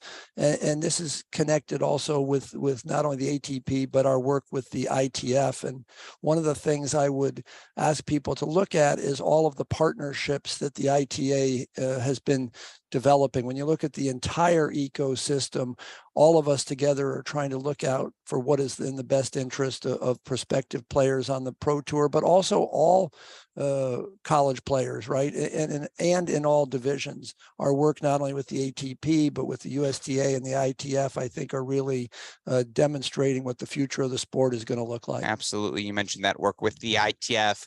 I know you can't answer because talks are progressing, but can we expect a similar pathway for the women's, the ITF? I know it's in the works, correct? Yeah, I would love to see it happen as quickly as possible. And I think there's things I can say. One is that the ITA and the ITF both believe in not only gender equity, but gender parity. And just from a perspective of kind of education, those people who follow you and follow our game are pretty knowledgeable, but they might not know the intricacies between. There is no challenger tour on the women's side. There's no direct challenger equivalent. The ITF puts on those challenger type events. And so that's the difficulty, is there's no clear entity perhaps to discuss with. But I know in those discussions with the USTA, with the ITF, one of the new, I heard your discussion with Lisa Stone over on the Parenting Aces podcast. I would recommend anyone who wants to hear an expanded conversation on this topic, go check out that show. But I got to ask you again, World Tennis Number. I said I'm bringing in a new acronym. I'm telling everyone WTN. What's the number? I'm asking for it. Tim, talk to me about that relationship and the genesis of that partnership. Yeah, and we've had a big start to 2023. January, we had, I think there's somewhere between 210, 213 federations. And I think the goal is that with having the USTA and now the ITA adopting the WTN as the exclusive official rating, you basically have a unified pathway from June. 60 or 62% of all the players are international players, and to have a common currency around the world, we're very excited about. Yeah, and to that end, obviously, it's not just the World Tennis Number. There are so many different partners who help make everything in this college tennis season possible. That would be my final question to you. I know, again, there are people like Tennis Point, like the USTA, like Wilson, so many others who are invested into college tennis.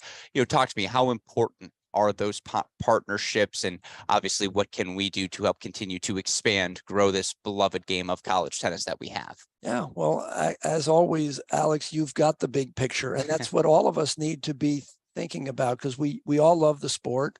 It's a sport of a lifetime. It's a sport that's growing. But when you look at the entire landscape of college athletics, there's a lot of things going on. I mean, it's still a triumphant area, but it's in some respects a threatened area, right? I mean, if you follow name, image, and likeness, and you follow the transfer portal, there's a court case going on where prospectively, they're talking about student athletes being viewed as employees.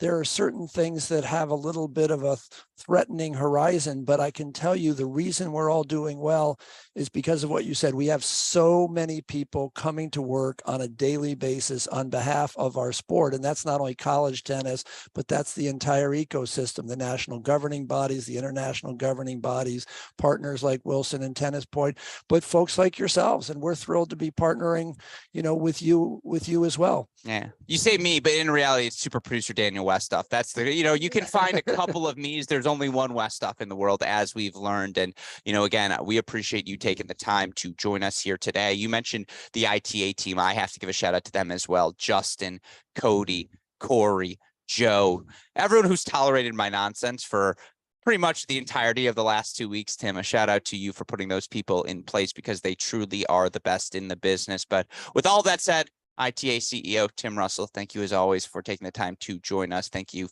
for hosting our Cracked Racquets team here this weekend. We look forward, as always, to chatting with you more in the future. My pleasure. So with that said, we've got one more semifinal to go here on Sunday. Do we have an official start time for our semifinal? We'll get that to you. I'll put that on our screen momentarily. But for now, again, for the fantastic Tim Russell, the excellent Mike Cation, our super producer Daniel Westoff back in Indianapolis, I'm Alex Gruskin. You are watching our Cracked Racquets coverage of the 2023 ITA National Team Indoor Championships. Tennis is superb. Tennis is fire. Tennis is sick. Let's go. Tennis can change the world.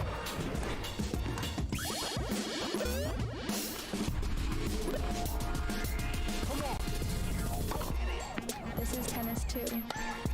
Good morning. It's my first time. Not mine.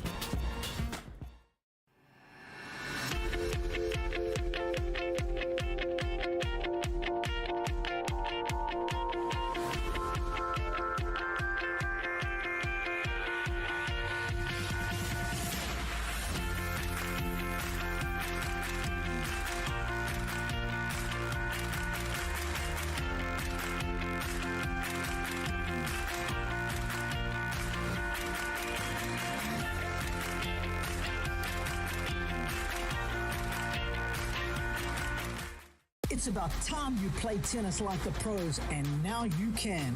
Swing Vision is an app nearer the gods.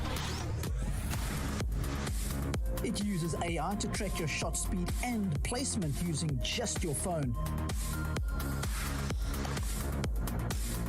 Opponent giving you dodgy line calls? Out. Challenge it instantly right from your wrist. Download Swing Vision for free and bring the Grand Slam experience home. Adidas Tennis is bringing the fun and flair to the courts in 2023, and you can find the latest Melbourne collection available now at tennis-point.com, your online tennis retailer. Tennis Point. Advantage you.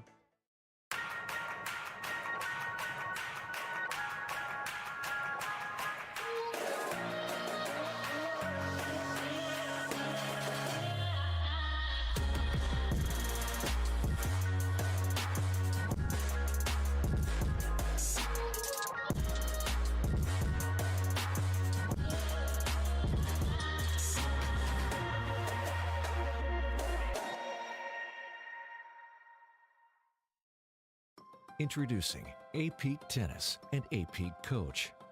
Everything tennis players need to become mentally tough, both on and off the court.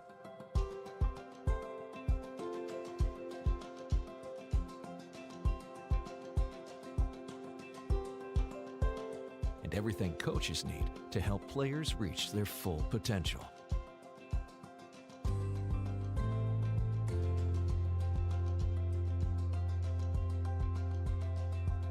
Because we are extremely confident that A-Peak does work, we are offering free 1-month split testing to validate A-Peak's effectiveness when implemented correctly.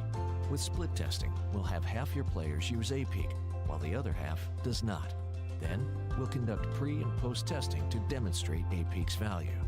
To take advantage of this offer, email us at apeak@apeak.com. Tennis. What does it mean to you? Everything? Us Us too. For fun, for health, for life. Tennis Point. Get the gear your game needs.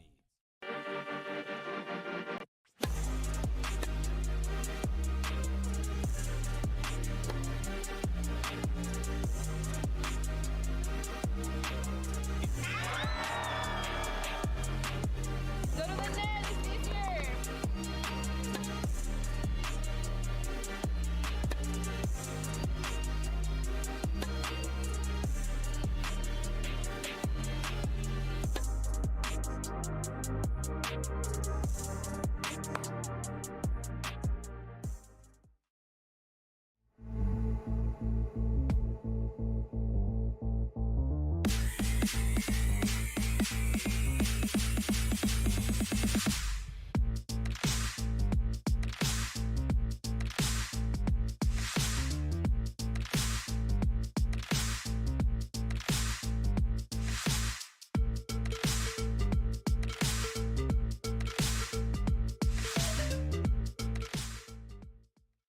So at Oklahoma State, we've always prided ourselves on having one of the premier tennis facilities in the country.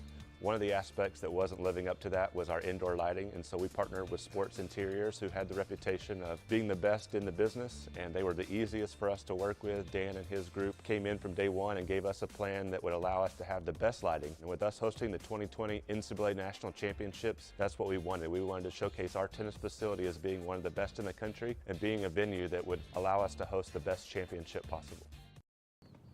Tennis is superb. Tennis is fire. Tennis is sick. Let's go. Tennis can change the world.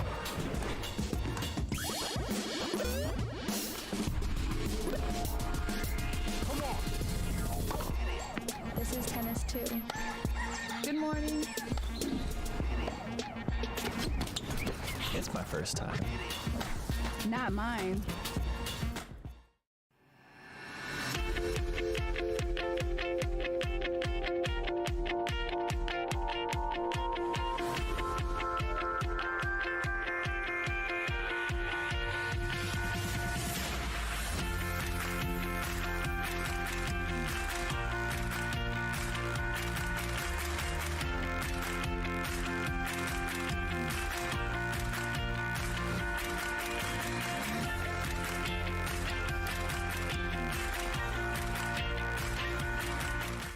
It's about time you play tennis like the pros, and now you can.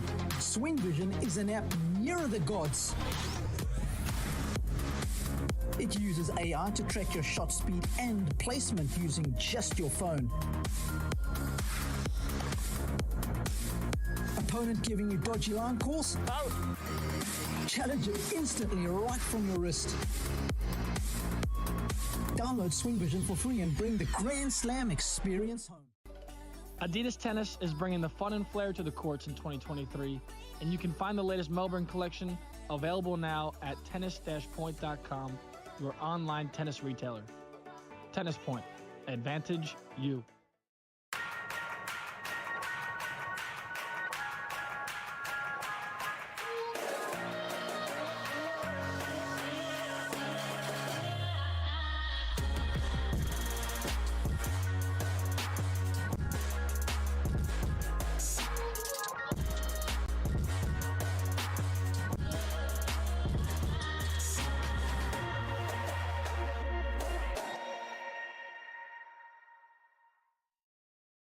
Introducing A-Peak Tennis and A-Peak Coach. Everything tennis players need to become mentally tough, both on and off the court.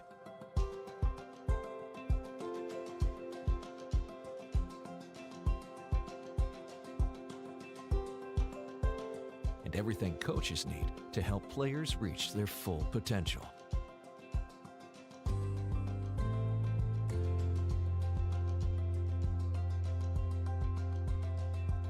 Because we are extremely confident that A-Peak does work, we are offering free 1-month split testing to validate A-Peak's effectiveness when implemented correctly.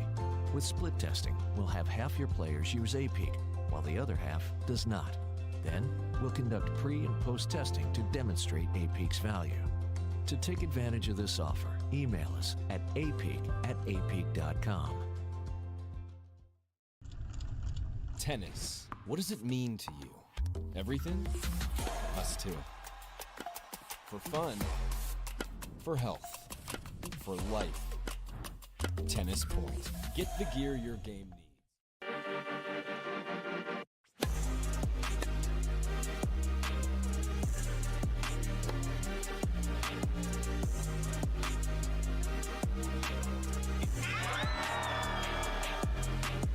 Go to the net, it's easier.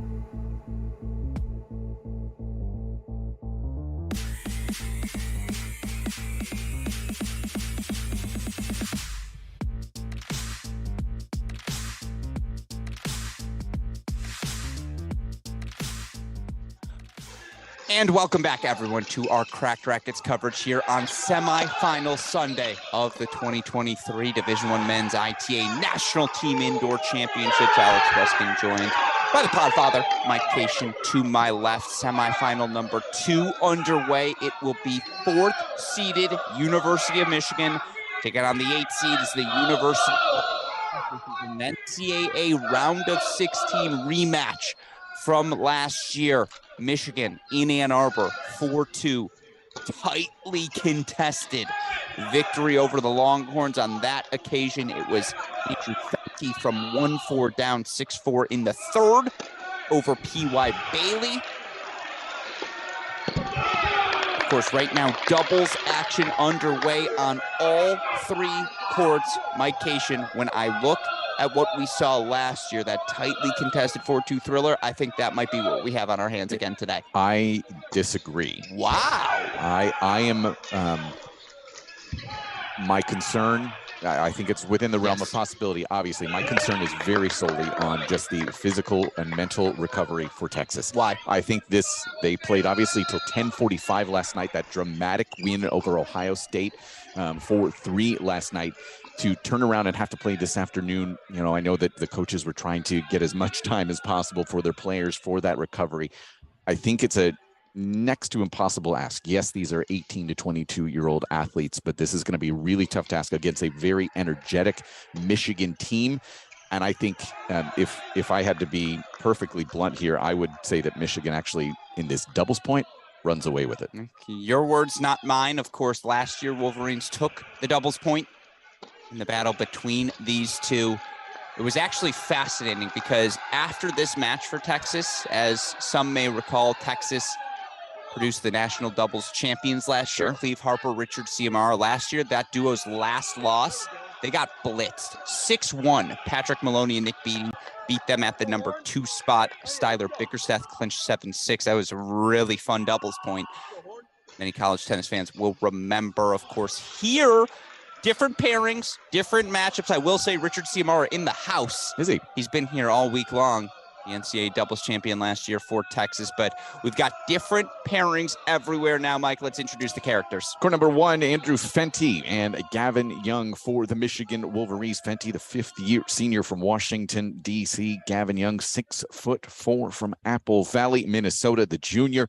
These two have gone loss unfinished here so far on the weekend for the Michigan Wolverines. And yet, as I reflect in my head, I don't think they've played poorly. I thought yesterday was a really good set, and they were up a break 5-4, serving for it, just weren't able to finish. That first day, Michigan just got blitzed by Stanford, and I think that said more about Stanford on the day than it did about Michigan. But look, energy-wise, I think this number 1 battle, just turn the volume down 2 notches already on your screen. It is going to get loud here at 1. Texas does have Cleve Harper. You mentioned him earlier, NCAA champion last year, the redshirt junior out of Calgary, partnered with Elliot Spizzeri. These two are the number 4 doubles team in the country against number 6. I've said it before. I'll say it again. You take a straw poll of coaches, as I have. You say you can pick any player on any roster around the country. The majority of those coaches will say Elliot Spizzeri is our first pick. Spizzeri, just epitomizes everything college tennis is supposed to be about. The work ethic, the intensity,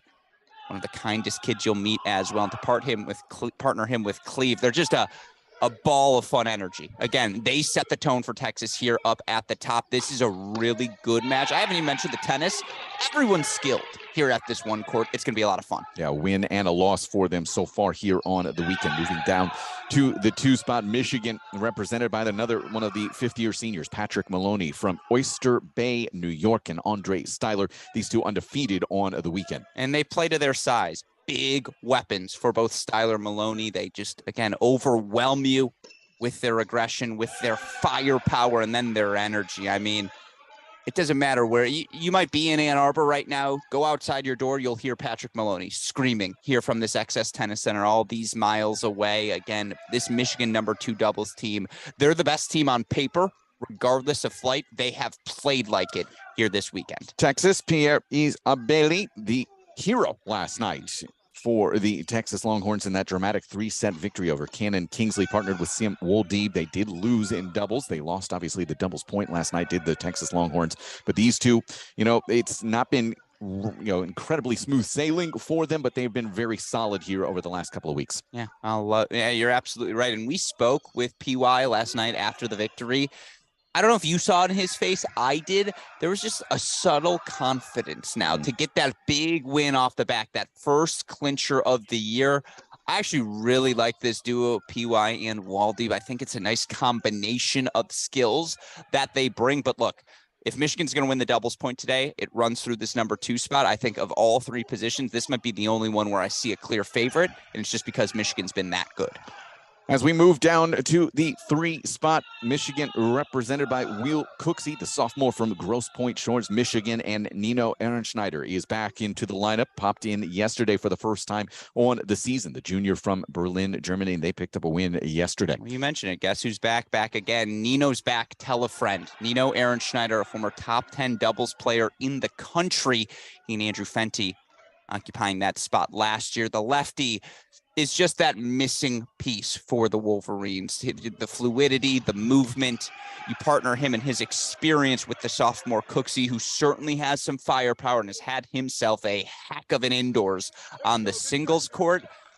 No disrespect to Jacob Bickerstaff. I'd say it to his face, so I don't mind this. This Michigan #3 doubles team, they went from good to very good with the addition of Ehrenschneider. Micah Braswell had a big win last night in singles. He's partnered with Chi-Chi Huang on the #3 doubles line for Texas. And these two, I think you and I both kind of agreed that they looked very, very good last night. Not exceptional, like borderline elite out of those two. And it was the aggression that they played with. They took it to Cannon Kingsley and JJ Tracy. And by the way, just to put a final note on that, I was talking to Jacob Bickerstaff of Michigan yesterday about his team's doubles performance, and he said, how ridiculous is Nino? So I think he was even ready to cede the spot to his fellow junior, but eye test wise alone, Huang and Braswell might have been your most impressive doubles performance yesterday. And I do think this is one the Longhorns probably have to have if they're going to come out of here with a 1-0 lead. Texas Longhorns come into this match with a 9-1 record under Bruce Burke, who's in his 5th year as coach of the Texas Longhorns. And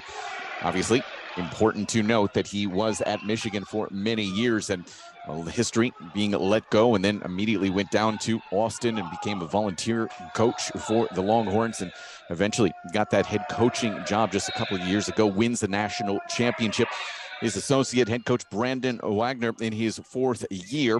Michigan under Adam Steinberg in his 9th season. NCAA title winner himself as a coach at Pepperdine in 2006. Benjamin Becker, the associate head coach, as the Michigan Wolverines have moved to 12-0 on the year. Yeah, it's the Bruce Burke Bowl. We can say it and have fun with that fact as well. Coach Burke, very open about his time at Michigan. If you ask him about it, obviously a couple regrets on the board, but certainly he enjoys competing against the Wolverines. And after the Wolverines got Texas in the round of 16 last year, that revenge factor, we saw it a little bit with TCU, who knocked out the team that knocked them out of last year's NCAA tournament, Kentucky, in our prior semifinal. We'll see if that revenge factor lingers at all in the mind of the Longhorns, who, by the way, this black and orange combination of uniform, I'm going to say it, I think it's the best uniform in all of college tennis. It looks real sharp out there. We should point out that Bruce's relationship with Adam Steinberg is very, very good. They are very close. They respect each other immensely, and so I know Bruce might have some feelings about Michigan and how things happen. But yeah, he really has a lot of respect for the coaching staff and the players here at Michigan. Much like in our first semifinal, in case you missed it, TCU advancing to the final. It's going to be a little bit different in terms of how these two approach it. It is a more business-like, quiet, solid, professional approach from the Texas Longhorns. Michigan is going to be incredibly vocal here today. Where I'm going to slightly disagree with you is I think you're correct. More broadly, that's how Texas likes to operate. Tonight, I don't think so. I think Spazzeri, Harper, Braswell, Waldeeb in particular, those guys have been given the green light. I'm sure Coach Burke says, match their energy. You show them we're not intimidated. I would expect an animated Texas team. If for other reason, then they're fatigued physically, and maybe the mental side gets them going, right, Mike? Yeah, that's exactly what I was going to say. This, the cliche of fake it till you make it, Alex. You have to get to that point where you fully believe and can overcome what physical liabilities you might have on the day. So let's see how these two teams come through here. No breaks as of yet.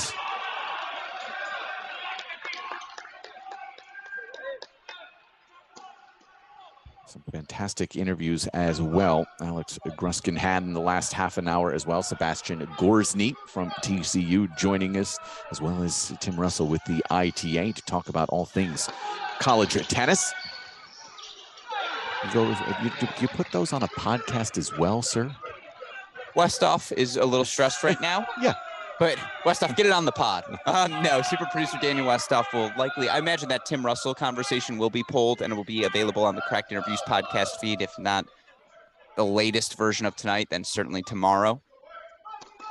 It just depends if Westhoff wants to take the time to, I don't know, breathe tonight. It's really up to him. Some nights he chooses not to, as we see again.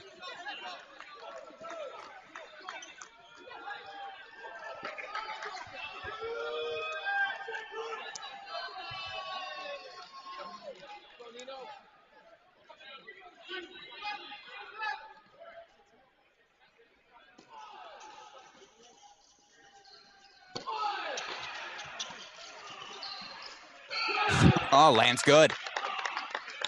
Big poach. Yeah, and I obviously mentioned that I thought that Michigan could run away with this, and there's 2 points where I think you could see a bit of a difficulty physically on a day like this for a Texas team. Number one is right at the outset. So far, so good. Sure. That question answered. The second time, I think you could see it right after that first set ends on a lot of courts. That's where you do first see set of singles. Excuse me. First set of singles, you do see sometimes a drop off there, and that is especially pronounced when you do get to a third day of an event like this. But yeah, right now they're doing a good job of handling this pressure. I've been very impressed with how Texas has come out. I agree. They've been loud. Yeah. Energy-wise, we're even so far. You and I made our way over here about 10:45 this morning. That was before you came down from, I think you were running about 8 miles, but before you came down from the gym, that was when Texas was actually just finishing breakfast about 10:30. Look at that return out of Cleve Harper. So first break chance of the day goes to the Texas Longhorns, but that kind of tells you where they were at, not getting breakfast until about 9:30, 10 o'clock-ish. Well, to that point, I was leaving the gym 10:30 after my 11th mile of the day. Just kidding. And who was entering the gym? Michigan Wolverines, who are getting ready to start their first warm-up of the day. So you're right, timing-wise, perhaps Texas still a little raw, I suppose, early. As you see, big serve. Gavin Young, the deuce point hold, 4-2 all. We'll keep them here in the big box. Again, we're on serve everywhere, and I do think all things being equal, rests being equal, conditions being equal, these teams are dead even. Like, there is a lot of parity between these two rosters, experience just about everywhere as well. The question becomes, who executes better? Yep. You're on this day.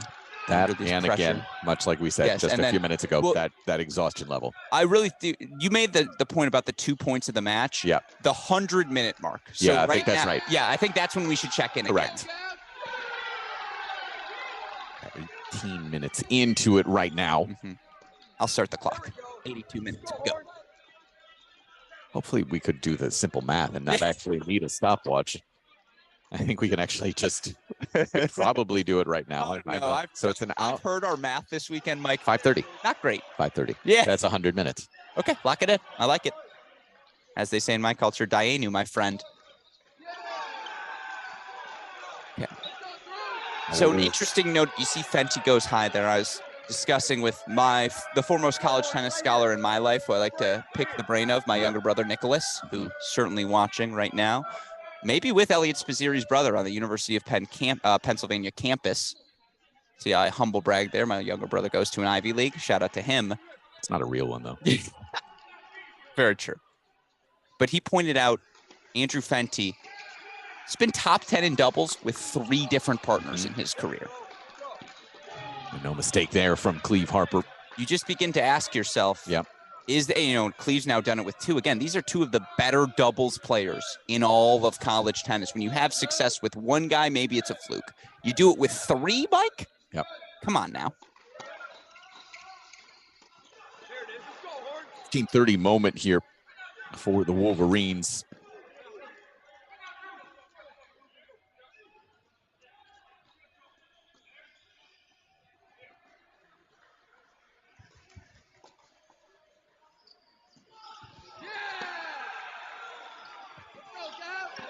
Well, that's going to be a Wilson tattoo. Wilson, the official ball racket and accessory brand of the ITA. And Cleve Harper has it tattooed right across that arm as the Michigan Wolverines have 3 break chances. Beautiful move there. And it's the returns for Fenty, the depth he gets on the return of serve.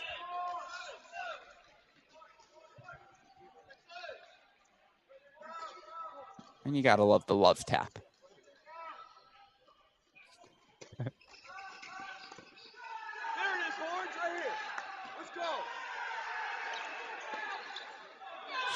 Well, first blood goes to the Michigan Wolverines at the 1 line.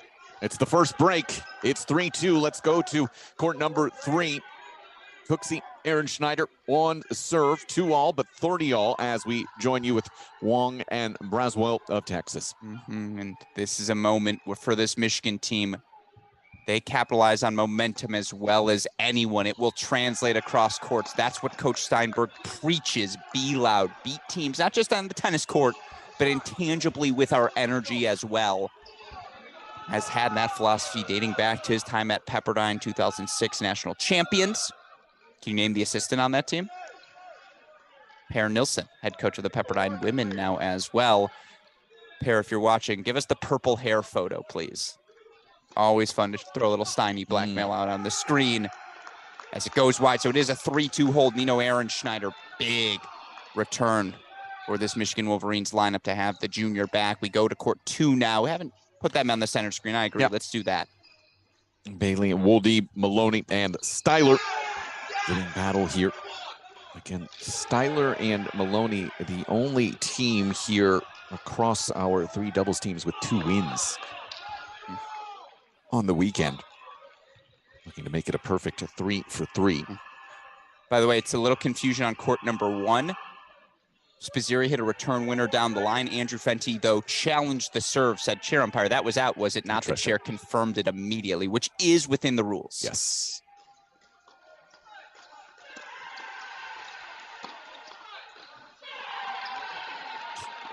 Andre Styler. Behave. Absolutely. By the way, I have an update. Sadly, Elliot Spizzirri's brother, my brother, not watching the match together. Come on, guys. They're allowed to have lives. That's true. Only I'm married to the game. Nick does not need to be. Already all spot here on 2. Have we had a breakpoint chance yet on any court other than 1? No. Yeah.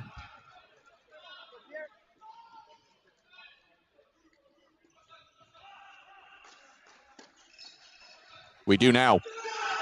Couple of looks here for the Texas Longhorns at 30-40.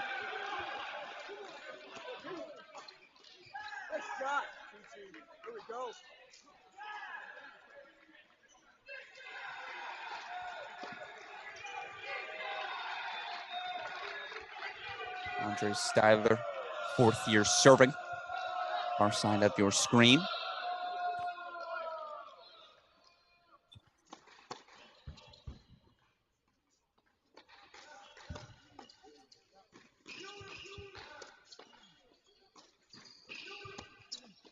That's exceptional stuff, and there you hear the Longhorns roar. Not intimidated in the slightest by the energy of these Michigan Wolverines, and so it's 4-2. There's a break for the Longhorns, and we'll stay here. You see 4-2 leads. Michigan consolidates on 1.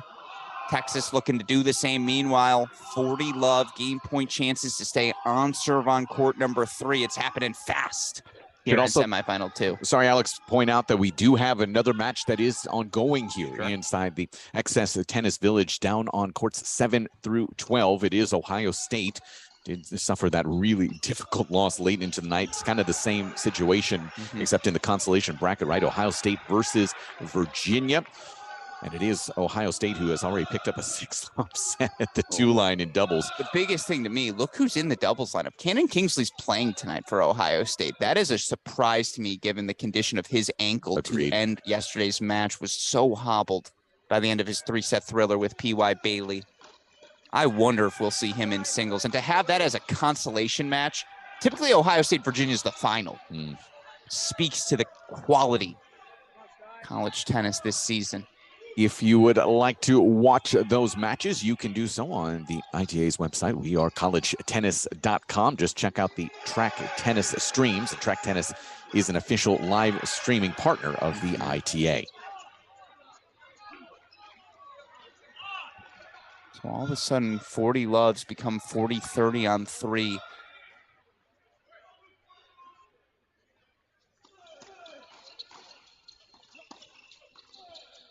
Oh, but Braswell splits the middle. That was gorgeous. Big hitting from the superstar junior. 3-all now on 3. Waldy, Bailey, game point chances.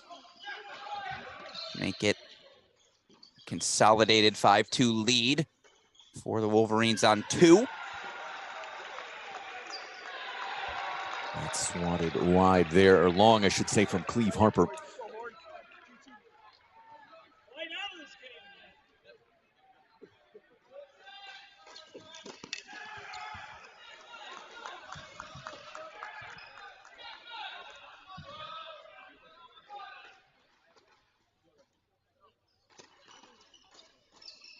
And we do understand some of those streams are down, and I know Track Tennis is working on getting them back up and running for you as fast as they possibly can.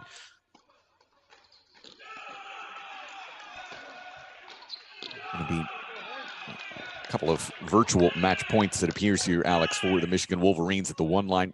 Was that just long 30-all? I think he just missed it. Did he just miss it? Okay. Missed it, though. Clean there for Michigan, so 30-all now. Meanwhile, 2 big returns from the Wolverines, and that's what this number 2 duo does. Gonna overwhelm you with their pace. The Wolverines at the same time, there's something about P.Y. Bailey. Oh, Gavin Young, watch court 1, everyone. Oh, Eric Gavin. It does set up those de facto match point, break point chances. Meanwhile, Seam Waldy take care of business and let the crowd know about it. 5-2 Texas on court number 2. Let's go 1 in the big board. Yeah, absolutely, as this match could be, for all intents and purposes, closed down very quickly here. Andrew Fenty's going to get a first crack at it here on the serve of Cleve Harper.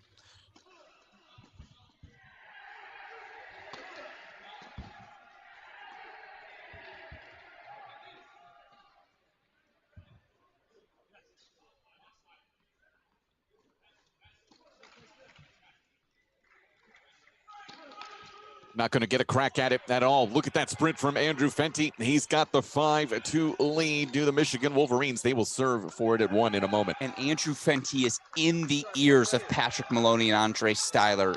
I know that's your leadership core right there. Those 3, Maloney, Fenty, Styler. Everyone on this Michigan team buys into them. They're the 3 that set the culture, the energy. And Fenty saying, guys, we need it. Keep fighting. Meanwhile, I have to say, this duo of, again, Kwong and Braswell, it's real. The success we saw from them yesterday, they are just a foundationally solid team. Yes, Cooksey, Aaron Schneider hold 4-4-3. It feels like a sort of breaker on 3 sort of scenario, doesn't it, Mike? Yeah, with the doubles point on the line as well. The way these results are holding. That missed? Yeah, he missed it wide. Challenged that line there. As you see, Gavin Young will serve for the match here for the Wolverines at 1.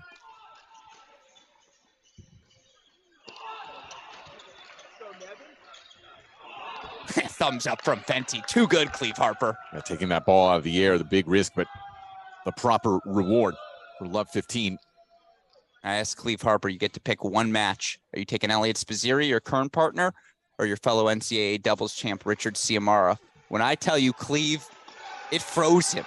The question, his fondness for Elliot already. Also just doesn't want to upset anybody. That's a tough question to ask. They call me the Barbara Walters of college tennis, Mike. Isn't she dead? Rest in peace, Barbara. I'm pretty sure she died like a Recently, month ago. Right? Yeah. She's 60 Minutes, correct? Or 2020? 2020. Yeah. 2020. Yeah, she died in December, my Yeah. friend. So the heir apparent. if you're the heir apparent, you'd be there. Well said. Well said. As you see, Fenty, Young, 2 points away on 1. 2 points away on 2 for the Longhorns as well. And Styler's just been off with the volleys. He's missed a couple of sitters.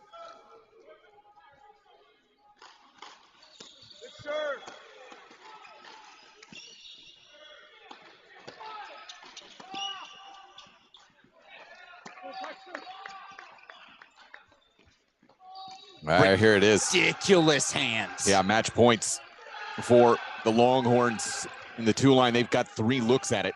It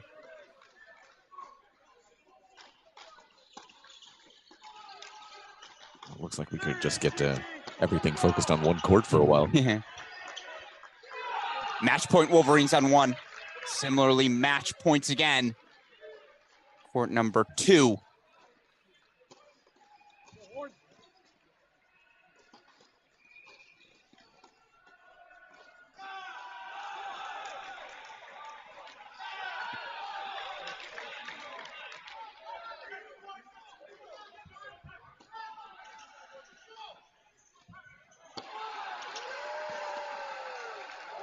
First set to Michigan.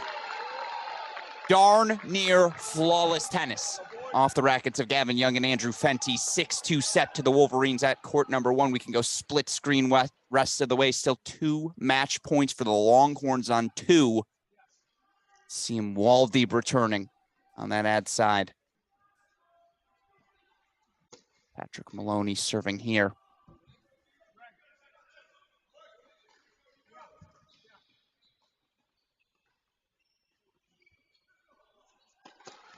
Return's going to miss long, so it will be the deciding point here for the Wolverines. Who takes it? Looks like it's going to be Woldib on that ad side. Woldib has captured every return early. He's just going big line. He's beating this Wolverine team to the spot, neutralizing any movement they might like to implement.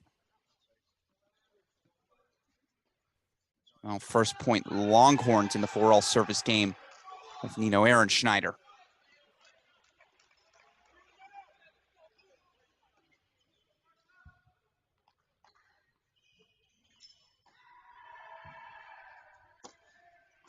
Well, there's your answer in terms of the reflex volleys. Styler up to the task there.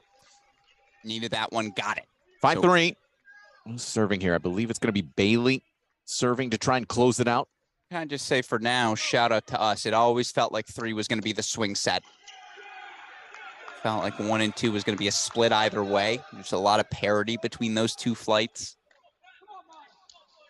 3s are the biggest unknowns for each of these teams. 4-all, 15-all there. I'm wondering, did you talk to Nino Aaron Schneider about his ankle, how it felt in his first match back? Yeah, he's full go. For him, it's about timing, not fitness. He feels very ready. I think more ready perhaps than the coaching staff.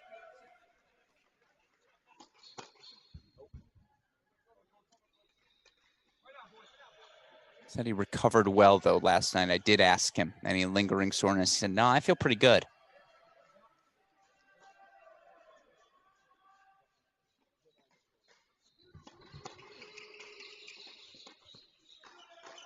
There's a big rip. Good gravy. Right through the middle from Michael Braswell. Meanwhile, Seam Waldeep is playing like a man possessed right now. You said it yesterday everywhere. that he just seems healthy and seems at a different level, one that we've been expecting from him for a while. And it's not even physical, it's mentally. Mentally, he just seems checked in. So impressed. And it's match, no, excuse me, 2 away. 30 love.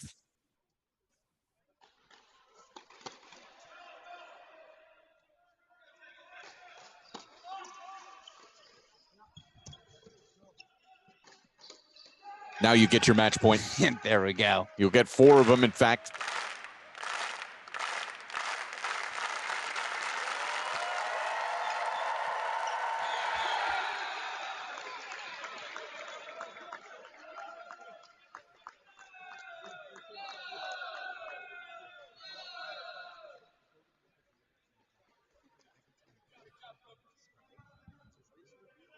Right here, Micah.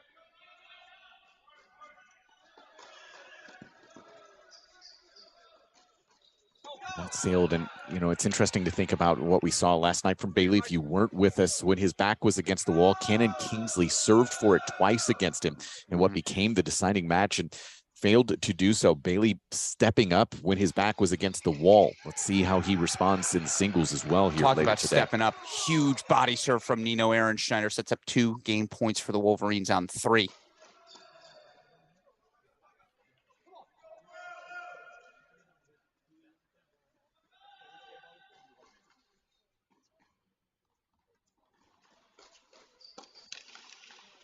Well, Texas has responded.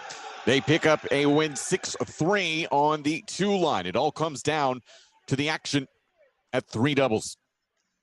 40-30 right now on the serve of Ehrenschneider as we pop in. There's a look of disgust on Pat Maloney's face right now. It shouldn't be. Waldeep and PY were that good at the 2 spot. They took it to them. Credit to Texas. Very impressed at that 2 dub spot.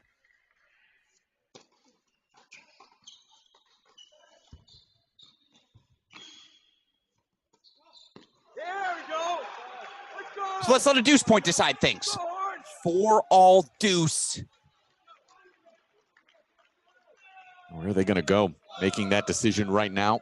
Braswell on the deuce side, Wong on the ad side. It's going to be Braswell on the deuce side to take this.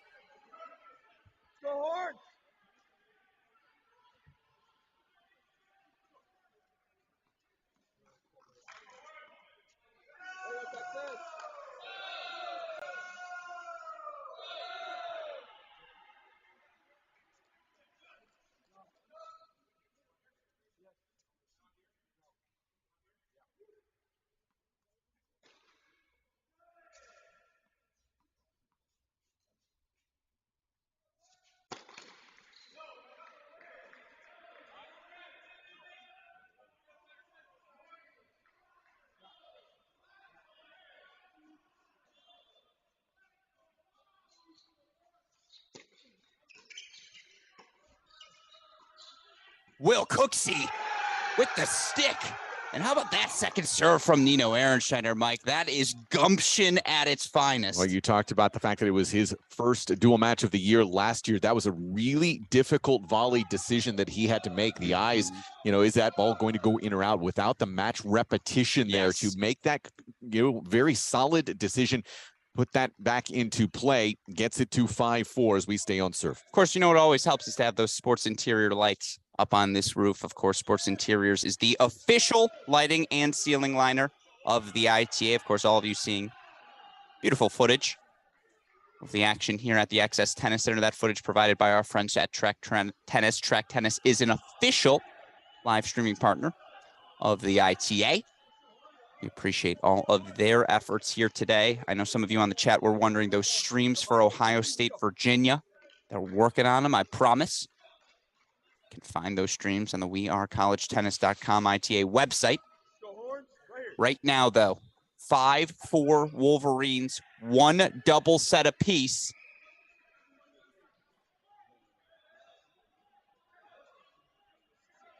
Definitely feels, that this is much more important in my mind, as we've talked about this physicality issue, feels more important for Texas.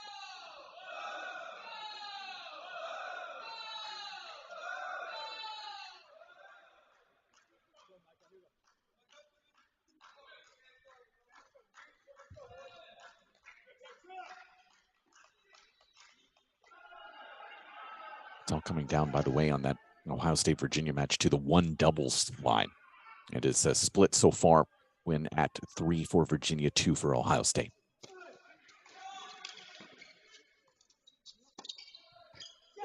A little flat-footed on that volley, no doubt about it.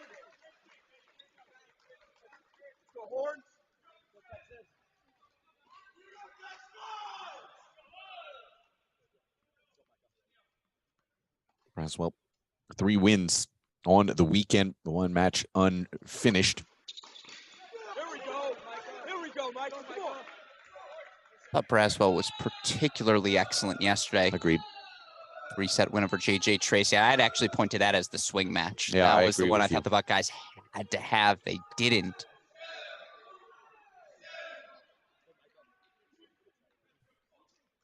By the way, on the line today for these programs, first national indoor in quite some time.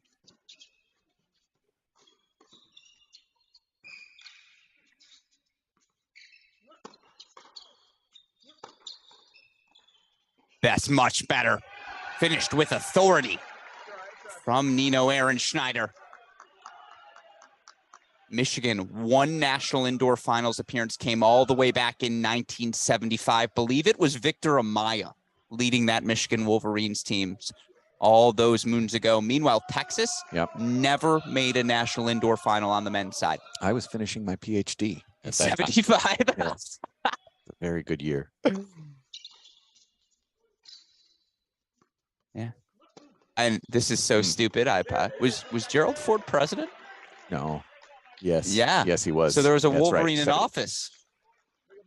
I'm just saying. Do you really want to take credit for him?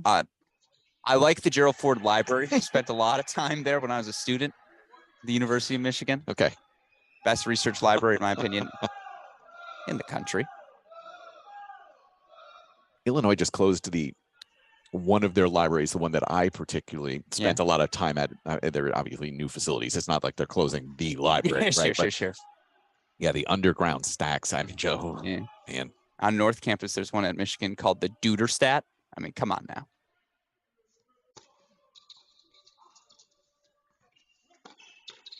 And Nino Ehrenschneider trying to prove he's the dude right now for this Michigan team. That's what they call the library. It's not the Duderstadt library. It's called the dude.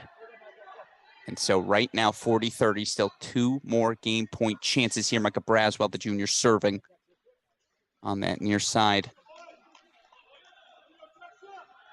Missed individual competition last year due to injury and NCAA's injuries. The story for Texas the last year and a half.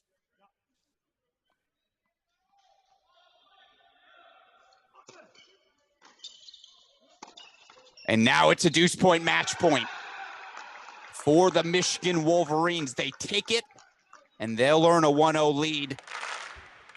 Texas looking to extend the match.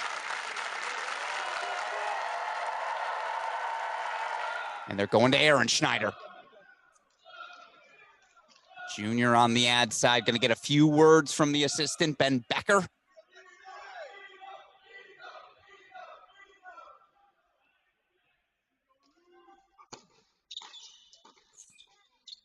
Wow.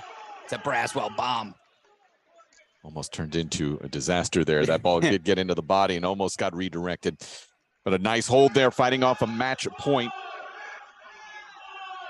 5-all overall. Meanwhile, Ohio State, Virginia, it's coming down to a final set there at the number 1 spot. That match available, again, on wearecollegetennis.com, that ITA website. 6-all breaker to decide things there. If this ends first, we'll show it. Obviously, if not, we'll stick here.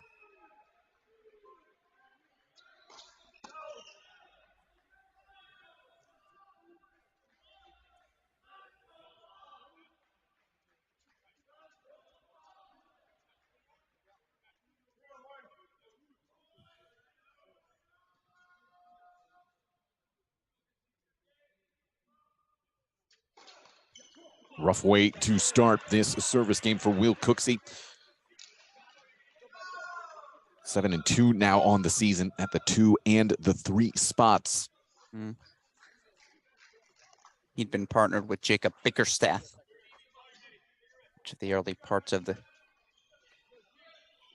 year.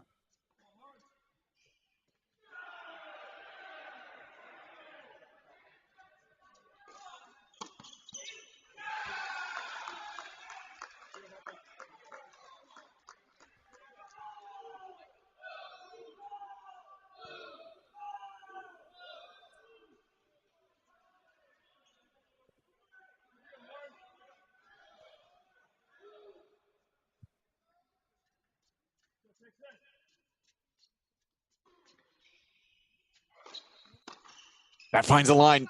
Braswell puts it right into the corner. And here's the look for the Longhorns at 15:30.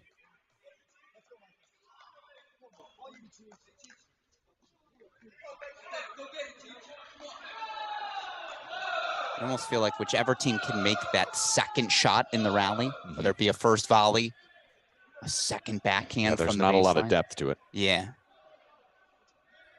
Yeah, I mean, that's just 2 big cuts, 2 big misses on the return for Chi Huang. You get the intent, just not the right moment, in my opinion. Of course, easy to say here in the booth. It is. It's a different beast when it's coming at you at 125. Exactly. So 30 all spot here now. And Alex Gruskin rises out of his chair slowly.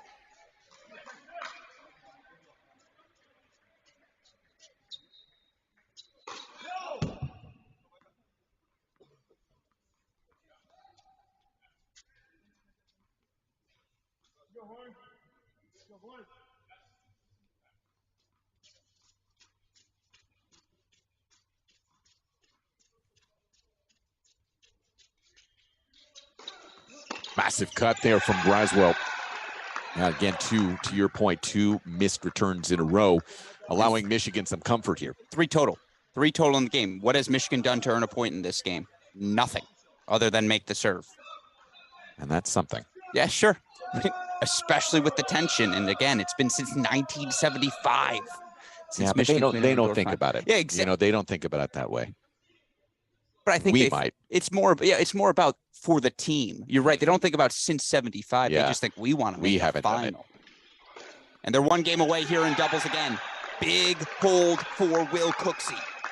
6-5. Gumption. That's the word of the day here on Semifinal Sunday. Who's got it? So here's where we're in the midst of this tiebreak right now for Ohio State and Virginia. It's just a single mini break edge at 5-2.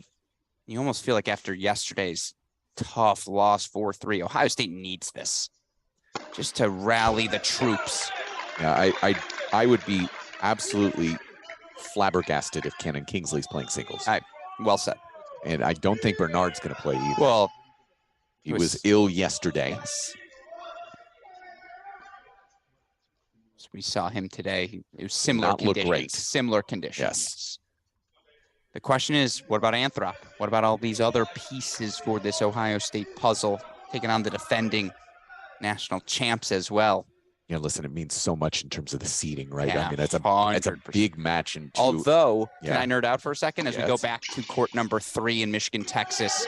Chi Huang serving. Ohio State already beat Virginia in Charlottesville. Numbers are a stupid thing, but there's actually a world where if Ohio State loses this match, it helps them moving forward because it's a higher ranked Virginia team who they have subsequently beaten on the road. I love understand. math. Yeah, You gotta love it. I know. How much weight does a neutral side win Yeah, versus? exactly. Yeah, I get it. It's the first rally we've had for 5 shots in about 10 minutes. Yep.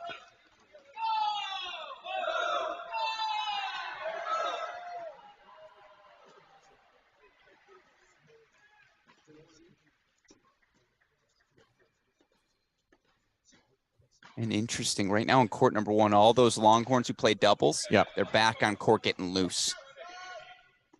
That's good. And listen, you know, that was kind of the big question, right? How do you get warm? How do you get ready? Make sure that the body's right. They did not get an extensive hit this morning. Anything along those lines did not get a gym session in like, Michigan did in terms of getting the heart rate up. Although I think they did here. Did they? They have Just a little one? facility. Yeah, Yeah, exactly. You're right. They didn't have the extended session. Yeah. There it is. Go. I'll tell you what, the worst place to be, we should have set up a camera. There's a basketball hoop. Go. The 3-point attempts we've seen have just been atrocious. Francis Tiafo-esque. Worse. Much, much worse.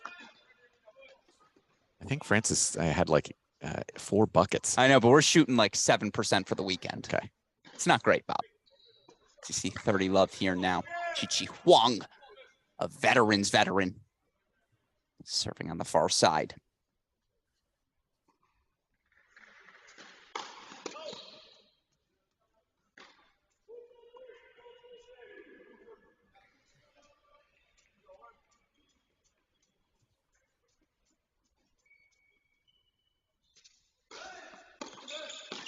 Oh, what indecision there out of Will Cooksey.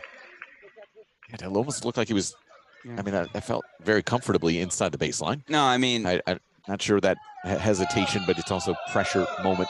That's, you can see it in these volleys. It looks like we saw Bailey in the doubles yesterday. Clearly thinking about 1975. Yeah, I mean, Victor Amaya, come on now. We all know the history. They actually teach it to you at orientation.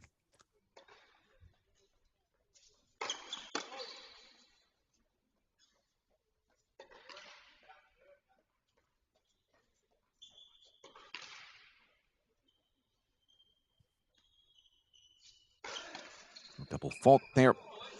Under Chi-Chi, and you think you mentioned it yesterday as well, the tie to that NCAA title for Texas. Played 2 doubles on that team. 2019. Yuya Ito. Bruce Burke, part of 2 national championship teams. He was associate head coach at Illinois when they won in 2003.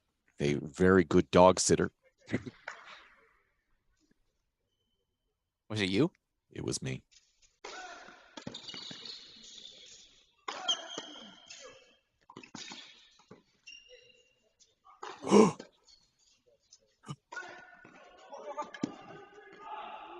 Chi-Chi Huang, what? Off the frame. Multiple shots at it there. Now things become incredibly tight at 40-30. I mean, had the sitter. Oh, word. Made the aggressive move. All frame team. Shot landed. Yeah. Shot landed. Go hard. Go, Chi-Chi.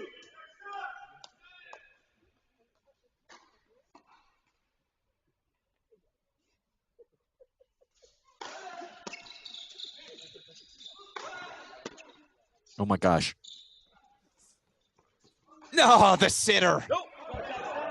Let's go to a breaker. What a disastrous couple points those were. Oh my gosh. I mean, listen, yeah, the high level that you're seeing, but also these nerves are definitely factoring in for these 4 players out here. I don't know if I've ever seen 4 bump lobs like that consecutively. 3, whatever that number was for Aaron Schneider. And then he misses the gimme. Bambi on ice all around. I don't know who's more nervous right now, Cooksey, Nino, or Andrew Fenty, who has not stood still. Yeah, that's... No, I love Texas too.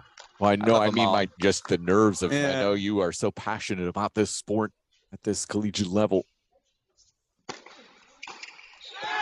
It's funny you mentioned the respect Coach Steinberg has for Bruce Burke. I think that's the thing when I watch this Texas team. It's the respect so many feel for this program. Yep. You almost want to root for them, no matter who you are. And the 4 players that were warming up, Alex, have now come over to make sure they are here for this tiebreak for the Longhorns. Had to happen.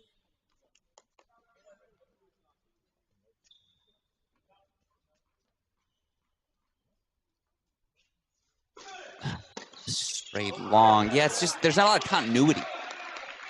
No rhythm. Yeah, it's a choppy set. We should point out that the tiebreak over there did go to Ohio State 7-3 that we showed you in our last changeover. So Ohio State with that doubles point. And I do think we should let viewers know if Cannon Kingsley is in or out. So we'll keep an eye on that. We will.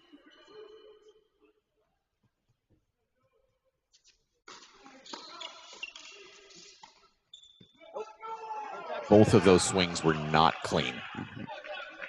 both of them were just a bit off, but it is a mini break lead here for Cooksey and Aaron Schneider.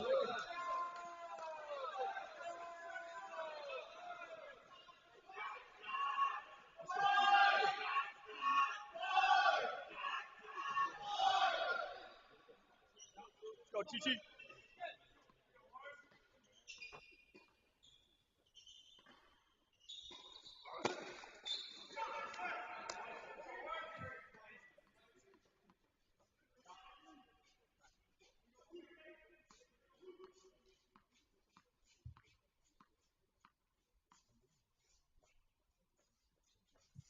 Brutal. It looks like they flipped the score there. It said 2-1. And then I think they just flipped it back. Yeah, I guarantee Texas definitely is up 3-1. Yeah, I agree. I 100% thought I missed something because I saw it said 2-love here on the scoreboard. They like to play tricks on us. There's not a doubt. My mind was playing tricks on me. Right here, Micah. Right here.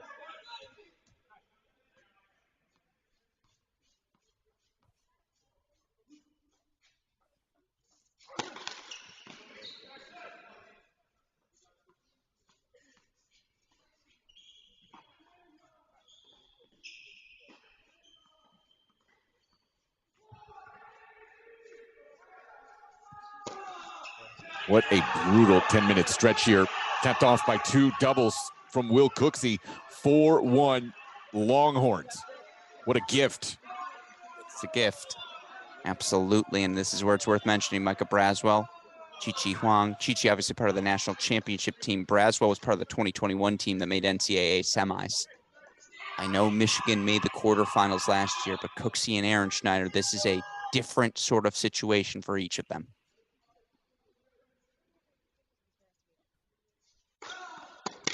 So it is 5-1 at the turn. That is just an awful, awful way to potentially lose this tiebreak and this doubles point. That serve was the one point Texas, I don't want to say deserved to win, but they won freely. That was the one that they earned unequivocally. The other 4 double faults, Aaron Schneider pushing volleys wide. It does appear that Cannon Kingsley is going to play singles tennis today for Ohio State. Nice. Wow. I don't know. I'm looking to see because I see Tracy, I see Boulay. It's in the lineup that we're seeing. Anthrop coming in at 6 for Ohio State. Cash 5, Trotter 4, Tracy 3, Kingsley 2. So no Bernard, no Luchanik.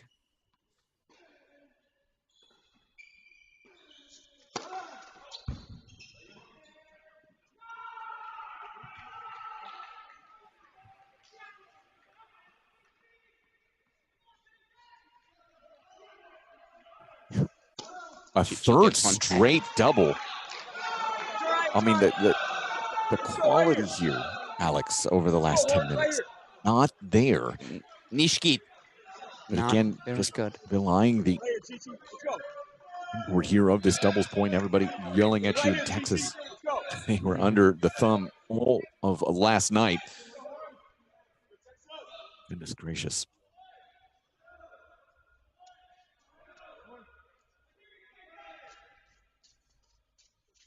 All right, through Huang.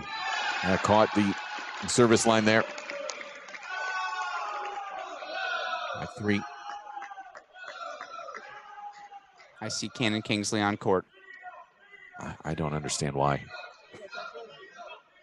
I get it. I know the seating implications. Yeah. Totally understand in that regard, but you know, if that ankle, and that's the issue, if you were not with us last night.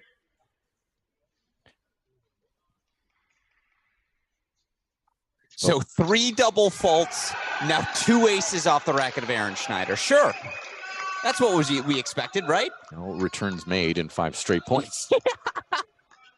Literally. Yeah, I just, you think about big picture, and then I'll let it go. But, can that ankle get worse today? That's the question for Kingsley. So it's on the racket here of Michael Braswell. 2 serves for it at 5-4.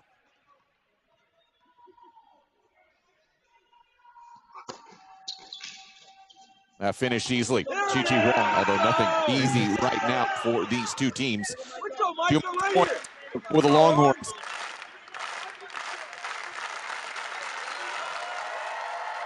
Look at this Michigan team. They're bouncing. They're in sync, trying to send some sort of message, but one Braswell serve. Texas could have the doubles point.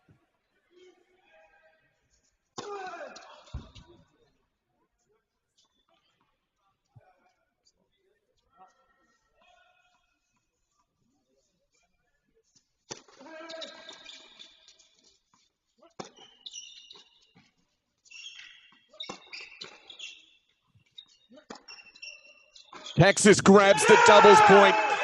7-4 in the breaker, the Longhorns. The energy question answered.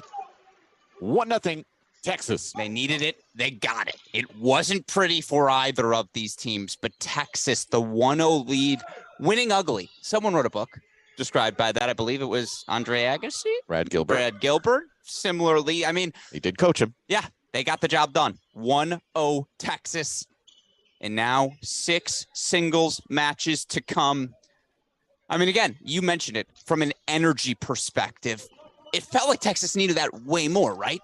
No doubt about it. They absolutely needed to have this doubles point, and they've got it. It gives them the luxury if somebody is having a bit of a low energy day and just comes out incredibly flat. Now they have at least a little bit of a buffer here with that doubles point in tow. So we're going to find out our singles lineups here coming up in the next couple of minutes, and then we will come back with the singles portion of this semifinal from the ITA National Men's Team Indoor Championship. Tennis is superb.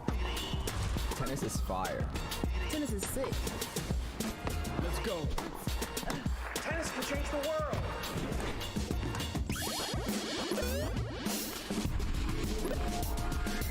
Come on. This is tennis too. Good morning. It's my first time. Not mine.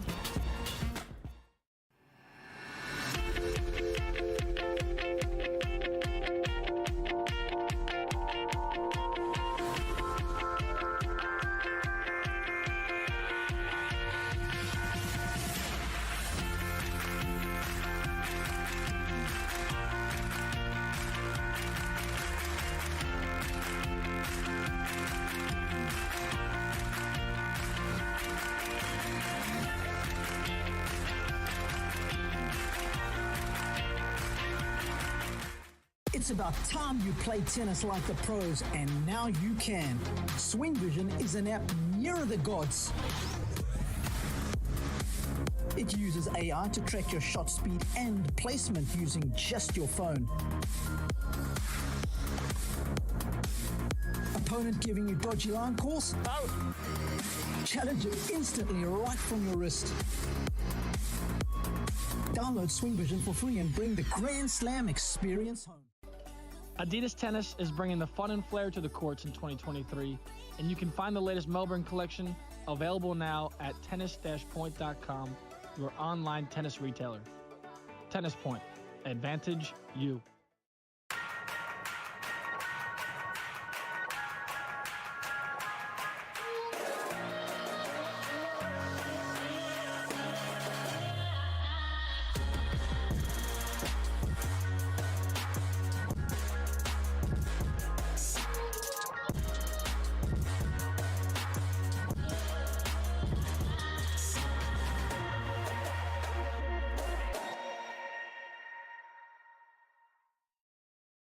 Introducing A-Peak Tennis and A-Peak Coach.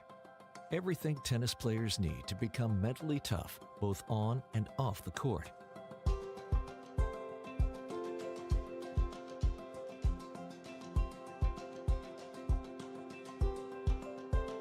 And everything coaches need to help players reach their full potential.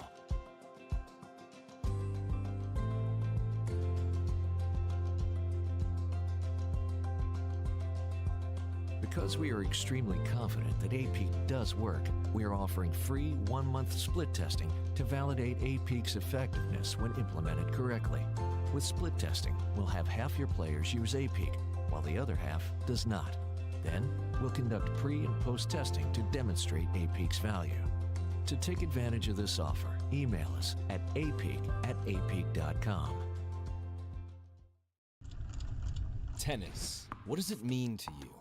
Everything? Us too. For fun. For health. For life.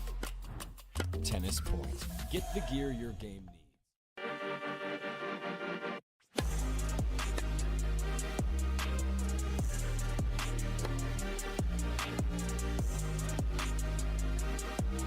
it's easier.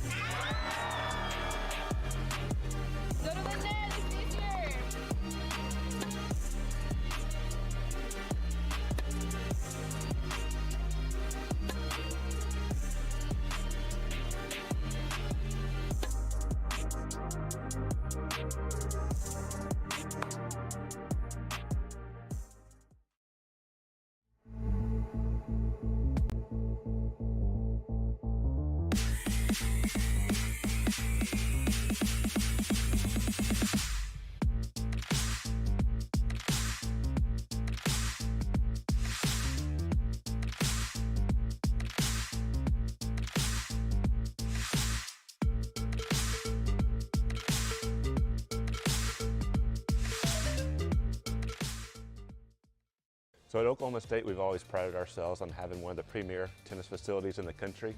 One of the aspects that wasn't living up to that was our indoor lighting, and so we partnered with Schwartz Interiors, who had the reputation of being the best in the business, and they were the easiest for us to work with. Dan and his group came in from day one and gave us a plan that would allow us to have the best lighting. And with us hosting the 2020 NCAA National Championships, that's what we wanted. We wanted to showcase our tennis facility as being one of the best in the country and being a venue that would allow us to host the best championship possible.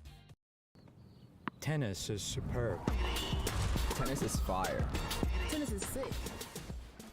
Welcome back, everyone, to our Cracked Racquets coverage of this 2023 ITA Division I Men's National Team Indoor Championships. It's 1-0 Texas in semifinal number 2 on the day, of course, awaiting the winner of this battle, TCU Horned Frogs. It's funny, Mike, whenever you call them Texas Christian, I think of how a parent uses a full name of a child when they're angry with them. Meanwhile, I think of Sister Christian. Yes. Oh, your time has come. Very well said. Again, TCU, the defending champions, await the winner of this one, but we've got a battle ahead. And again, we said we'll check in at the 100-minute mark of this match as we look for how fatigued this Texas team may or may not be, coming off of a 4-3 victory over Ohio State last night. But I'll tell you what, they got the doubles point. They needed it, Mike, and now we head into singles. Yeah, my question is going to be about Will Cooksey, who is in the singles lineup for Michigan at the bottom of the lineup at the 6th spot. The 2 double faults, how much that impacts him. That is a awful way to lose the doubles point with so much at stake. And yeah, his recovery is going to be pretty crucial as well. Alex, let's introduce you to these 6 singles matches, starting here up at the top, where it is number 7 versus number 1 in the current ITA Collegiate Tennis Rankings presented by Tennis Point. Andrew Fenty, the 5th-year senior out of Washington, D.C. for the Wolverines, 1-1 on the weekend, taking on Elliot Spazzeri, the junior from Greenwich, Connecticut, unfinished in his first match, a win last night. Yeah, I mean, look, Andrew Fenty's 0-1 win over Iñaki Montes was maybe the single most shocking result we've had throughout the duration of this National Indoor Championship. Not that Fenty won, but 0-1? I mean, it's just not something you see very frequently at the number 1 spot. That said, Elliot Spazzeri is the number 1 player in the country. He can match Fenty's physicality. He's got weapons to go after the Fenty forehand with. I just think this is going to be a really physical match. And again, Fenty's playing so well, it has to be considered a toss-up. Of course, if you're Texas, Elliot's got to be one of your ways to 4 today. When you talk about the physicality issue, obviously with the late match, Elliot obviously has dealt with a wrist injury for a solid year plus here, and how that recovers, how it feels today. We'll see that very much, whether he comes over the top of backhand slices more than he did last night. That will be something to watch at that 1 line as we move to the 2 line here. Michigan versus Texas. Michigan throws out Patrick Maloney, the 5th-year senior from Oyster Bay, New York, still undefeated on the season, 7-0 now, win and an unfinished match this weekend. Pierre Isbeli, the clincher last night for the Texas Longhorns, now 4-2 on the season. This is the one, if Michigan's going to turn around this match today, it starts with Patrick Maloney. When Michigan dropped the doubles point to Stanford, Maloney won his first set against Max Basing in about 35 minutes. He, again, the beating heart for this Wolverine team, but had a terrible matchup for his game yesterday. Chris Rodesh, the sort of power player that can just take time away and take it to a Maloney who wants to be dictating. Stronghold there from PY. Again, PY's your MVP, the clincher yesterday for Texas. He wins that match in 3 sets against Cannon Kingsley, and there was just something in his face, in his body language. I think we're going to get a really good day from PY today, and I think that's going to make this match outstanding at 2. Let's move down to the 3 line where Andre Styler, senior from the Czech Republic, takes to the court against Micah Braswell for Texas, the junior out of Sarasota, Florida. Both these guys coming in with 2 singles wins on the weekend. Yeah, I'm going to quote my younger brother here. If Andre Styler loses this match, Michigan's losing. There's no pathway, in my opinion, for Michigan to 4 without Styler. He's been that good for the Wolverines this season, and the power tennis he plays on these quick indoor courts at XS seem to bring out the best in his game. That said, oh my God, was Micah Braswell excellent yesterday in a 3-set win over JJ Tracy. He has the firepower to match Styler. How healthy, how fit will Braswell, who's dealt with a ton of injuries of late, be today? That's the massive question. Again, all these battle on the top 3 worthy of a national semifinal. Another big potential swing matchup coming at the 4 spot here for Michigan. And it's Texas. an early deuce point. Yeah, let's pop in on it as Gavin Young for Michigan taking on Sam Wooldeep for Texas. Young, what an incredible couple of years he's had as Wooldeep does grab that opening, a hold for Texas, but Young, 6'4" out of Apple Valley, Minnesota, 7-0 on the season. Now a total of 22-3 lifetime in duels. Wooldeep, the junior from La Mesa, California, coming in off of an L yesterday. Again, firepower. That's the name of this game. Firepower and length. I mean, both of these guys, 6'4", 6'5". Wooldeep wants to be hitting the big ball from the baseline. Young, a little bit more comfortable, I'd say, moving forward on a singles court. As we move down to the 5 line, Jacob Bickersteth into the lineup, the junior from your hometown of West Bloomfield, Michigan. 2 unfinished matches. Doesn't get a lot of love in terms of the stat sheet here this weekend. Taking on Cleve Harper, the redshirt junior from Calgary. A win and a loss for him so far. Yeah, well, look, Bickersteth was up 5-2 in the 3rd in that match against Stanford and was a big part of Michigan feeling like they may get over the top, but yeah, yesterday was on him. He was up 5-2 on Alex Kiefer, just wasn't able to close the door there. Meanwhile, on the other side of things, it was a rare loss for Cleve Harper at that number 5 spot yesterday. He gets knocked off in 3 by Robert Cash. This is one of those spots where you mentioned physically for Texas. How much physically does Cleve Harper have left in the tank? You know, mentally the fight will be there. Will he be able to sustain it tennis-wise as well? It's a fun battle at this number 5 spot. That's a good point because he does expend a lot of energy while he plays. So we'll see and keep an eye on that as we move down to our final singles matchup here. Will Cooksey and Nevin Aramilli. Cooksey, the sophomore from Grosse Pointe Shores, Michigan, 2 wins on the weekend. Also 2 wins for Nevin Aramilli, the senior out of Austin, Texas, who has been a revelation here this weekend for the Longhorns. It won't happen, but if Texas wins the national indoors, Aramilli should be the most outstanding player. Like, I think it would go to Spizzirri, not Aramilli, but what he's done at that number 6 singles position to get the straight set victory yesterday in the fashion that he did against Lucianic, just put that point on the board so quickly to level things. He was really good on day number 1 of this event as well. I alluded to this earlier in the weekend. He's the prince that was promised. Bruce Burke has raved about Aramilli for multiple seasons now. We finally see all those compliments manifesting themselves in successful results on court. Just to that point, I do think we need to mention Micah Braswell. Sure. Right now, he's 4-0 on the weekend. Okay, that's more moppy. Yeah, that's you know, with the doubles component as well. That does add an extra layer to that. But never happened. Yeah, it would never happen. But yeah, I think Aramilli, I think you have to put him in contention for the 6 singles line. Yeah, of course, he's been incredibly good. So those are our lineups here, and now we get to play a little bit of a game here with Mr. Gruskin, the World Tennis Number game, because the ITF World Tennis Number is the exclusive official rating rating of the ITA and college tennis. 152 countries have agreed to become part of the WTN rating system, which now has 1.4 million player profiles on worldtennisnumber.com. All college tennis players are assigned to WTN as the ITA shares college match results with the ITF. You can find WTNs for all college players on the ITA's wearecollegetennis.com website. And let's see, I believe I have 14-1, baby. Here we go. I have 5. Yeah, I have 5 of 6. So I do not have 6 available for you. So I do have 5, but we'll go through it one by one. Andrew Fenty and Elliot Spizzirri. Fenty had an unbelievable fall. Spizzirri was that much better. It's got to be Spiz at 1. That is correct. Number 2, Patrick Maloney. East Bailey. Well, Bailey's been in a cast since roughly 1997. So I'm going to go Maloney. I don't feel great about that one. I'm going to go Maloney, though. It is you should feel very good about it. It's actually a pretty drastic difference. 3.53 to 3.92. Sure. Andre Styler, Micah Braswell. Very close. I'll tell you, it's very close. They're separated. They're separated by 0.01. Do they factor in percentage of yield returned in the market in a season? I don't know what any of that means. That's not part of the WTN. I have no idea what the number. Means. 0.01 separates them. Styler, but I don't feel great about it. By 0.01. At the 4 spot, Gavin Young and Siem Oldib. Oh, man.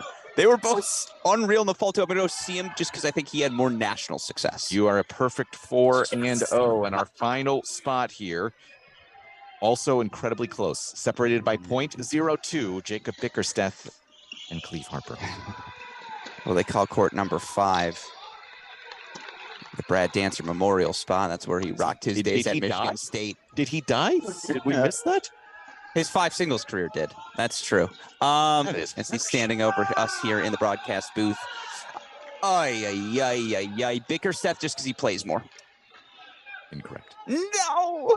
Cleve Harper, 4.03 to 4.05. So 4-1. That's a very solid 80%, sir. B- territory. Yeah, but well done. You can find more information at worldtennisnumber.com. All right, so where are we at? I'm devastated, but mentally we look here. 2-1 leads for Michigan in a couple of places now. Courts 1 and 2 with breaks. Thank you very much. I appreciate that. That said, Micah Braswell is also up a break 2-1 at that number 3 spot. That's really your only separation. It's 1-0 on each of our 4, 5, and 6 courts. Can I offer you a little history lesson, my dear friend? I'd love it. Okay, so all of you know at home, Michigan, Texas, obviously Michigan, the 4-2 win over Texas in the NCAA round of 16 last year, but these two have played in the national indoors before. Quarterfinals, 2020, a match I was fortunate enough to be on the broadcast for with my dear friend Chris Halioris. Michigan drops the doubles point in that match. They ultimately come back to earn a very decisive 4-2 win over that Texas team. And on that day, it was Fenty, Styler, Johnston, and Beatty at the top 4 spots. It was actually fascinating because Michigan was missing 2 players, Matthias Seymour and Patrick Maloney. Seymour out with COVID, Maloney out because he's soft. No, he was out because he was experiencing growing pains at the time. The kid who grew 3 inches in college. Fun fact for everyone. All right. And that was it was just a funky match. It got weird in that one. I think anytime somebody misses time with growing pains, that is a well. I remember he walked into the Nielsen Tennis Center. I was like, "That's not Pat Maloney. What happened here?" And he goes, "Yeah, dude, I think I hit puberty." He finally became a man. Exactly.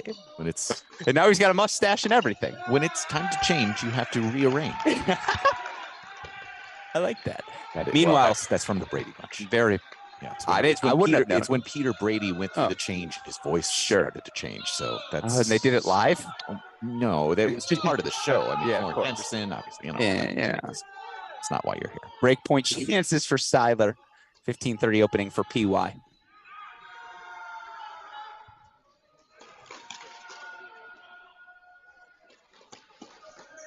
Marsha Brady. Yes, that's one of them. Marsha, Jan, Cindy. Tom? No. Tom. Yes. About 30-30 all on 2. And Styler does get the break back. Right, so, yeah, things are definitely swaying the way of Michigan early in this singles, although this obviously has a little bit of import here. Spizzirri, a look at 15:30.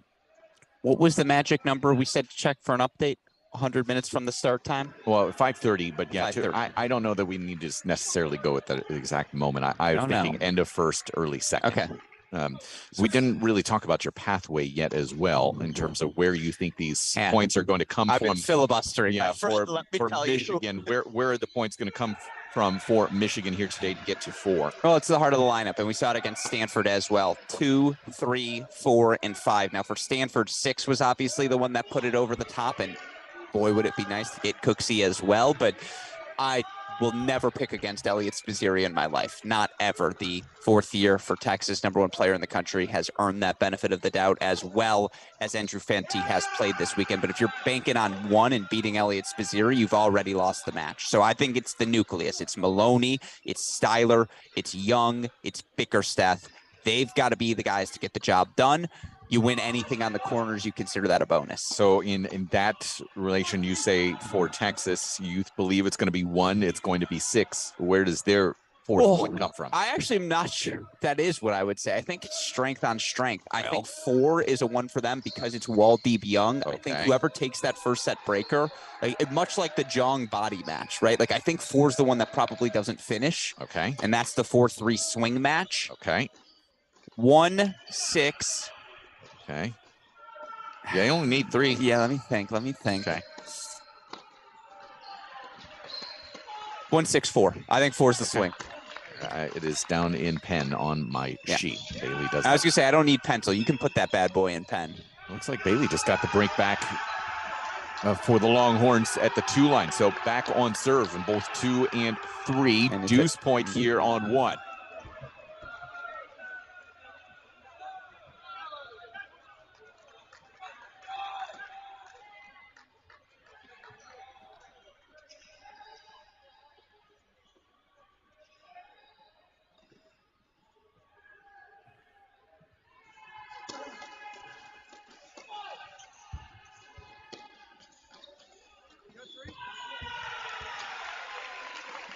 Well, fantastic close there from Andrew Fenty, and he stays out in front 3-1 here in the first set. We want to make sure we do keep you updated on the scores over at Ohio State and Virginia. And again, if you are joining us late, Ohio State did grab the doubles point.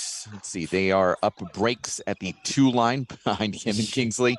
James Trotter, 5-love over Getz. Also a break for Robert Cash, 3-1. I think that Tracy van der Schulenberg match, the #3 singles match for UVA Ohio State, if I was still a casual fan, I'd be watching our Crack Rackets broadcast stream and I'd have that on the side tab. Oh my God, is that match good at the #3 spot? And you giggled as you said it. Only Cannon Kingsley could Cannon Kingsley it up and take that early break lead 4-2 on Chris Rodesh with 1 ankle. That's why he's an All-American. That's why Coach Tucker trusts him to be him. Ohio State beat Virginia in Charlottesville about a week ago. Can they do it again here in Chicago? We'll find out. So those break leads for Ohio State, 2, 4, 5. Virginia's lone break lead at the 6th spot where Mons Dahlberg, 5-love, 3 breaks to the good over Jack Anthrop. So we'll do our best to keep you updated on that while also making sure we're staying on top of the action here in this Michigan versus Texas national semifinal.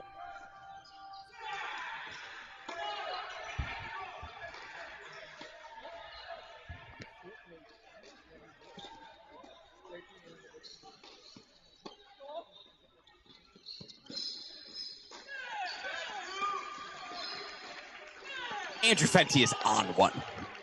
Well, he said yesterday in our interview that he just felt very good, was serving incredibly well, moving well, closing, and these fast courts really play into that style. And if you see that movement forward here, when he's moving vertically, good things are going to happen. He's moving so well. That's the biggest thing, and I know I mentioned this earlier in the weekend, but he was really proud of the fact he got in the best shape of his career. 25 pounds lost this offseason. I didn't know he had 25 to lose, but maybe it's turning bulk muscle into lean muscle, right? Just turning your body into a professional tennis body. I know he has those sorts of aspirations, an emotional leader for the Wolverines as well. He's sending a message.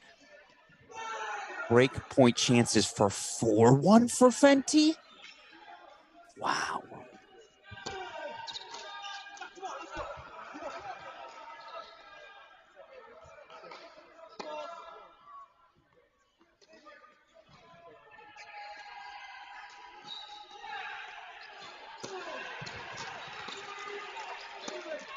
That's just too good.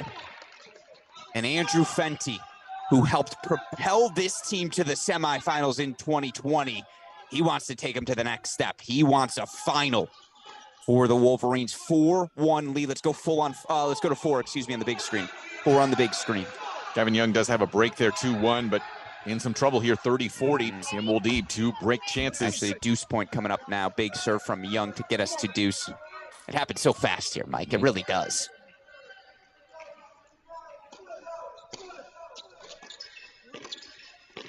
Woldeeb choosing at Will Cooksey, a breakdown on 6 for the Wolverines. 2-1 lead down there on this break chance.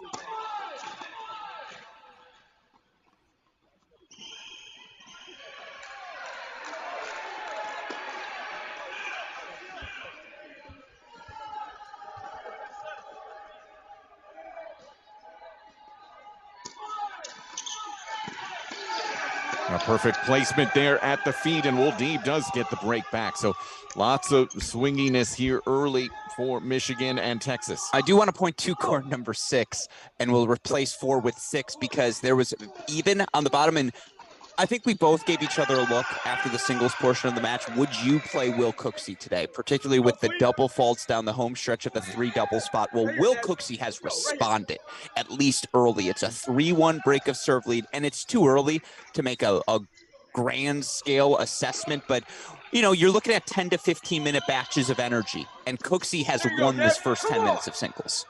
Let's go. Right here, baby. Meanwhile, Styler, from an early breakdown, he's got break point chances. We may have woken up a sleeping dragon at 3. Yeah, it just, I don't know. Something just tells me it's going to be Michigan taking 4 or 5 of these first sets. Okay. I really do. The energy it definitely seems in the right direction, although it is kind of up and down. I've always said I loved you, Mike. I don't know if you knew that. But? No, there's no but. Oh, okay. That's it. I like that assessment. That's fun. As it's a Styler break, so 4-2 now for Andre Styler. And you could hear that roar through the glass, Mike. Yeah, that is break leads at 1, 3, and 6 now for Michigan. Double break at 1, worth mentioning. There you go, Neb. Let's go. Come on.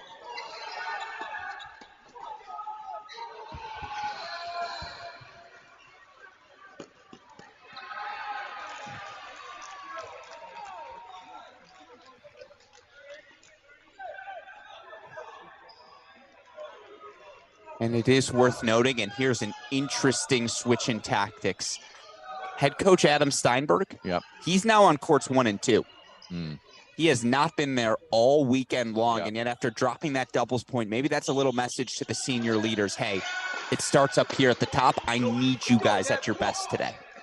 Let's go, baby. Or maybe I'm reading too much into it, and it was a coin flip. Could be.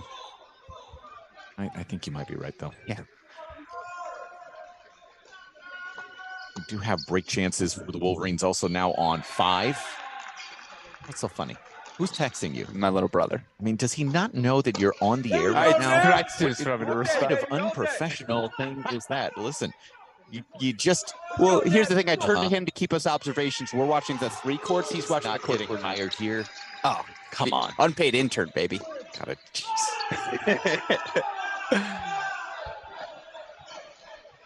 2 here in favor of Cooksey. If we can pop into 5 real quick, or did we miss it? Yeah, we did miss it. Bickerstaff grabs the break at 3-2. And Gavin Young's got break point chances at 4, so we'll go back there as well. Yeah, so again, break leads 4 more at 1, 3, 5, 6 now for Michigan.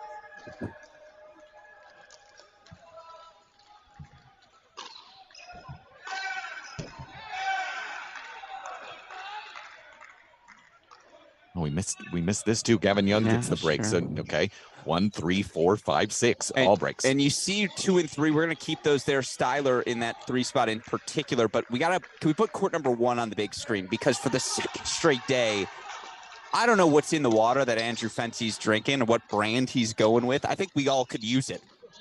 Well, interestingly enough, Cody Johnson from the ITA mentioned to me, we're both Illinois people. Sure. The water here is actually amongst the cleanest in the country. Sure. Not only just here from Lake Michigan, but also the Mahomet Aquifer down a little bit south of us. Now So the water here, baby, in the state of Illinois, amongst the cleanest in the country, if not the cleanest. The aquifer drops throughout the course of the weekend. The over-under was half. Yeah. So congrats to you, Mike. I don't believe in gambling. You know that. Yeah, Midwest water, traditionally strong. Are we going to do history of water now? Yes. Yeah. Fun fact, history of water, a class offered at the University of Michigan. Not true. Very true.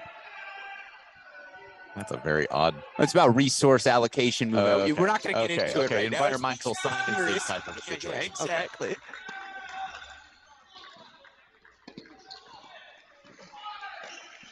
As Kaziri, yeah, he's just having to shut it down here, cognizant of the fact that this level right now from Andrew Fenty is incredibly good. On top of it, Someone here else comes saw the Patrick drop off. Maloney. Patrick Maloney has 4 chances. If Maloney gets the break, it will be break leads on all 6 courts for Michigan. That's where we're at in terms of big picture.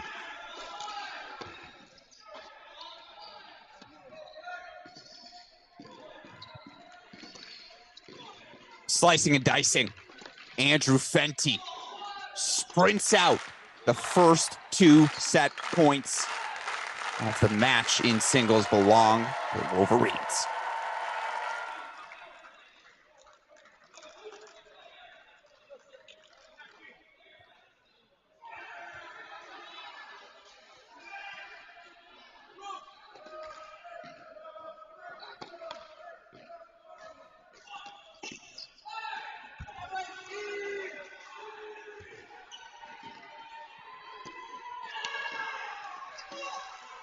Well, that's 2 days in a row.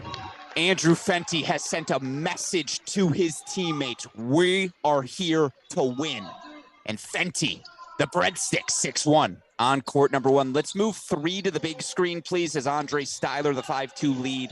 He'll have a chance to serve for the set, but we spent a lot of time up top. Pick one, 4 through 6 to replace that side left screen, Mike. 6, I guess I'm going to go 5 just because there's an opening for Cleve Harper. Yeah, I mean, this just feels so overwhelming right now, doesn't it? It's 30-40 in that Bailey Maloney service game now. Styler here to love 15. Harper there does grab a few break chances. I mean, you're looking for any signs of life right now.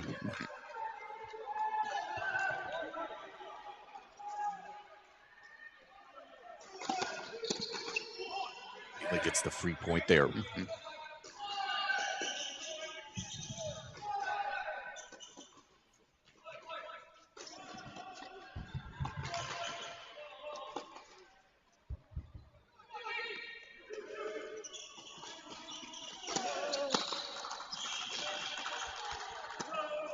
Styler again just going right after that weaker side from Michael Braswell. Finds that slider wide, 15-30 now. Deuce deciding point here on 2. That was called long by Maloney. So a second serve, top left of your screen. Harper with those break chances down there.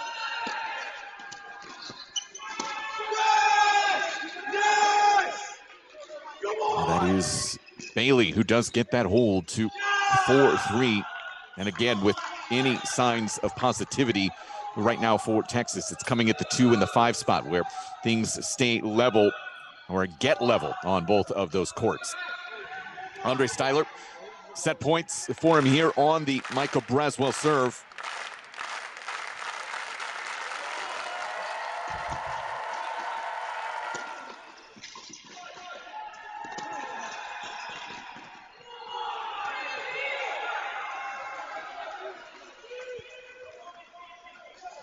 A little bit too big and overeager.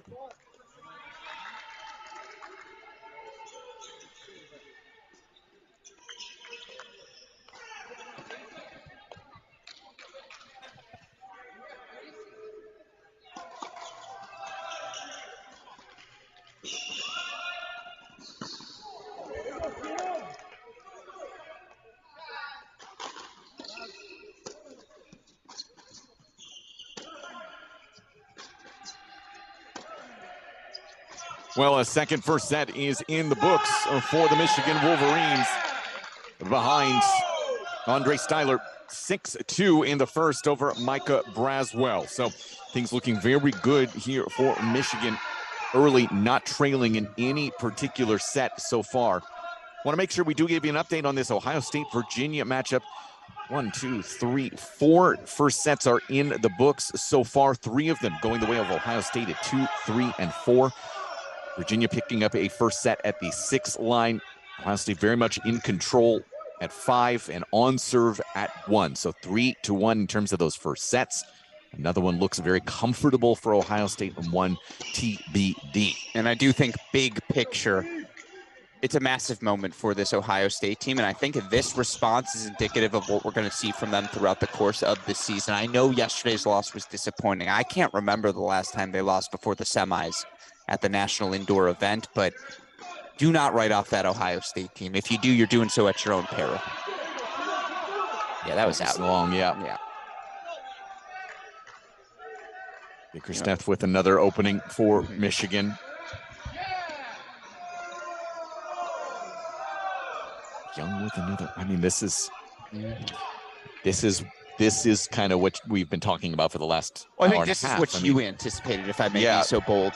And can you explain one more time why, please, why you thought Michigan would get to this start? Third match of the weekend, finishing at 10:45. You know, typically you're going to come back here maybe 3 hours, 2 hours before your match begins. And Texas really didn't get a full day of recovery or even 18 hours of recovery the same way that Michigan did. And that finishing that late, coming back at the 3:30 start time, it's just tough, especially this stage of the weekend. It's one thing if it's the second match, third match, add all of that miles on the tires, if you will. You just wonder if that energy level is going to be just a little bit low. Yeah.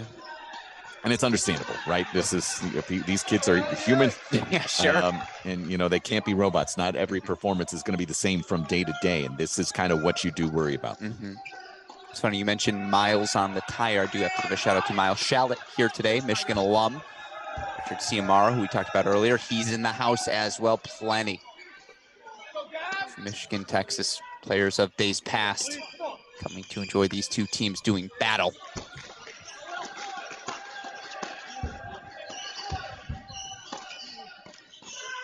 Well, Gavin Young grabs the second break. He's going to serve for the set for the Wolverines at the 4 line.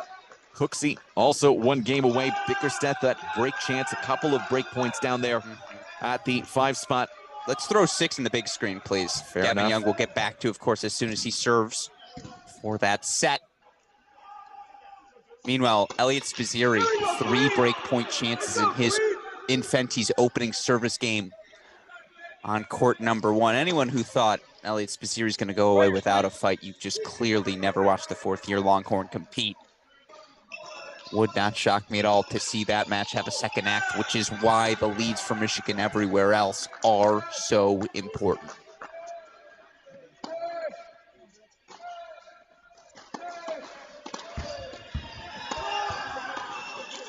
Puts these 3 points away. And you almost wonder if there's fuel to the fire after the tough ending for Cooksey. 2 double faults in that deciding tie break at the number 3 doubles spot.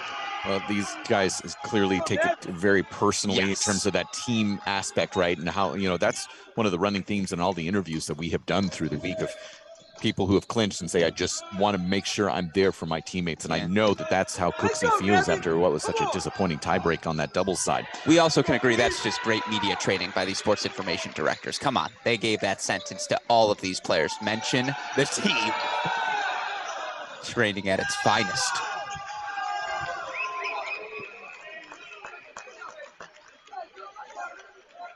You don't hear the sarcasm?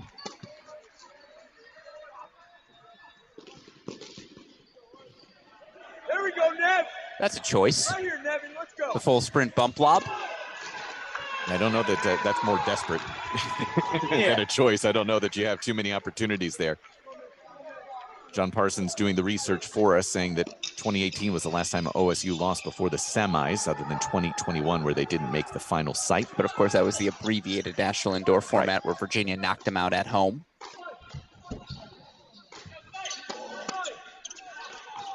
John says as well, his opinion that 3 straight matches is a lot to ask. And even worse in the May heat when you finish close to midnight.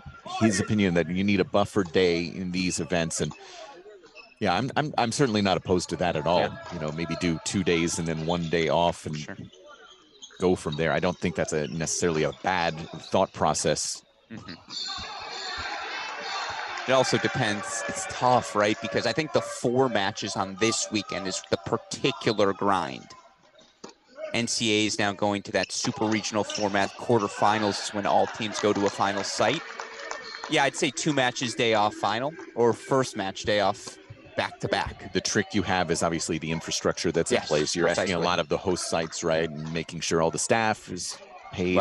Exactly. There is a cost that comes along with all of this, you know, here too. I mean, you're asking all of these courts to be taken care of, staff. Us. Yeah, it's not easy, right? I mean, it's one thing to say, yeah, that's the best situation, but yeah, the money always seems to play a cash rules everything around me in these situations. He's in action right now, back on our back courts right now. In fact, nice. Robert Cash rules everything around me. He was at 5-1. Now he's at 5-3 against Alex Kiefer. That's what Kiefer does. He builds those early deficits. Do the same thing against Bickersteth yesterday, just to grind his way back. Meanwhile, all right, here's a big moment for me again.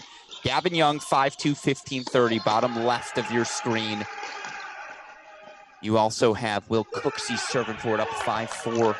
Again, Michigan takes these 2 first sets, close things done. Now you have a pathway to victory has emerged. That would be 4 for 4 in first sets. With 2 still on serve. Yes. In the first.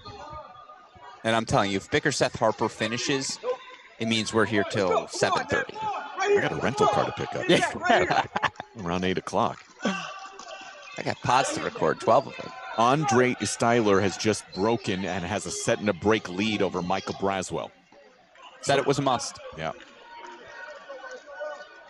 In case you missed it earlier, Alex's path to victory for Michigan was 2, 3, 4, and 5.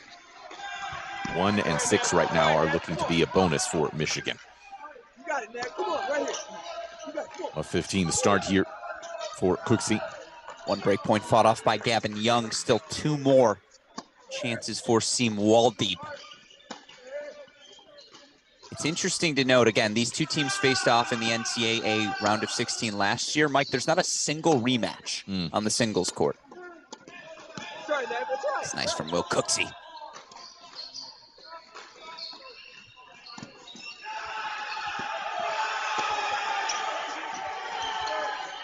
Another breakpoint save down there by Gavin Young, so that does bring up a set point for the Wolverines. PY with the inside in magic, and you hear the roar on your broadcast. I think more than anything, it's the energy of this Texas team. They have manufactured what they needed today. I don't know if I'm going to go that far, considering that to date. Have tried. Yes, fair.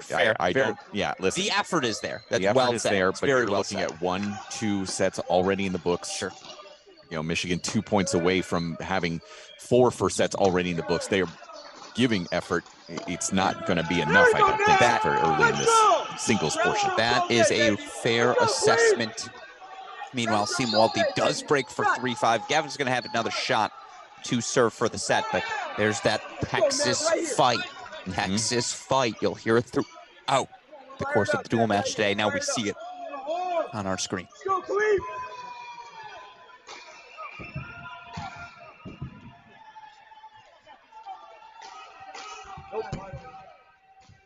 That's a big first serve there from Cooksey.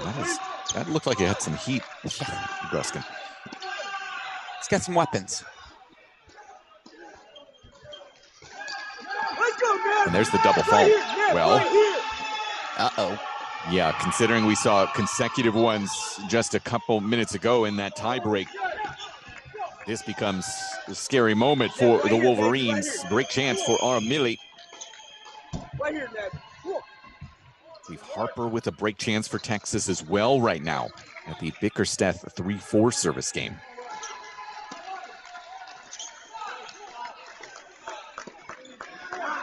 Serve and volley. Right here, Ned. Come on, right here. Put a pin in this moment. Deuce point, set point chance for Will Cooksey.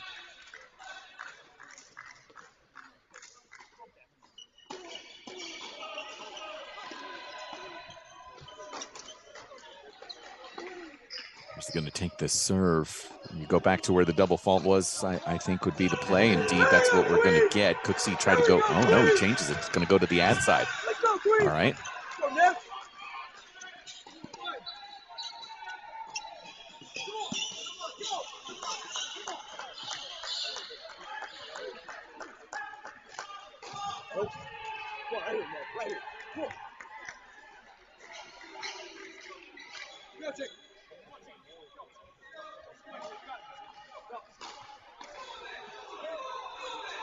A very long pause in between first and second for a guy who's had some double fault issues. Let's go! Let's go, baby! Well, let's go! you know, we haven't watched a ton of Will Cooksey on the day, but we definitely have seen 4 double faults. That is, yeah, I mean, listen, that much of a pause shows what's going through his brain right now. So that is something really troubling for Michigan and the Wolverines as Aramili levels things at 5. And who immediately comes sprinting over? It's head coach Adam Steinberg to talk with the sophomore Will Cooksey. Cleve Harper serving right now for set on court 5. Just got a break from Bickersteth. Was down a break in this set was Cleve Harper, the NCAA doubles champion, now leading 5-3 and serving for it. So we'll put that on the big screen. Arm sleeve will tell us the tale.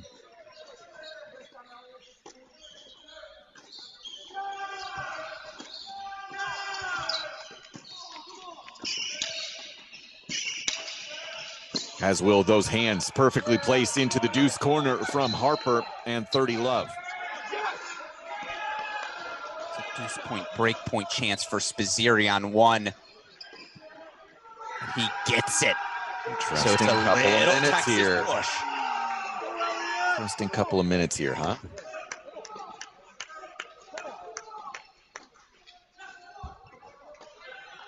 That's the energy. That's the fight, by the way, I was alluding to. Right now, it is enough.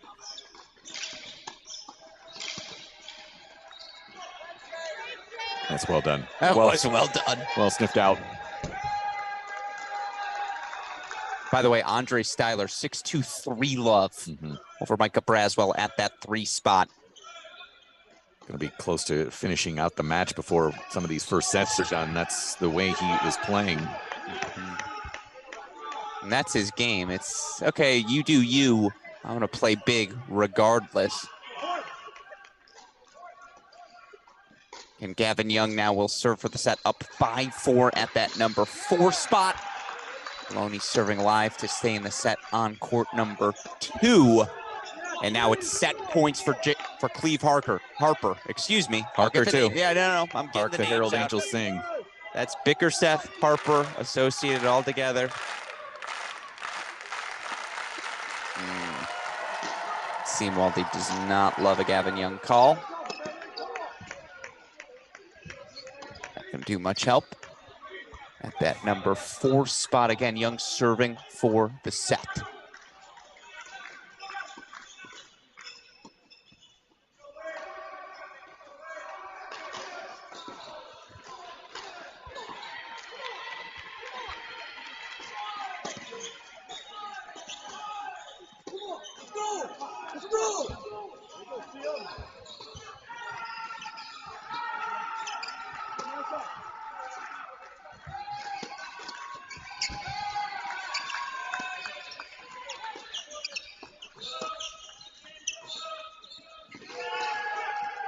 That's a pretty clean look, to be honest, for Harper, isn't it? In the wheelhouse, yes, he is moving out to his right, but that is comfortable on that swing for the forehand side. Maloney holds for 5 all on 2. It's 5 all on 6 as well. You see here, crunch time. Yeah, and again, just to reiterate, I mean, this is a couple minutes ago. We had break lead for Michigan on all 6 courts.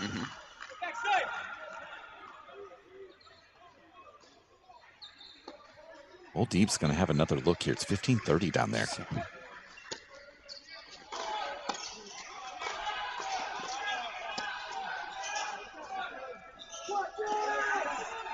going to have 3 breakpoint chances, excuse me. As Gavin Young goes wide on a forehand. Wow. And listen, my question again was around this time, end of sure. first set, beginning of second set, and Texas outperforming Michigan in this stretch. And obviously outliers, Andre Styler, Andrew Fenty, but I mean, Fenty's got a break in the second. Spizzirri has responded. No, the outlier is Styler. That's it. But Bickerstaff trying to do his part now. Deuce point, break point chance. Meanwhile, Waldeep does break for 5-all. From 2 breaks down. Yeah. To level it.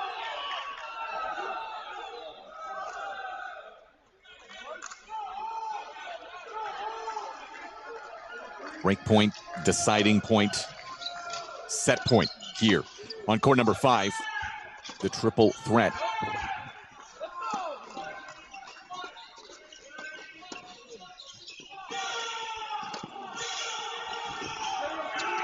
Harper able to finish it off. So there is one first set for the Texas Longhorns. 6-3, Harper over Bickerstaff as we go to court number 1. Let's pay a little bit of attention here to Spizzirri, who has found a break, as Alex mentioned early, 2-1 here in the second. But Andrew Fenty, 2 break point chances back. Spizzirri just had a bunny of a forehand approach. He missed it into the net tape. So break point chances back for Fenty. You see it's 5-all, 30-15 for P.Y. Bailey at that number 2 spot. 2 spots right now where Michigan served for the set, 6 and 4 twice, where they were unable to close things down. It really feels like right now it should be 1, 2, 3, 4 first sets for Michigan, and instead things are very much in the balance. And if we can, of course, by the way, Gavin Young at 5-all, now love 30. I do want to keep an eye on court number 6, Westlife. As soon as this deuce point's done, coming up on 1, can you take us back to 6? Cooksy's serving for it at 5-6, and given some of his struggles, Mike, on serve of late, I think we have to go check out that 5-6 service game. I'm nervous just thinking about it. Gavin Young, 4 more break point chances back.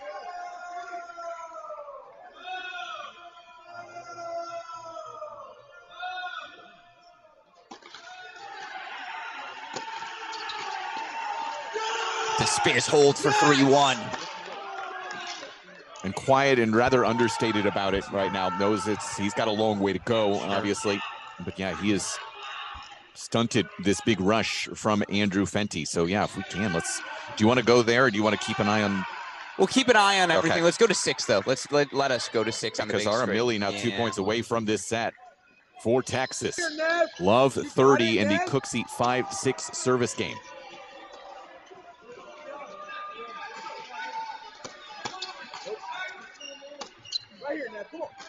And now it's a deuce point, break point chance for Maloney, and all of a sudden that set went from perhaps a luxury at 2 to almost a necessity for Michigan. Right here, Queen. You got it, Queen.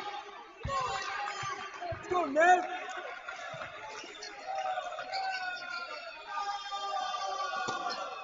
Let's go, Nevin. Oh my right goodness. Here, baby. Right here, Ned. This is a disaster. And it's unfortunately all mental. We've all seen this many times throughout the tennis world, right? But the yips on the second serve for Will Cooksey brings up 4 set points for Aramili. Meanwhile, it's a deuce point now from Love 40 down. Waldeep a chance. 4-6-5. Uh-oh. And Maloney breaks for 6-5. All right.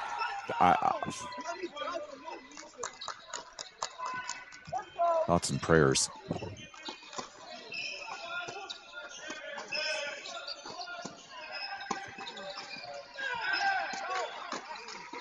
Called long. Confirmed there. 15-40. Waldeep holds 6-5.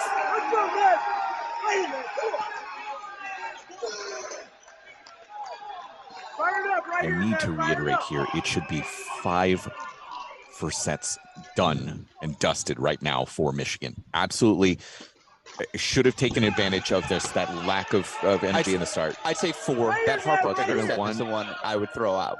Okay, that's fair. Yeah.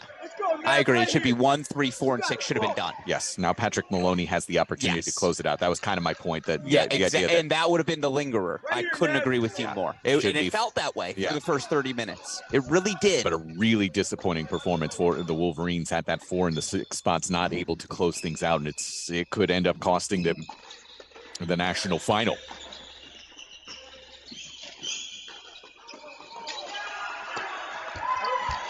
He missed indeed.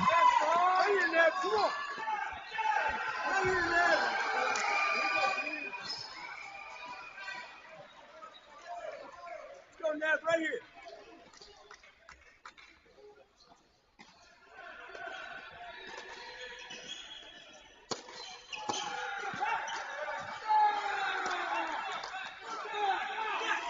Well answered here by Will Cooksey, isn't it? He's fought up 3 of them. Now it becomes a set point and game point for the breaker.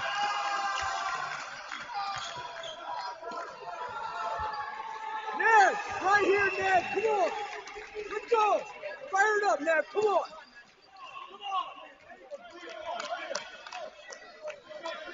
Right here, Ned. Come on. Well, he's going to take it here on the ad side. I think that's the right choice. Andre Styler has break chances to make it 5-1.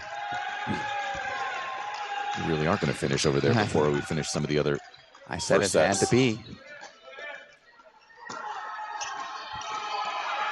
That is a phenomenal hold from Will Cooksey, considering how he got into that love 40 situation. So it will be a tiebreak to decide the first set on court number 6. And let's do a little do-si-do between 2 and 6. Maloney's 2 points away from the first set.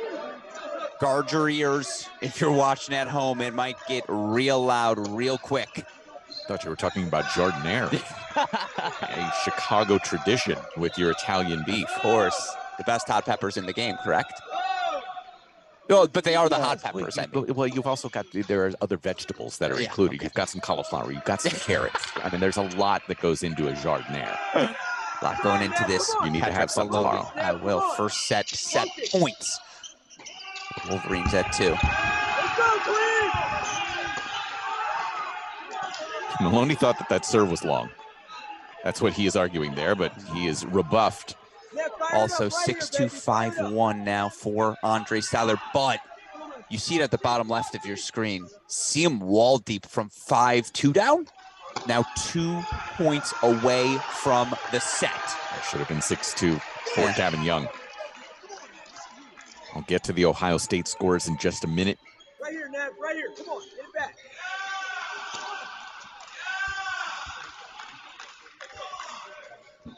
There it is for Patrick Maloney. Closes that one out. 7-5.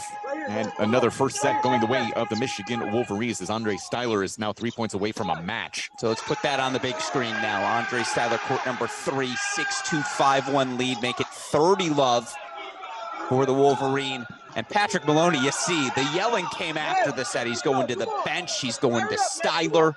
I think he feels what you feel, Mike. This first hour got away from Michigan. Yes. And they may end up with 4 first sets, but they really could have had 6. Yes, they absolutely could have had 6. Oh my gosh, Andre Styler, come on. This right here, this result, as it is match point right now for Andre Styler, this is why the doubles point was so crucial in case one player for Texas had a really flat performance, and that's what we're getting. Andre Styler looking to put it out of reach here. Match points.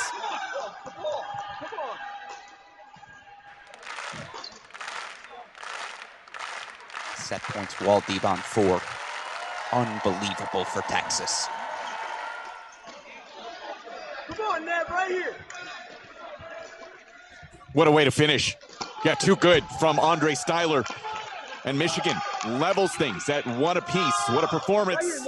Andre Styler, 2-1. 1-all. Breathtaking, absolutely breathtaking as we put court number 4 in the big screen.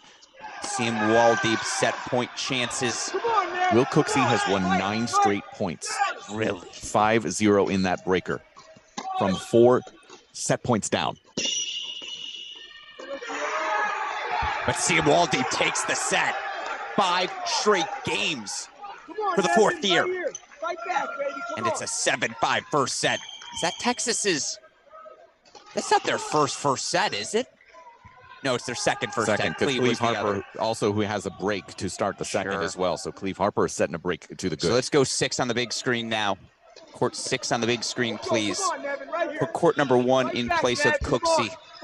As Will Cooksey, to your point.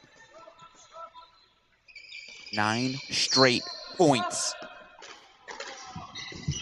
Snapped by our Millie, 4-5-1. But that's a great run. I mean, that's especially considering the double fault issues in the tiebreak, in that 5-6 service game. Well answered. And you see Elias Pizziri holding on to that break lead here in set number 2. Let me real quick while I can, I'm going to give you some score updates from over on the Ohio State-Virginia side. First set to Boulay over Montez in a tiebreak. Kenan Kingsley 6-3, 5-1 over Rodesh. So Kingsley answering some questions there. Tracy, first set over Von der Schulenberg on serve in the second. James Trotter 6-1, 2-5 with Ryan Getz. On the 5 line, Robert Cash held on 6-4, 2-1 now with a break at the 5 line, and it's actually close to splitting sets on 6 as well. Dahlberg 6-11 the first, Anthrop 5-2 single break lead in the second.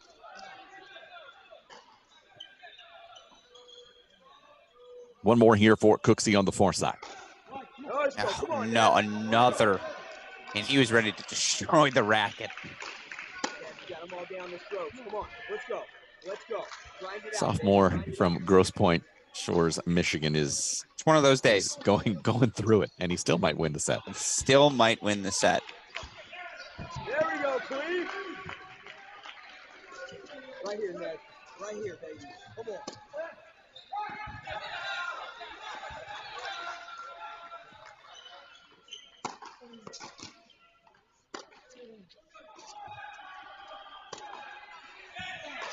Come on. It's a disaster for Aaron Millie. I mean, listen, when you have somebody who's close to snapping a stick like that, give away a few points. I mean, heartbreaking for him losing that 9 straight points, missing out on the 4 set points. Understandable, right? But it is set points now for Will Cooksey.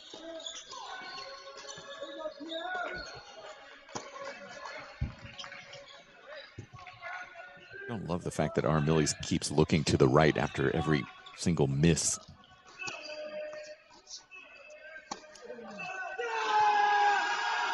And it's a Bickersteth break back for Michigan at 5. Aaron Millie fights off set point, but right now it's 1, 2, 3 first sets to Michigan at the 1, 2, 1, 2, and 3 spots. It's the Styler green dot threw me off. I forgot he already finished. Yep. Can Cooksey make it 4?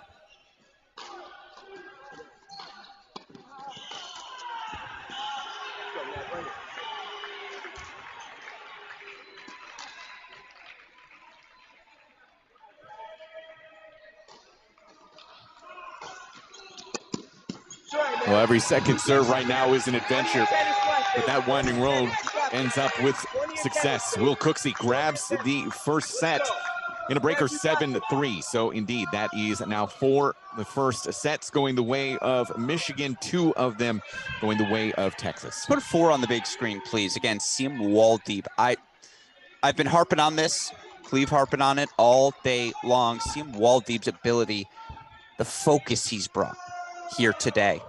I do think there's a little tunnel vision in the best sense possible. He is so determined to get this Texas team back into the national conversation. 2021 semifinalist, losing the round of 16 last year with the same core.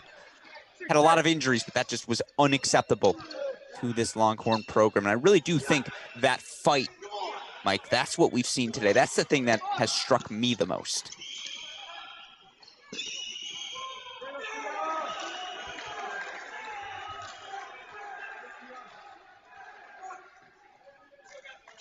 So it's the hold 4 wall deep 4-1 love here on court number 4. Let's put 5 on the big screen. I feel like we haven't spent a ton of time with Harper Bickersteth.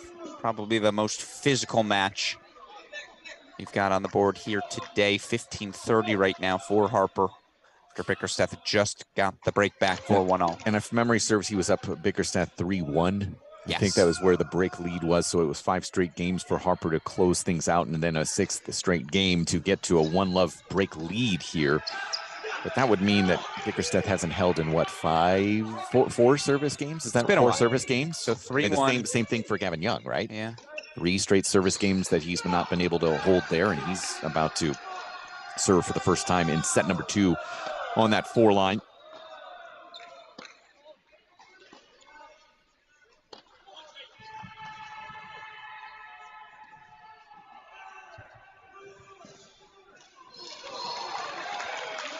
Nice hands, Andrew Fenty.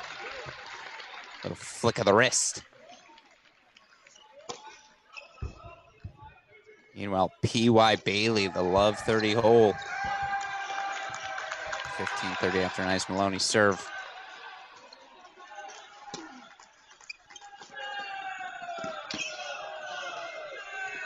How about that Cleve Harper forehand combo, Mike?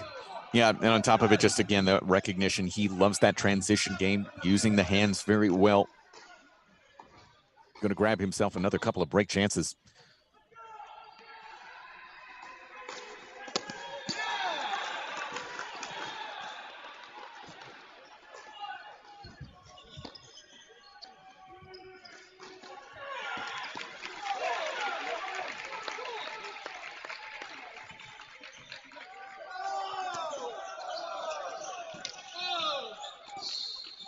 Push long, yeah. Volley.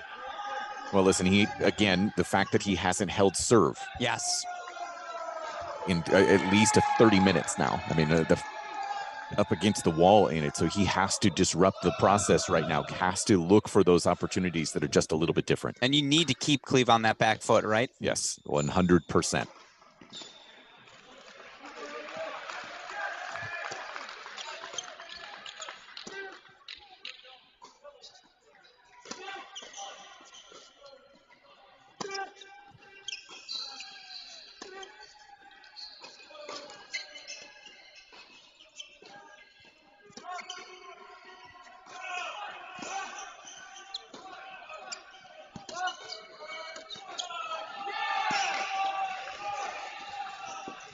Court position telling everything right there. Harper spent the entire point on the baseline or inside of it.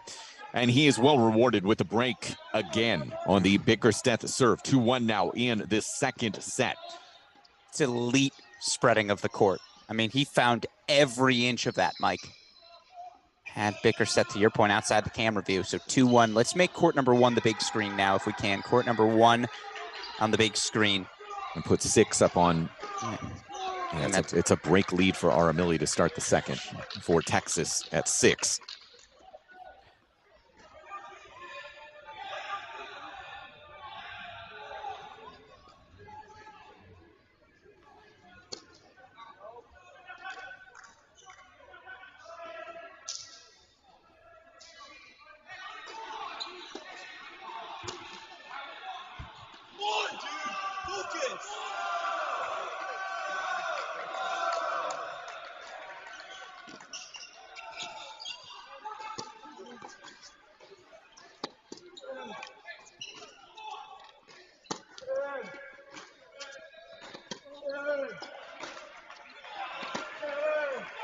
Well, another rock-solid hold, quietly, competently from Elliot Spazzeri.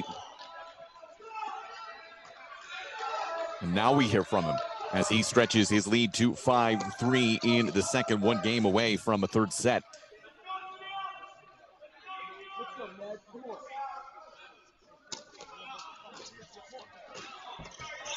There's no clear pathways for either team yet.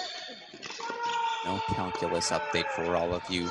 Just keep the full screen here on the big screen. That's right, Ned. Come on. Focus, baby. Focus. Let's go. You got this. Let's go, Ned. Come on. There you go, Tweet.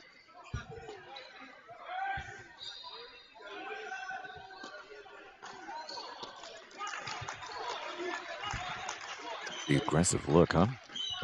Yeah, takes that very wide and very well. Cooksey, love 30, a little spot here. He looks to get that opening break back on court number 6 against Aramilli.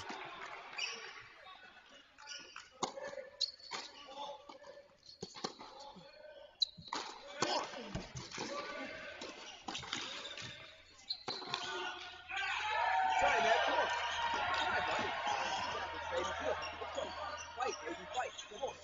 You got this, man. Come on. One at a time, baby. One at a time. Court break point chances for Cooksey on 6. Should they just make it a ground stroke game? Yeah, I think that would be helpful. And same thing for Jacob Bickerstedt if he's able to just not start with a serve. Yeah. Well, frankly, for Gavin Young too. I mean, this is. Although a big hold for Young for 1-0. Yeah, that's true. But Go, Queen.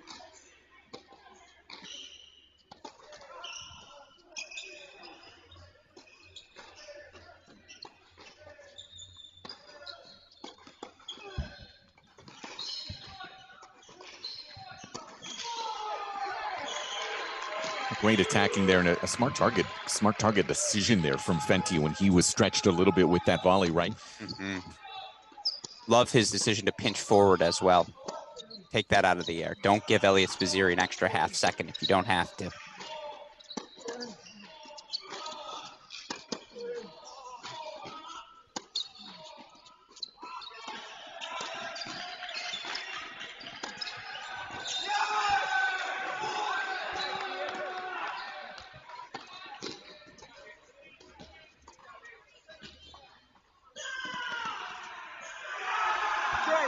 So that's your point of the day before Will Cooksey. How about that? Incredible speed to track it down multiple times to break back to 1-all. Right now, Elliot Spizzirri is 2 points away from forcing the split. You see Bailey holding for 2-1. Let's put Harper at that number 5 spot back in place of court number 2 again. Right now, the straightest pathway forward for Texas certainly runs through Cleve Harper.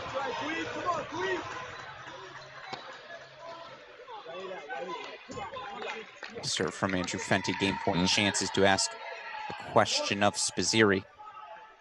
Gavin Young just broke CM Woldeab. I mean, shoulder shrug. Yeah, it's this match has felt relatively straightforward here on 1. 1, 2, and 3 have been predictable, I guess, in some way. 4, 5, and 6 have, I guess you could even put straightforward. 4, 5, and 6 has been a little bit more all over the place. It's time to get funky down at the end there, no doubt about it. Fenty does get that hold and will force the issue here on 1. Can we put 4 on the big screen? I want to watch. I'm honestly afraid to watch young Waldy because if you've been watching the scoreboard, it really is everywhere. But I said it at the start. I thought that match felt very swingy for each of these teams. I believe that was my match calculus swing match. It was indeed. You said that was going to be the one that decided 4-3. Your path to victory for Texas 4, 1, and 6. Michigan 2, 3, 4, and 5. Flip 5 and 6 for me. That was my one on first layers. Yeah, no, you don't. Yeah, you're not allowed to flip. Yeah, no, you're right. Fair. And I'm always here. West Bluefielders stick together. Although I can't believe I picked against Cleve Harper. That was so dumb.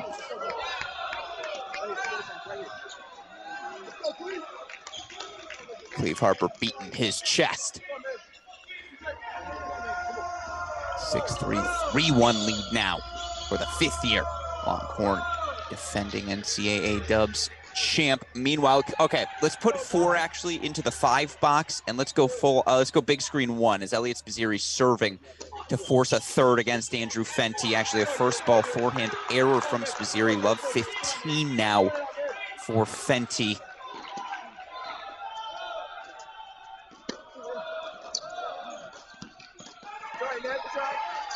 And I got a wave of text. I don't think I realized it. Yeah. Was it a tennis point moment of the day? Will Cooksey made the tweener. Yeah, I know. I saw him track down the dropper. I didn't see the tweener. Yeah, I know. Slap me next time, Mike. I mean, I assumed you see. I mean, you do see everything. It's true.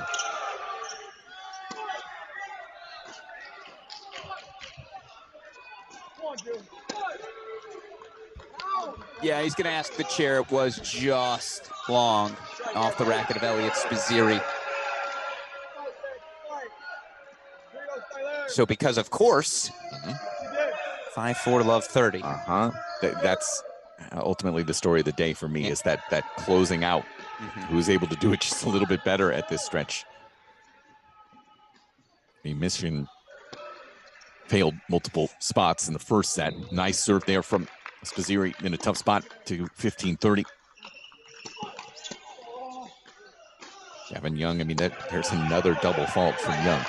Listen, the wave of double faults, you certainly can attribute that to a third match in 3 days, tired legs. No question about it.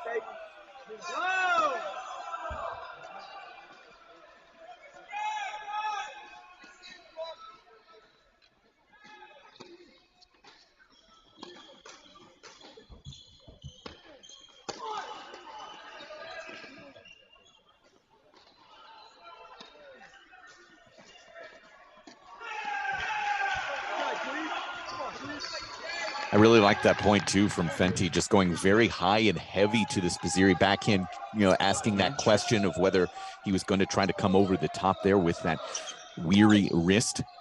Spazzeri up to the task, and maybe a little bit early with that court position from Fenty to come and turn on it and go inside in. Meanwhile, Gavin Young from 40 love to deuce. I mean, again, let's play ground stroke games. I think everyone wins. Let's go, Ned. Right here, baby. Come on. So good. He overcooked it. So Andrew Fenty will have 2 breakpoint chances back to extend set number 2. Maloney held for 7-5, 2-all. You might have heard that roar. Picked up on our camera feed here. Alex Ruskin, Mike Cation. Call for today's second semifinal. And yes, we will get a couple of Ohio State updates for you here shortly. And with Virginia. Wow.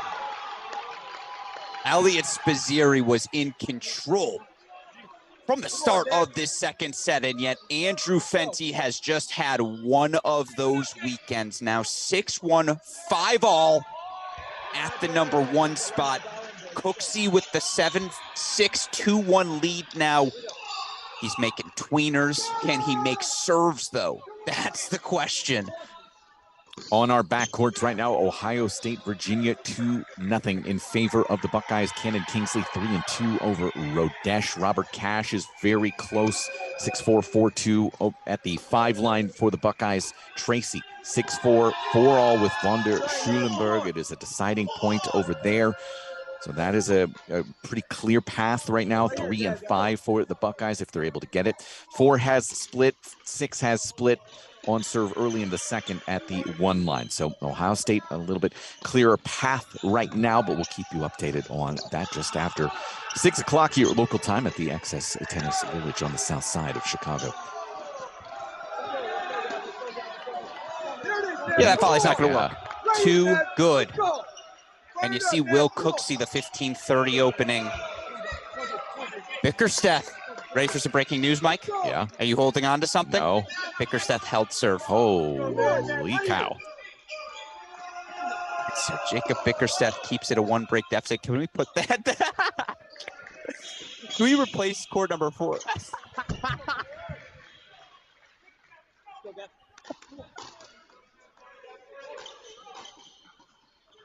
Hold on, I need a second. You get us. I'm going to just stay here. I mean, why not? Andrew Fenty there having some conversations there in the stands. Oh, that's good. That's good. All right, let's put Bickersteth on the board. Excuse me. Yeah, court number 5 in lieu of court number 4, please. Okay. Let's go, Queen!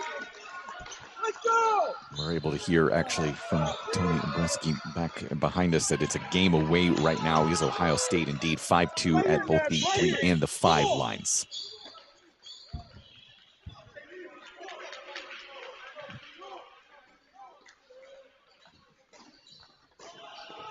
There are still obviously 2 matches to be played here tonight on the consolation bracket. That does include Illinois, the host of this event, taking on, I believe, Tennessee. Yeah, it's going to be a really orange battle.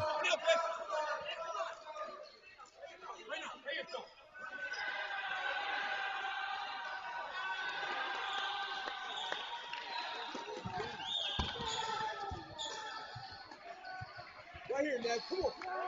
Yeah, full sprint there from Elliot Spizzirri. Moving well right now. Westhoff, can you put court 2 on the board? Leave it. But right now, Patrick Maloney, 3 breakpoint chances at the number 2 spot. Yeah, big spot there for Michigan. Cooksey, the breakpoint chances at 6. Yeah, their clearest path for them right now is 1, 2, and 6. Yeah. And I could get there.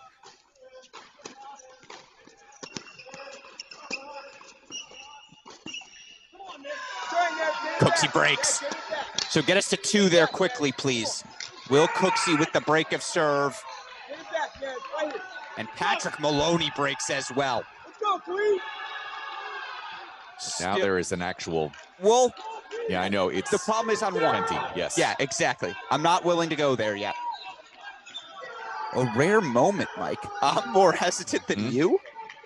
What hour is it? Get it back, Ned, right here.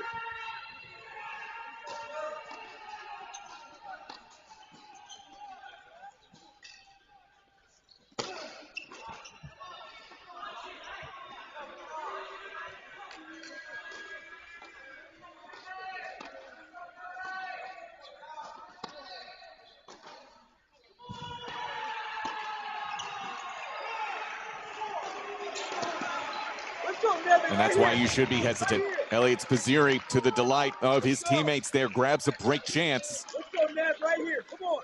And it's a deuce point on court 4, Westhoff. I think we're going to miss it, unfortunately. I'll talk you through it. Serve and volley from Waldeeb. Ultimately successful. So Waldeeb 7-5, 3-2 on serve. Yeah, that was a hold for Waldeeb. Yeah. 2-3-2. A rare hold. You see breakpoint chances here for Spizzirri.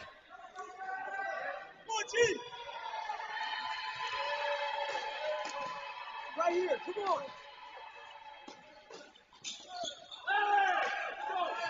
Right here, Ned, come on.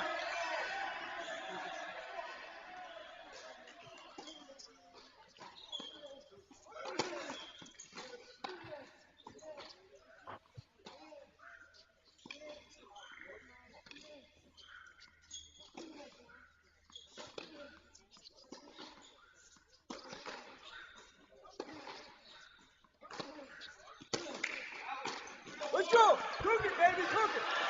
Let's go. Right here, baby. Don't love the change of direction there. Tough ball again, moving fast through the court, right? The change from Spizzirri? Yes. Okay. Explain that to me.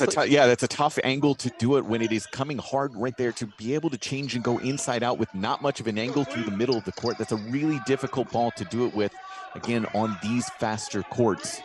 Sure. This is where I'd point out, because of the wrist injuries, Elliot's developed this habit. You see forehand, you got to go after. Oh, yeah, right? it's just much more sure. to go back cross or back through the middle there. Just explaining the context why he might have made that choice. Millie, by the way, does have 4 break chances. Now 3 break chances up on 6.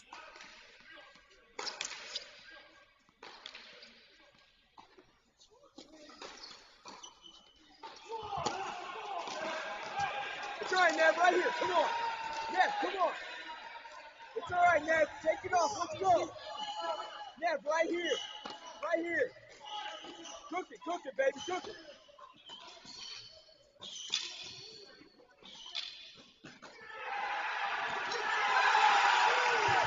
A controlled finish, and Elliot Spizzirri fights back and gets it right back. 6-5 for the Longhorns.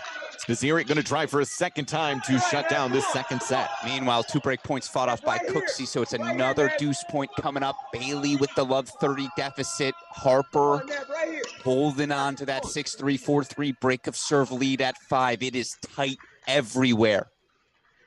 No pathways to 4 clear for either of these teams yet.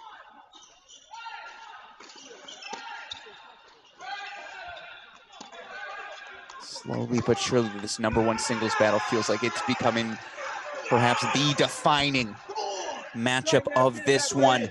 So 7-6, 4-1 lead for Cooksey. Let's make that court number 5 now. Again, we're going to keep 1 on the big box. Elliot Spizzirri to serve for the set again. We don't want to miss a second of it. Yeah, if things are holding at 4, 5, and 6, there's a you could see those bank of courts ending pretty quickly. Sure. It very much could all come down to the one line. By the way, official, Ohio State the winner. Okay, thank you. I believe that final score is a 4-love 4-0, yeah. And it was Cash, Tracy, Kingsley, Cannon Kingsley. Tip of the cap. That banged up, deliver a straight set win over Chris Rodesh. Are you kidding me? 4-0 Buckeyes. That's a heck of a bounce back for this Ohio State team.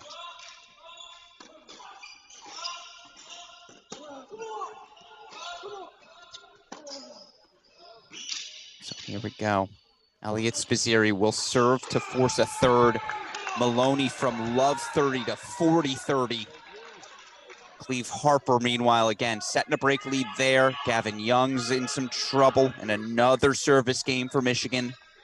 Seeing Waldeep just continuing to put that pressure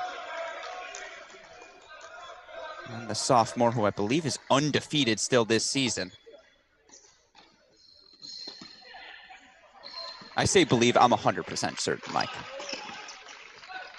Which sophomore? Gavin Young, in singles. He technically a junior.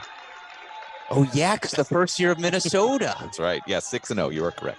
7-0. But he still has 3 years of 3 years, including this year of eligibility. Let the record show. And I believe I saw his dad, Jeff Young, head coach of Purdue, made the trip. Yeah, that would be about a 4-hour drive. It's not terrible.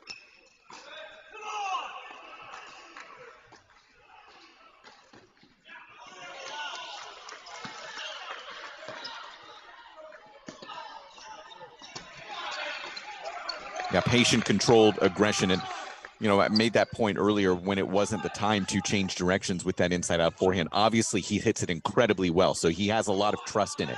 There are just times when it's flat, low. It's so hard to then get underneath that properly and get that shape that you need.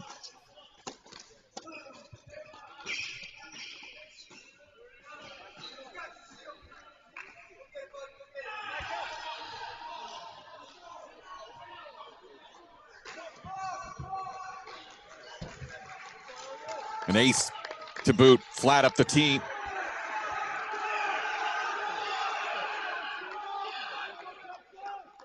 Cleve Harper, one game away now for the Longhorns at the 5 spot as he stretches his lead to 5-3.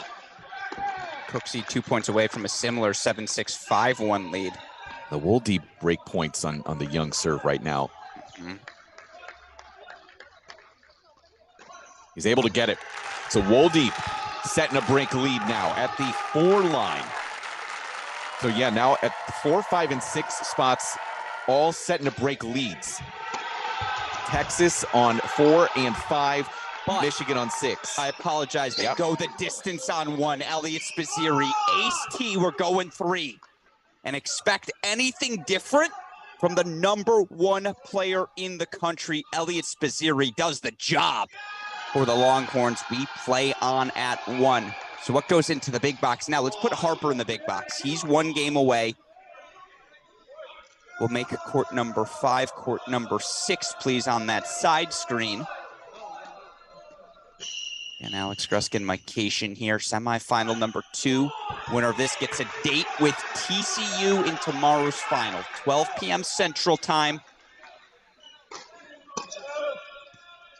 If Mike's able to pick up his rental car tonight, we will have a pregame show for all of you, a half hour beforehand. Got a lot of Girl Scout cookies I've got to deliver over the next couple of days. It's really important. Wait, there are Girl Scout cookies going around? Yeah, you didn't order any. They call, I'm the ultimate tag-along, Mike. I mean, listen, I posted it online. That's you so didn't order Wait, it. was it an Instagram? No, it was on the Twitters. No, Alex. It's your fault. It's your fault. That is 100% on me. Tag-alongs, really? No, I don't like tag. It's just the best joke. Okay. Come on. There you go. Come on, Ned. Right here. Come on. 1 at a time, baby. 1 at a time. Yeah, just tabbed it back there from Cleve Harper, so Bickerstedt's going to have a few game points. Cooksey closing in on the match points. Could be 2-all for a while. We're all circling no, that number 1 spot, aren't we? I think it's going to be 3-all. It's going to be 3-all for a while. All dependent on one. If everything Gavin holds. Young, love 30 hole. I know. I mean, that's the more realistic. Yeah, 2-all certainly. I don't know, man. It could be 3-2. Yeah, 3-all. Yeah, it's going to be. It does feel like it's all coming down to one, though, doesn't it? It does. As you see the game points, match point chance for Cooksey on 6, top left of your screen. That's quite a win. Quite a win from 4 set points down in the first set, wins 9 straight points, takes the tiebreak and runs away with the second. An incredible victory there for Will Cooksey to give Michigan for the first time on the day a lead. It's 2-1 now overall. We'll put that Waldeep Young match on court number 4 in that spot, but considering the double faults, considering some of the struggles for Will Cooksey, you mentioned it, 5-6, love 40, 2 double faults in the game. Yes. To put himself in that set point deficit. Had the tough 2 double fault stretch in the breaker as well in doubles. That's guts. And this Michigan team doesn't know who their 6 singles player is right now. Will Cooksey's 3-0, I believe, on the weekend. That's correct. We'll see what a healthy Nino Ehrenschneider looks like, but for now, it's Cooksey's spot.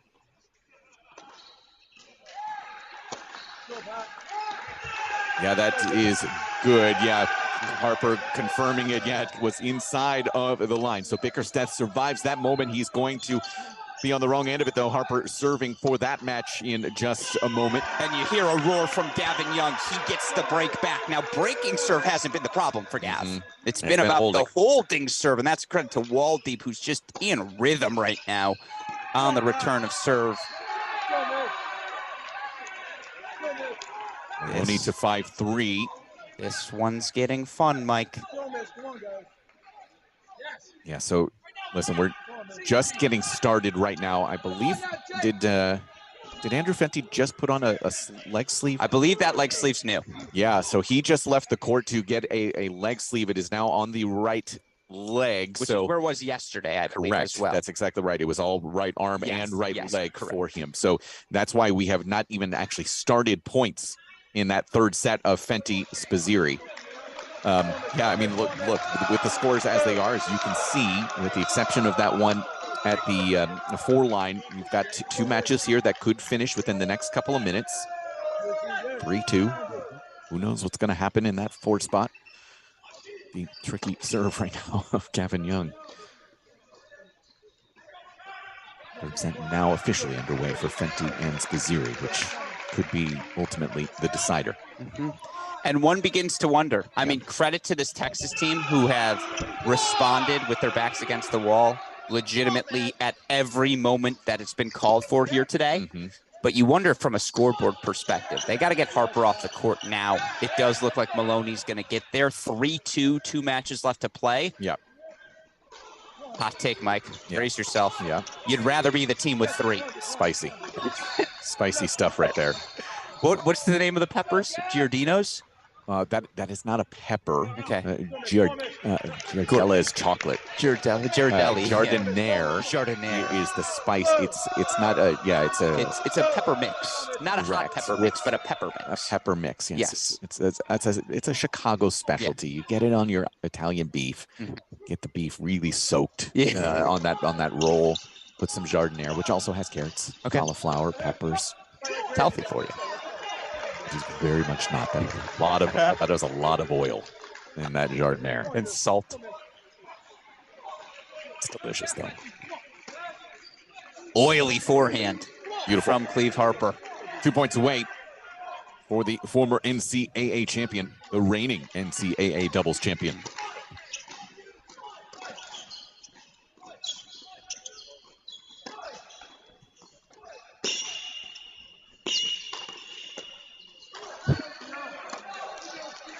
Nice overhead seam, Waldeep.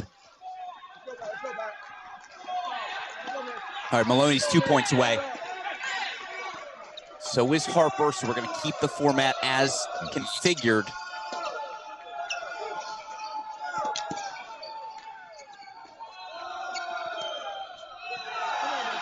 Yeah, pulled up very quickly. Not a lot of leg in that backhand swing for Cleve Harper.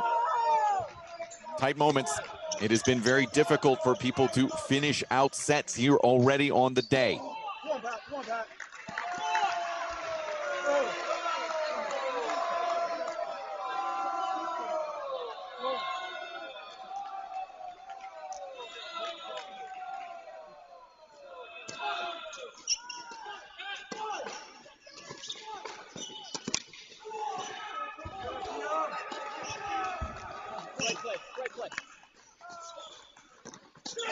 Uh-oh.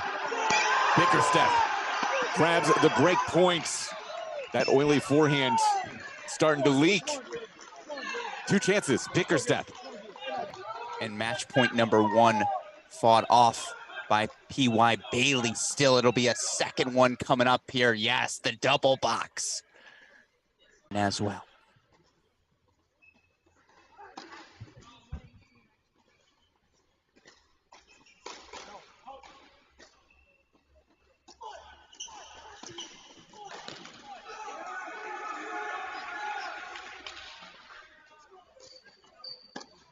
Maloney does it again.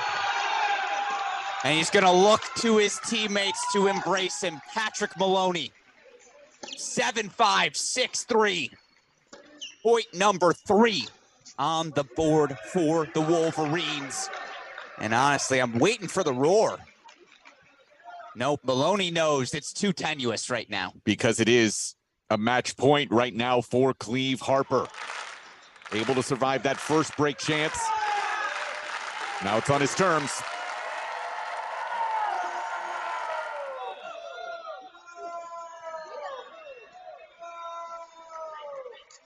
Deuce point right now for Gavin Young as well. That'll be 4-all, or Waldy will serve for the match. The shortest lived 3-1 lead maybe ever.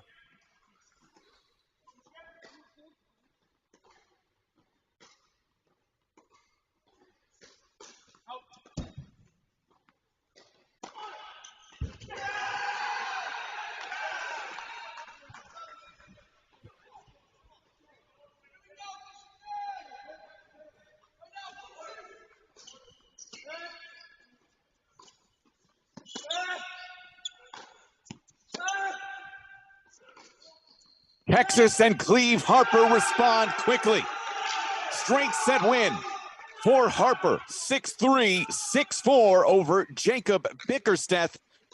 The deficit narrowed by 1. Michigan now out in front, 3-2. He's the 5th-year leader, the emotional center for this Texas team. We go quickly to 1. Quickly to 1 as we've got breakpoint chances for Fenty, and it's on your screen now. Your last 2 matches remaining, and guess what? They're doubles partners.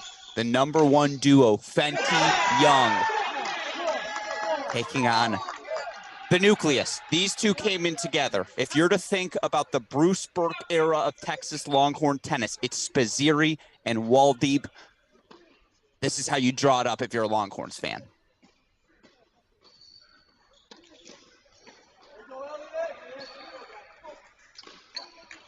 Oh, what a ball there from Spaziri. I guess the attack to that backhand wing, that is the question, isn't it? He knows it's coming. Yep. You know you're going to do it. Who executes better? It's a bad miss from Young with love 15. That's a bad miss. Happens. Understandable, but it's a bad miss in the moment. Come on, miss. Gavin Young, undefeated for the Wolverines this season in singles. Fenty couldn't have lost more than twice. Ferry, and maybe Harvard. Fenty has lost twice. Yeah. He lost 2 days ago. Sure. That's Stanford and Ferry. That's what I meant. Sorry. Arthur Ferry, the number 1 singles player for Stanford.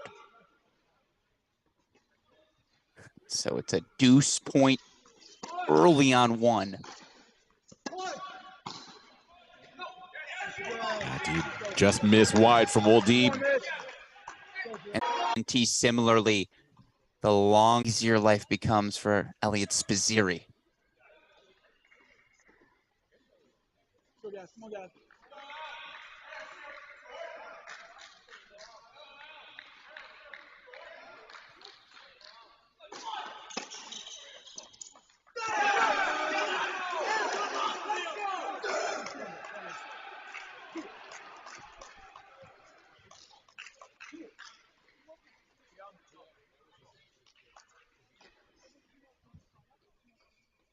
go, Mitch.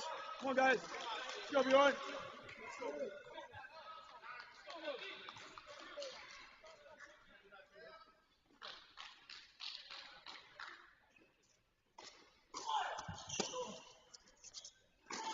Oh, come on. Did he land it? There's a far sideline official. He didn't. So it's match points, Waldeep. Come on, Mitch. Whoa.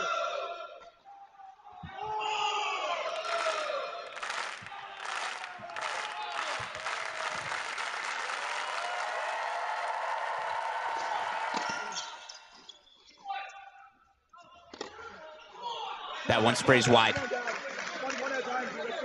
3 more match points.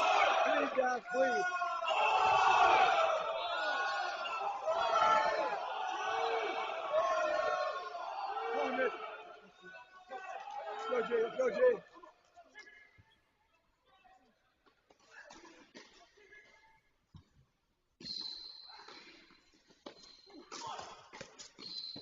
We do know there are some audio issues right now that we are trying to work on as best we can here. So we'll try to walk you through a few of these points. An incredible bump lob from Andrew Fenty on one. It's a 15-30 opening. Wolverine fifth year.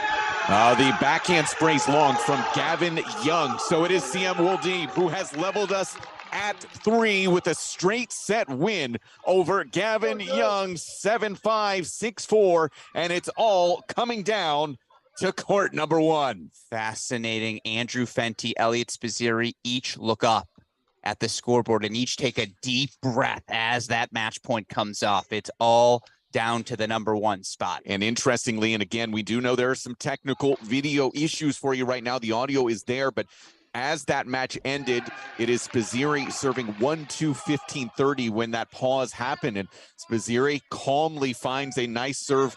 Was it +2, +1, +2 combination to finish that point and able to get it to 30 all. Listen, I've got a plenty of US Open radio experience. I'm happy to walk you through with the audio if we need to here. But it looks like we were getting a little bit of clarity. Yeah, it's, again, we do know we're working on it as best we can here. 30 all moment. And look, Elliot Spizzirri's been in this position before, as has Andrew Fenty. Fenty clinching against Texas in a very similar scenario last season. Similarly, again, would you rather have anyone but the number 1 player in the country to decide things?